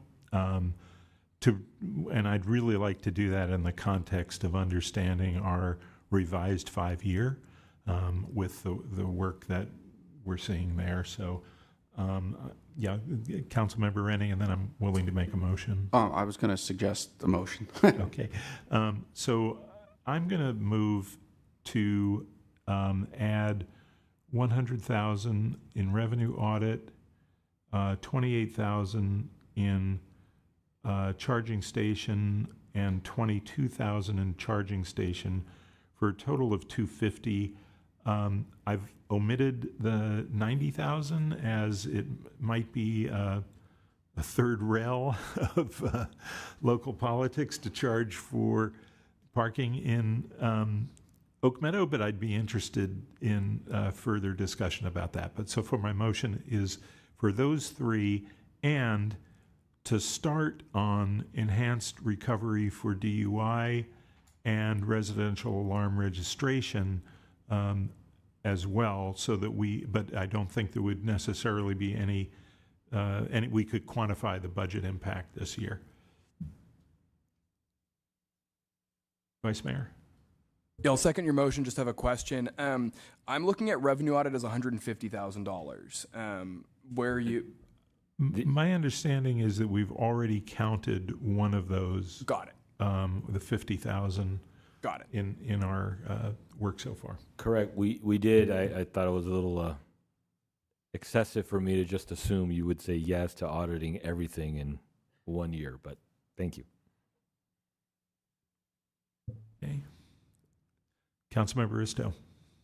I'll second it. I do want, maybe we can have another discussion about parking, but I think there are ways to get to Oak Meadow without parking in that lot, including what people do as soon as that lot gets full, and that's park on University and the nearby streets. So we're not, if you go there, first of all, in the past, Oak Meadow used to charge parking for non-residents, and we've had different models of charged parking there, and it's not the only game in town, and it's a place where people who don't want to pay for parking at Vasona are parking. So I think that one is not overly punitive. And, if you look, there's the SUV version of bikes there. There's all kinds of cargo bikes and everything else. A lot of people arrive there via the trail in a variety of ways. And it's a small lot, and there's a variety of parking around there. So would you consider a friendly amendment to add that, or should we leave parking for another day? I'd love to hear from a few other council members on it. Tommy? I'd rather save that conversation for another day with the paid parking. Okay, anyone else? Okay, it's a third rail. So, okay, so I think we'll hold as it is. Okay, then my second stands with your proposal. Okay, I'm sorry, didn't Vice Mayor Moore already second the motion? Oh, okay, all right. Okay, so I thought. Okay, so I add that up to 250,000 in this budget and potential of 225 in next year's budget. Is that correct? The three item what I counted, the charging station for 28,000, the second for 22,000, and 100,000, it comes to 150,000. Oh, okay. So it's, 150,000. Boy, I was being hopeful there. And and then the 225 to start work on that, but not to assume we're going to get revenue this year. Correct. And that will take you to an overall increase to the deficit of $5,000. Right. Okay. Very good. Other discussion about operating? Oh, sorry. Calling question. All in favor? Aye. Okay, passes unanimously. I'll make a motion. We continue till 12:30. Thank you. Second. Okay, all in favor? Aye. Aye. Okay, passes. We're continuing. Yeah. One more operating. Yes. go So ahead. I don't think we voted on the tier 1, 2, 3 reductions. I'm okay with all of them.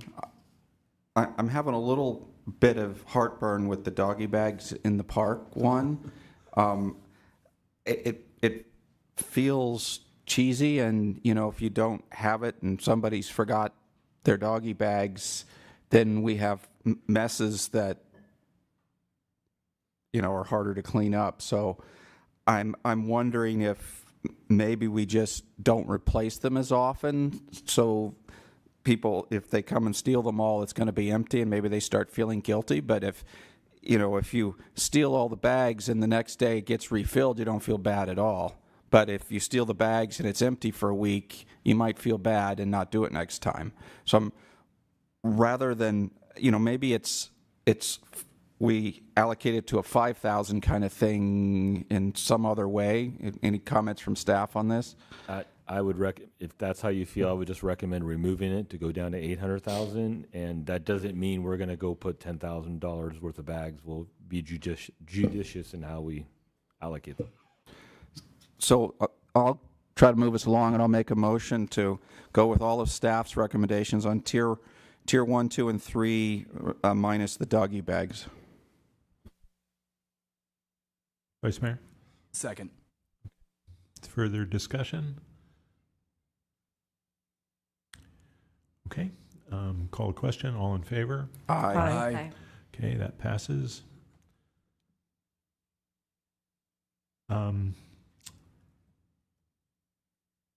So I think we're about to conclude on operating. And so I wanted to talk about the funding of operating and the concern that I had about utilizing the reserve account for that. Is this the appropriate time to talk about that? Sorry, I'm not understanding. What exactly do we want to talk about? Which reserve account we use to fund the deficit on operating? It would automatically fall to the unassigned fund balance, and that's what I would recommend we leave it. Okay, I was thinking that it doesn't really make sense to take $390,000 out of our unassigned to put into our pension, and so I was thinking that it would make more sense to not fund the 390. Is that part of the operating budget? Yes, the 390,000 is a transfer to the pension trust. Right. I think this is not the time to do another transfer to the pension trust. Essentially, what you're doing is taking money out of a reserve that's more flexible in its use, and that money has to be paid to the state anyway. So, yes and no. I think the way to look at that is the $3.6 million that's sitting in the pension trust is sitting in our control. This is something that the council had talked about instead of transferring it to CalPERS to retain control, so that in 25, 26, or what I presume will be 26, 27, when you're facing $3+ million potential reductions, you can actually pay for the unfunded liability, that one-time UAL payment that happens in that year, using the pension trust, thereby reducing that year's deficit and reducing the reductions you have to make that year. So if you don't take the 390, if you still contribute 390,000 to the pension trust, you don't lose that money and the opportunity to take it back. If we stay the course with what we have and we are more successful, you'll use lesser reserves. So it's just which way you want to kind of cut the cake.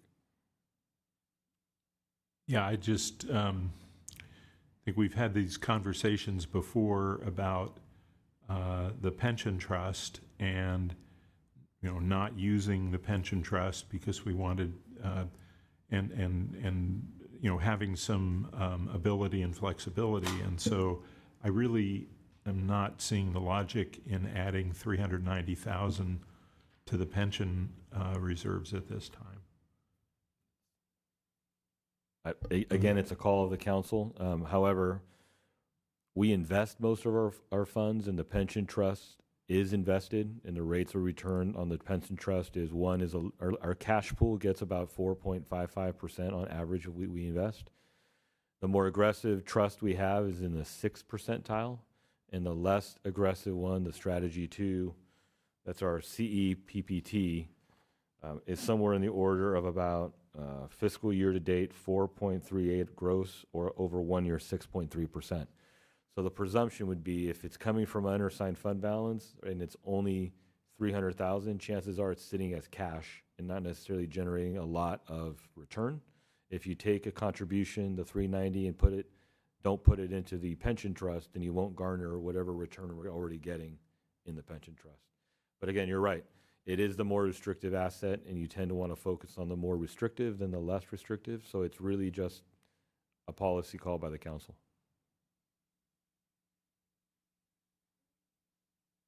Councilmember Rennie?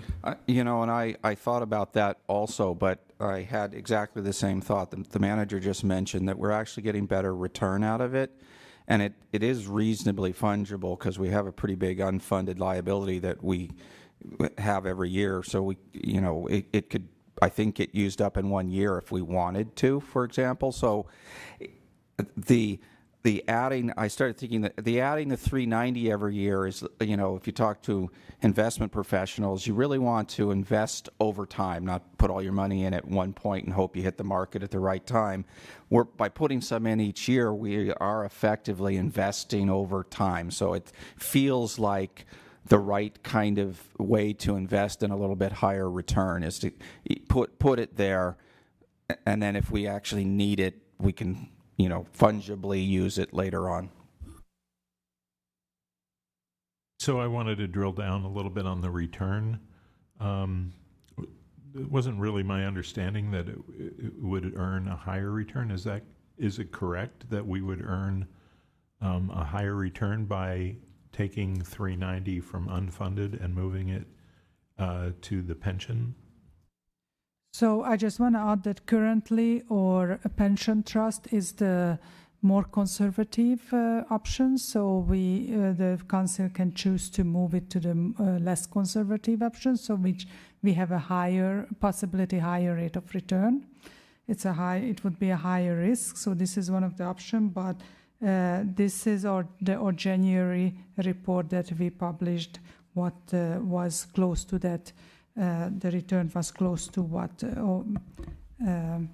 6.1% was higher than our current portfolio is earning.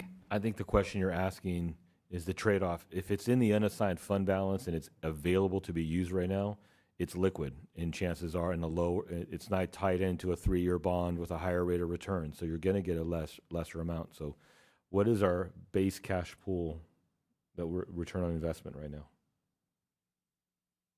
Cash, LAIF.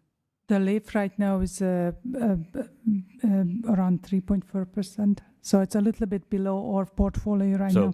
So right now the cash that's available, the most liquid, is around 3.4%. The return you're getting on strategy 2, which is the more conservative one, is greater than that, albeit restricted for pensions. And so the choice you make is if you take it out of the bottom line unrestricted cash, and then you want to get the 390 back, you would have to take it and pay for a pension cost. Okay, that makes sense to me now. We're not talking about a huge amount of interest on a year, but it does seem as though we should try to preserve all the funds that we can. And so I'll abandon that crazy idea. It's an absolutely not crazy idea, but I'm also cognizant you got another year to think about. It's not just that, we're planning for 25, 26. We'll do the best while we're in the fiscal year, but we have to start planning in that year quickly for 26, 27. And given that salary and benefits we already know are going up due to MOU increases, and we know that the pension cost is going to go up, we already know we're starting at a higher number from there. So the pension reserve, the 390 contribution, those all will help us reverse the impacts of that on services. Okay, Councilmember Rennie. Just to correct the record, in our consent calendar is a report that has LAIF at 4.3. I know it's late, and I think our director reversed the number. So LAIF is at 4.3, and our portfolio is at 4.4. Thank you for the correction. I noticed that I misspoke. Yes. Okay. Anything else on operating budget? Do we have a kind of a tally on where we are? So I will go through and read it. The actions that you've taken so far was a motion by Moore, second by Risto, to increase total sustaining grants at $155,000. That was a 4-to-1 vote with Badami voting no. The next motion was Rennie, motion seconded by Hudis to allocate $80,000 to the high-low trees from emergency funds, the emergency reserve funds. That was a 5-0 vote. The third motion was a motion by Hudis, seconded by Moore, to add revenues, the following revenues to the budget: audits at an amount of $100,000, charging stations, both of them, to a total of $50,000, and then and gave direction to start on the DUI recovery and residential alarm programs without consideration of those being placed in the proposed budget, but us bringing it forth. The last one was a motion by Rennie, seconded by Ristow, to expand to 1230. That passed unanimously. And the last motion is motion by Rennie, seconded by Moore, to approve staff's tier reductions without the inclusion of the doggy bags for a total of $800,000 of reductions, and that passed 5-0. What's the magic number? And if I may, through the mayor, just to clarify, my understanding of the motion for the eucalyptus trees on Hilo, that was to use up to $80,000 out of the already allocated $1 million that council allocated in January.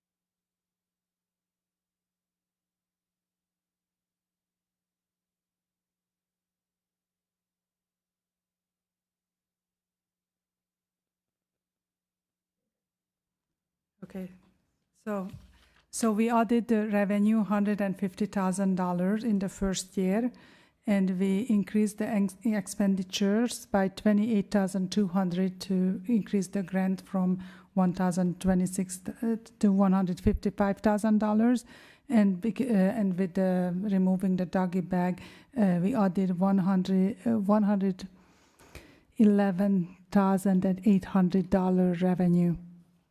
So we increased our deficit by, or decreased our deficit by $11,800, and then.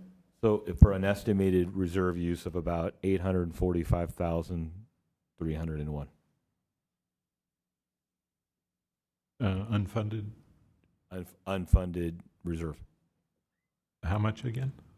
$845,301. So that's down from the $1 million, but the staff report has a $700,000 number, which is a typo. And so we were at $1.767 million. We back out the $800,000, and then we back out the additional revenues, and then add back the $28,000, $2,000. Okay. That's do we rough need numbers. Do we need a motion for the operating budget? Yes, I think we need in the last motion that we want to use the unassigned fund balance for the rest of the number, and when we add up the number, if it's different than the town manager cited, it will be our resolution.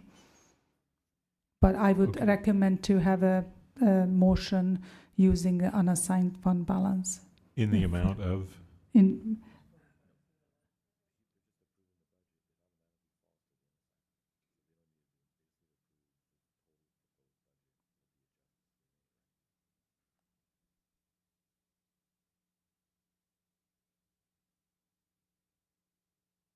I think if you can just motion the entire proposed budget with the recommended changes and authorize the use of the unassigned fund balance for the remaining, I think that should accomplish everything.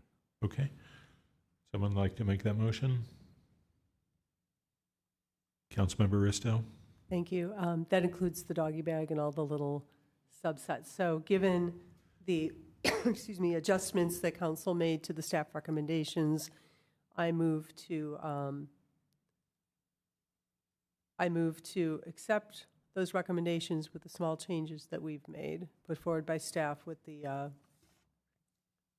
the operating budget, and to use the I'm sorry, I'm really losing my mind. The unfunded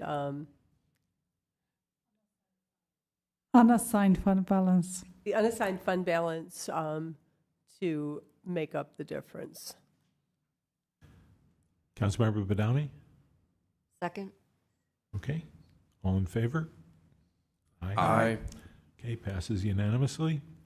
And so let's move on to capital and maybe just start with sort of some of the bigger ideas in capital before we start tearing into individual projects. So any overall thoughts about capital? Councilmember Risto. Thank you. If I can talk. I thought I was talking before and words were not coming out. First of all, I appreciate the tiered approach put forth by staff, and I think the different levels for tier one, going forward in the projects with tier one make a ton of sense. I appreciate the response that staff had. While the Finance Commission is looking for ways to wrap their minds around different capital projects, understanding how grant processes work and that the Highway 17 bike ped overcrossing has been a priority of prior councils. It came forth from Safe Routes to School, and it's a very key project in our bike and ped master plan. It's also going to be key as we look toward not only our community, but the communities around us, increasing in housing and residents. The only way we're going to ever decrease congestion is to offer opportunities for people who would prefer to get out of their car and bike and walk. And for anybody who doesn't think that this bridge is important, I challenge you to get on a bike with me and sit in that like 2 foot wide space between SUVs and a tall curb. This is an absolutely important, necessary project, and we can leverage some really good money that's available and for very little money get an incredibly important resource that will make a difference in active transportation and safety. So I would go with the staff recommendation and not the Finance Commission recommendation and continue on with this project through design for sure. So is then the motion to affirm our tiered CIP program and to accept the tier one projects as recommended in the proposed budget? Did anyone want to talk about the tiers? I guess I'll make the motion, and I guess we can then have discussion if people wanted to add other projects or take projects off. Okay, good. Vice Mayor? That's a good idea. Yeah, I'll second. I'll just add my comments that I think first, completely agree with everything Councilmember Risto just said about the overcrossing project. I think $750,000 is a killer deal for a $29 million project that will greatly improve our bike and ped safety. And it's important to remember there's, kids going up the hill to Fisher, down the hill. I think that's a super important project and would be fantastic. And I agree completely. It'll, I think the director was especially persuasive when she shared that it would actually cost us money to go back on this project. So I think this is really important. My quick comments are, and I don't have to reorder these, but I shared this when we talked about this the first time. I think that some of the projects that are identified in the tier 2, I would, change a little bit in terms of priority. I think the Lynn Ave pedestrian path is one of my top priority projects. I think that really is a significant project. And I know it's tier 1, but it's, in the order, it's 4 out of tier 2, priority 1. So that one's super important to me. And then the mayor, I remember talking about the Pinehurst Community Garden project. I think that's a really, really important and meaningful project that would do a lot for the town. So I would want that one to be in tier 2 or tier 2 priority 2. And then the last one, and I understand that we're pausing on it this year, but I'll just keep harping on this, which is funny because I was not originally a big evangelist for the State Route 17 congestion relief project, but I have now had a full 180 on this. I think this is one of our most important projects, and so I get that it's tier 2 priority 4 this year. I would really like for us to be in a position to in the next couple of years be able to move that to priority class 1 and put some money into that. But I very much support what Councilmember Risto said about the 17 overcrossing. I would just comment that I think the community garden needs to continue to have some focused work and attention on it. It's one of the things that actually brings people together of all economic backgrounds and allows people to share not only their love but also their food. And it's something that many communities do have and would be, I think, of great benefit, very tangible benefit for our community.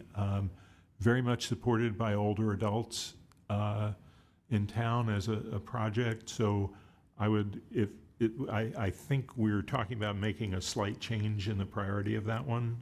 Is that correct? Yes, maybe I'd make a friendly amendment to move the Pinehurst Community Garden up from tier 2 class 3 to tier 2 class 2 or priority 2. Okay, accept that amendment. Did you also have a change on the Lynn Avenue pathway? I guess it's a question for the director. That one's one of my, I would want that one.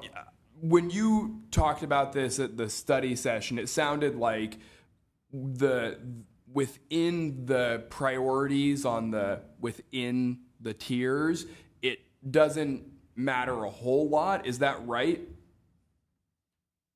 I think your feedback is helpful.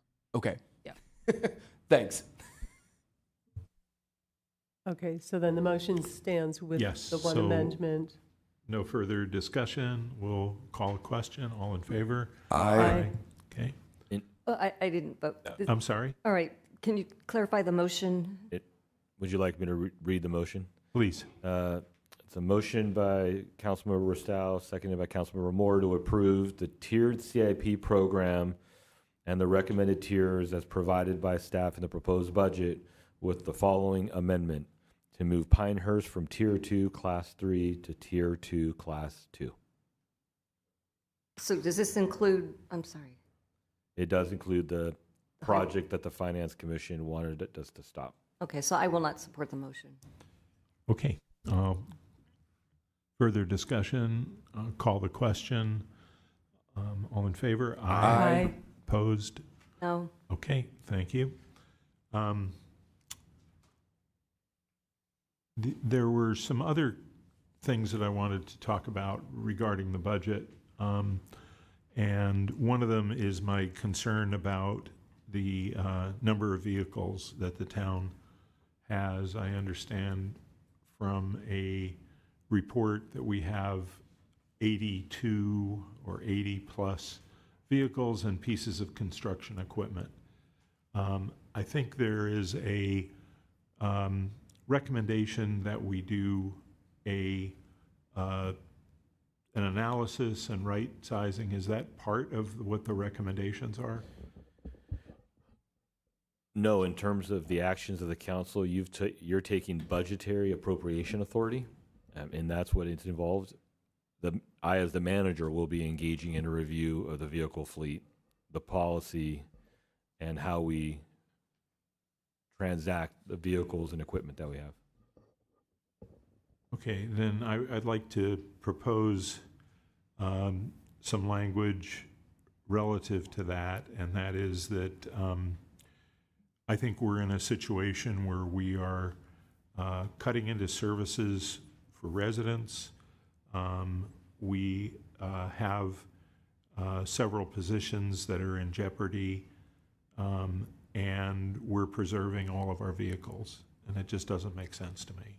And so I would like to see an effort. I think we have twice as many vehicles as we need for the number of employees that we have.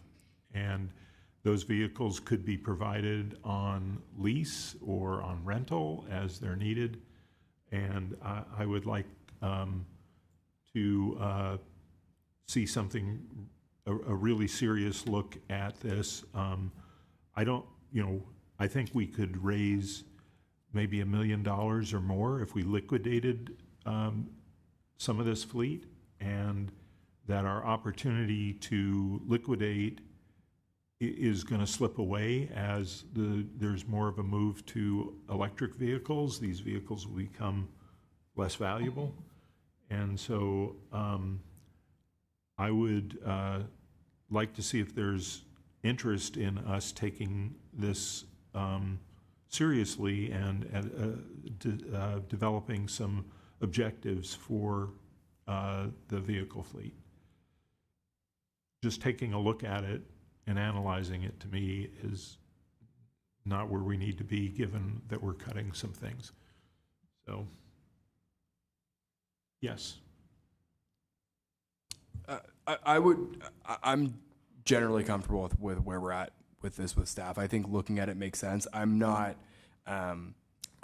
convinced that leasing vehicles is necessarily going to save us money, and so I'm comfortable with staff seeing, evaluating this program, seeing where it makes sense to get rid of vehicles. But yeah, I don't need to go further than what staff is proposing. Councilmember Risto. Thank you. I think I remember a version of a conversation around this, and in some cases we have vehicles that are needed during storm time or whatever, and if we did not own them, we would have difficulty accessing them at a time when every other community wanted them.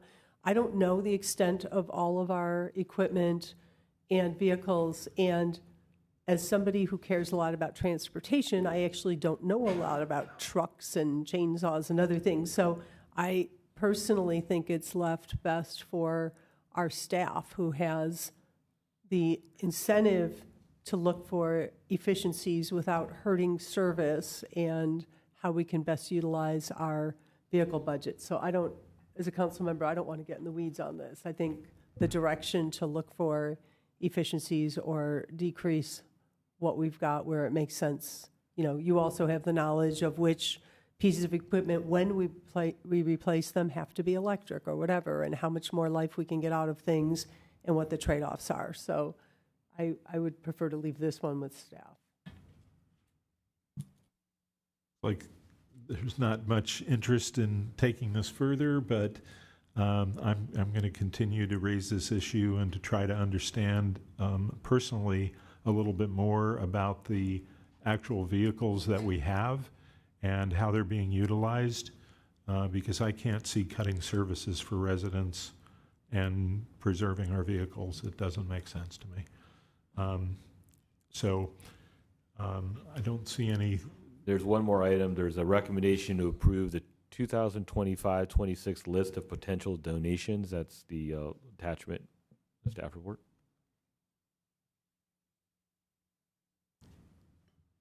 Okay. Any comment on that? We might need Bedell? a motion to continue a little bit longer. Otherwise, I'm happy to make this motion on this. I think this can be accomplished quickly. So. Okay.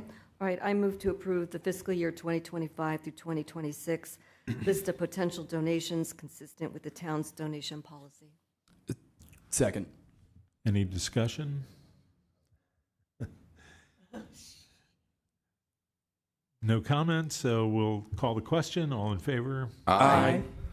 Okay, passes unanimously. I think we have council matters.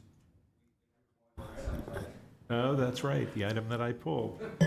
Apologize. So we will need an extension. So, Councilmember Badami. Oh, go ahead. I move to extend the meeting till 12:40. Okay. Second. Okay, all in favor? Aye. Okay, we're going till 12:40.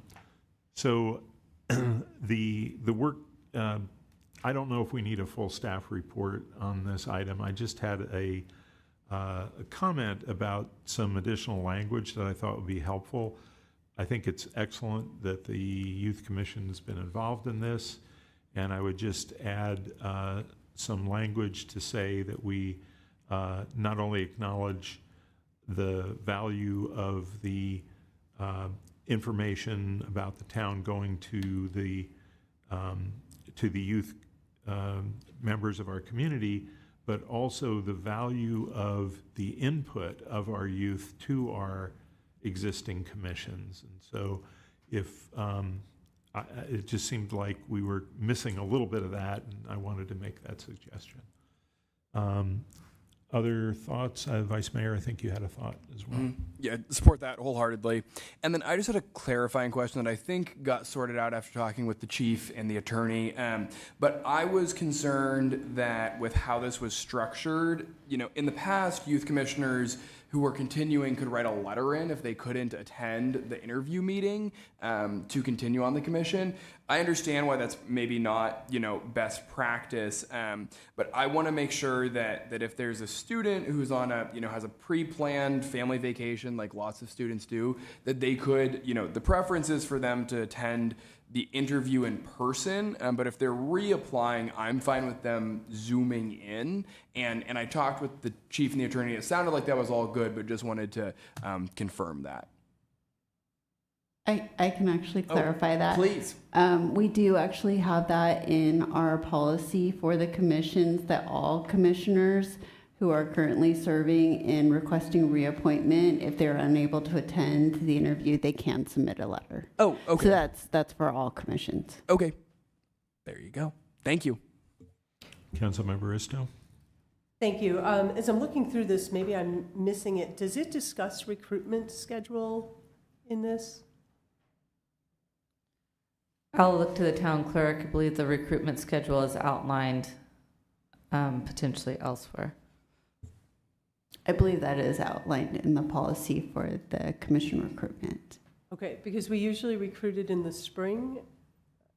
Correct. And did we move recruitment? We did a suspension on the policy this year because we couldn't find timing to conduct the interviews, so we deferred it until August. Okay, but that's not a policy change, because I'm really concerned. I mean, when I talk to high school students, and I've talked through application process with a number of students, they do this in the spring, and if they don't get on the youth commission, then they go out for other things in the fall. So it's really hard. I mean, I feel like our youth commissioners are the busiest people in our entire community, and I've got 3 extra hours, I'll fill it with something else. And so I'm concerned that that'll really hurt our recruitment if people have to wait till the fall to know if they're going to be on the youth commission or not. I don't know if the chief We shared in that concern as well. I did address that with our youth commission during our final meeting last Tuesday, to let them know that there will be the opening for them to put in for it here in the next, I think, near future. And it will be open for a period of time to go into July, and that they can expect to do interviews in August.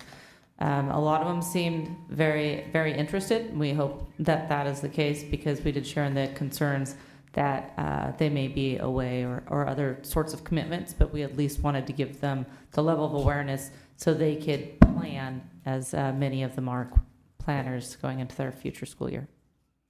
Mr. Mayor, if I may, I know you wanted to make a change to make more of an emphasis about the role of the planning commissions. Yes. So may I propose the language, or do you? Yeah, I have language. Perfect. Here. So this is on Roman 3, where it describes, the paragraph says members act as liaisons to adult town commissions, and then it says with the purpose of bringing information back to the youth commission to engage and foster a better understanding of the civic process and government. And I would add the language, and providing a youth perspective to the commissions.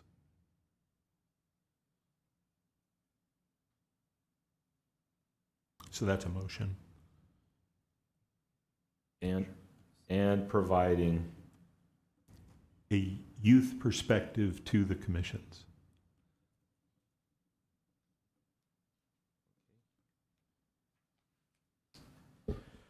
All right, so add language to Roman numeral 3. That will add the language, and providing a youth perspective to the commission at the end before the listing of all the commissions. Yes. Is there a second to that? Second. Vice Mayor, okay. Any discussion? Yep. Can I add, so as we're making, I guess we can vote on this, I have one other thing. Okay, so all in favor? Aye.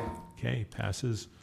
Vice Mayor? So to the Councilmember Risto's question, the policy as it's laid out, it sets a very specific week of the year when the recruitment interviews have to take place, and I think my schedule and the mayor's schedules didn't align, and so we couldn't do it then. And so I don't know if it makes sense to make a motion this evening to revisit that. I think that's a super administrative change that could be made. I know we visited this policy not long ago, but I think that's one that would be worth just, redlining, bringing it to us on consent, and changing if we're all amenable to I don't, say something to the effect of recruitment interviews will take place in the spring, something like that.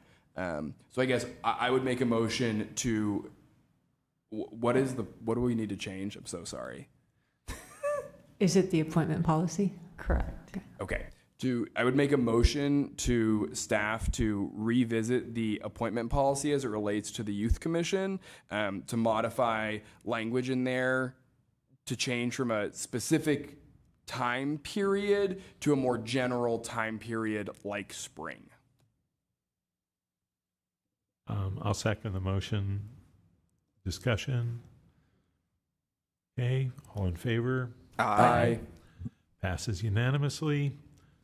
That brings us to the end of the regular order, and so we have council matters and manager and town attorney matters.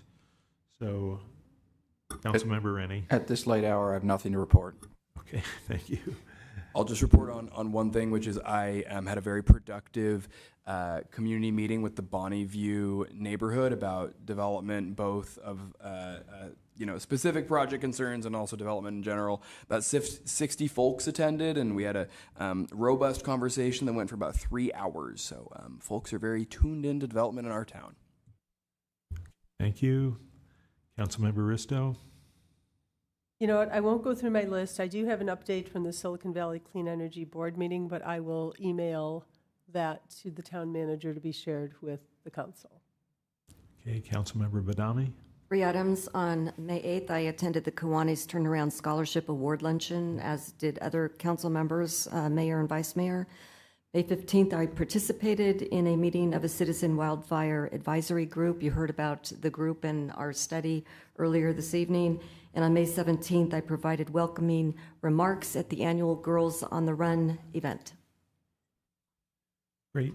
I will not make any specific comments, but say I was delightfully engaged in many activities in the community this week. So with that, town manager. Nothing to report. Town attorney. I'll just report that the council met in closed session earlier this evening to discuss anticipated litigation, existing litigation, and real property negotiations. With regard to the existing litigation, There is a reportable action in that the town council authorized a town defense in the case of Deffenbaugh versus Town of Los Gatos. Okay, I think that concludes our meeting for this evening, so this meeting's adjourned.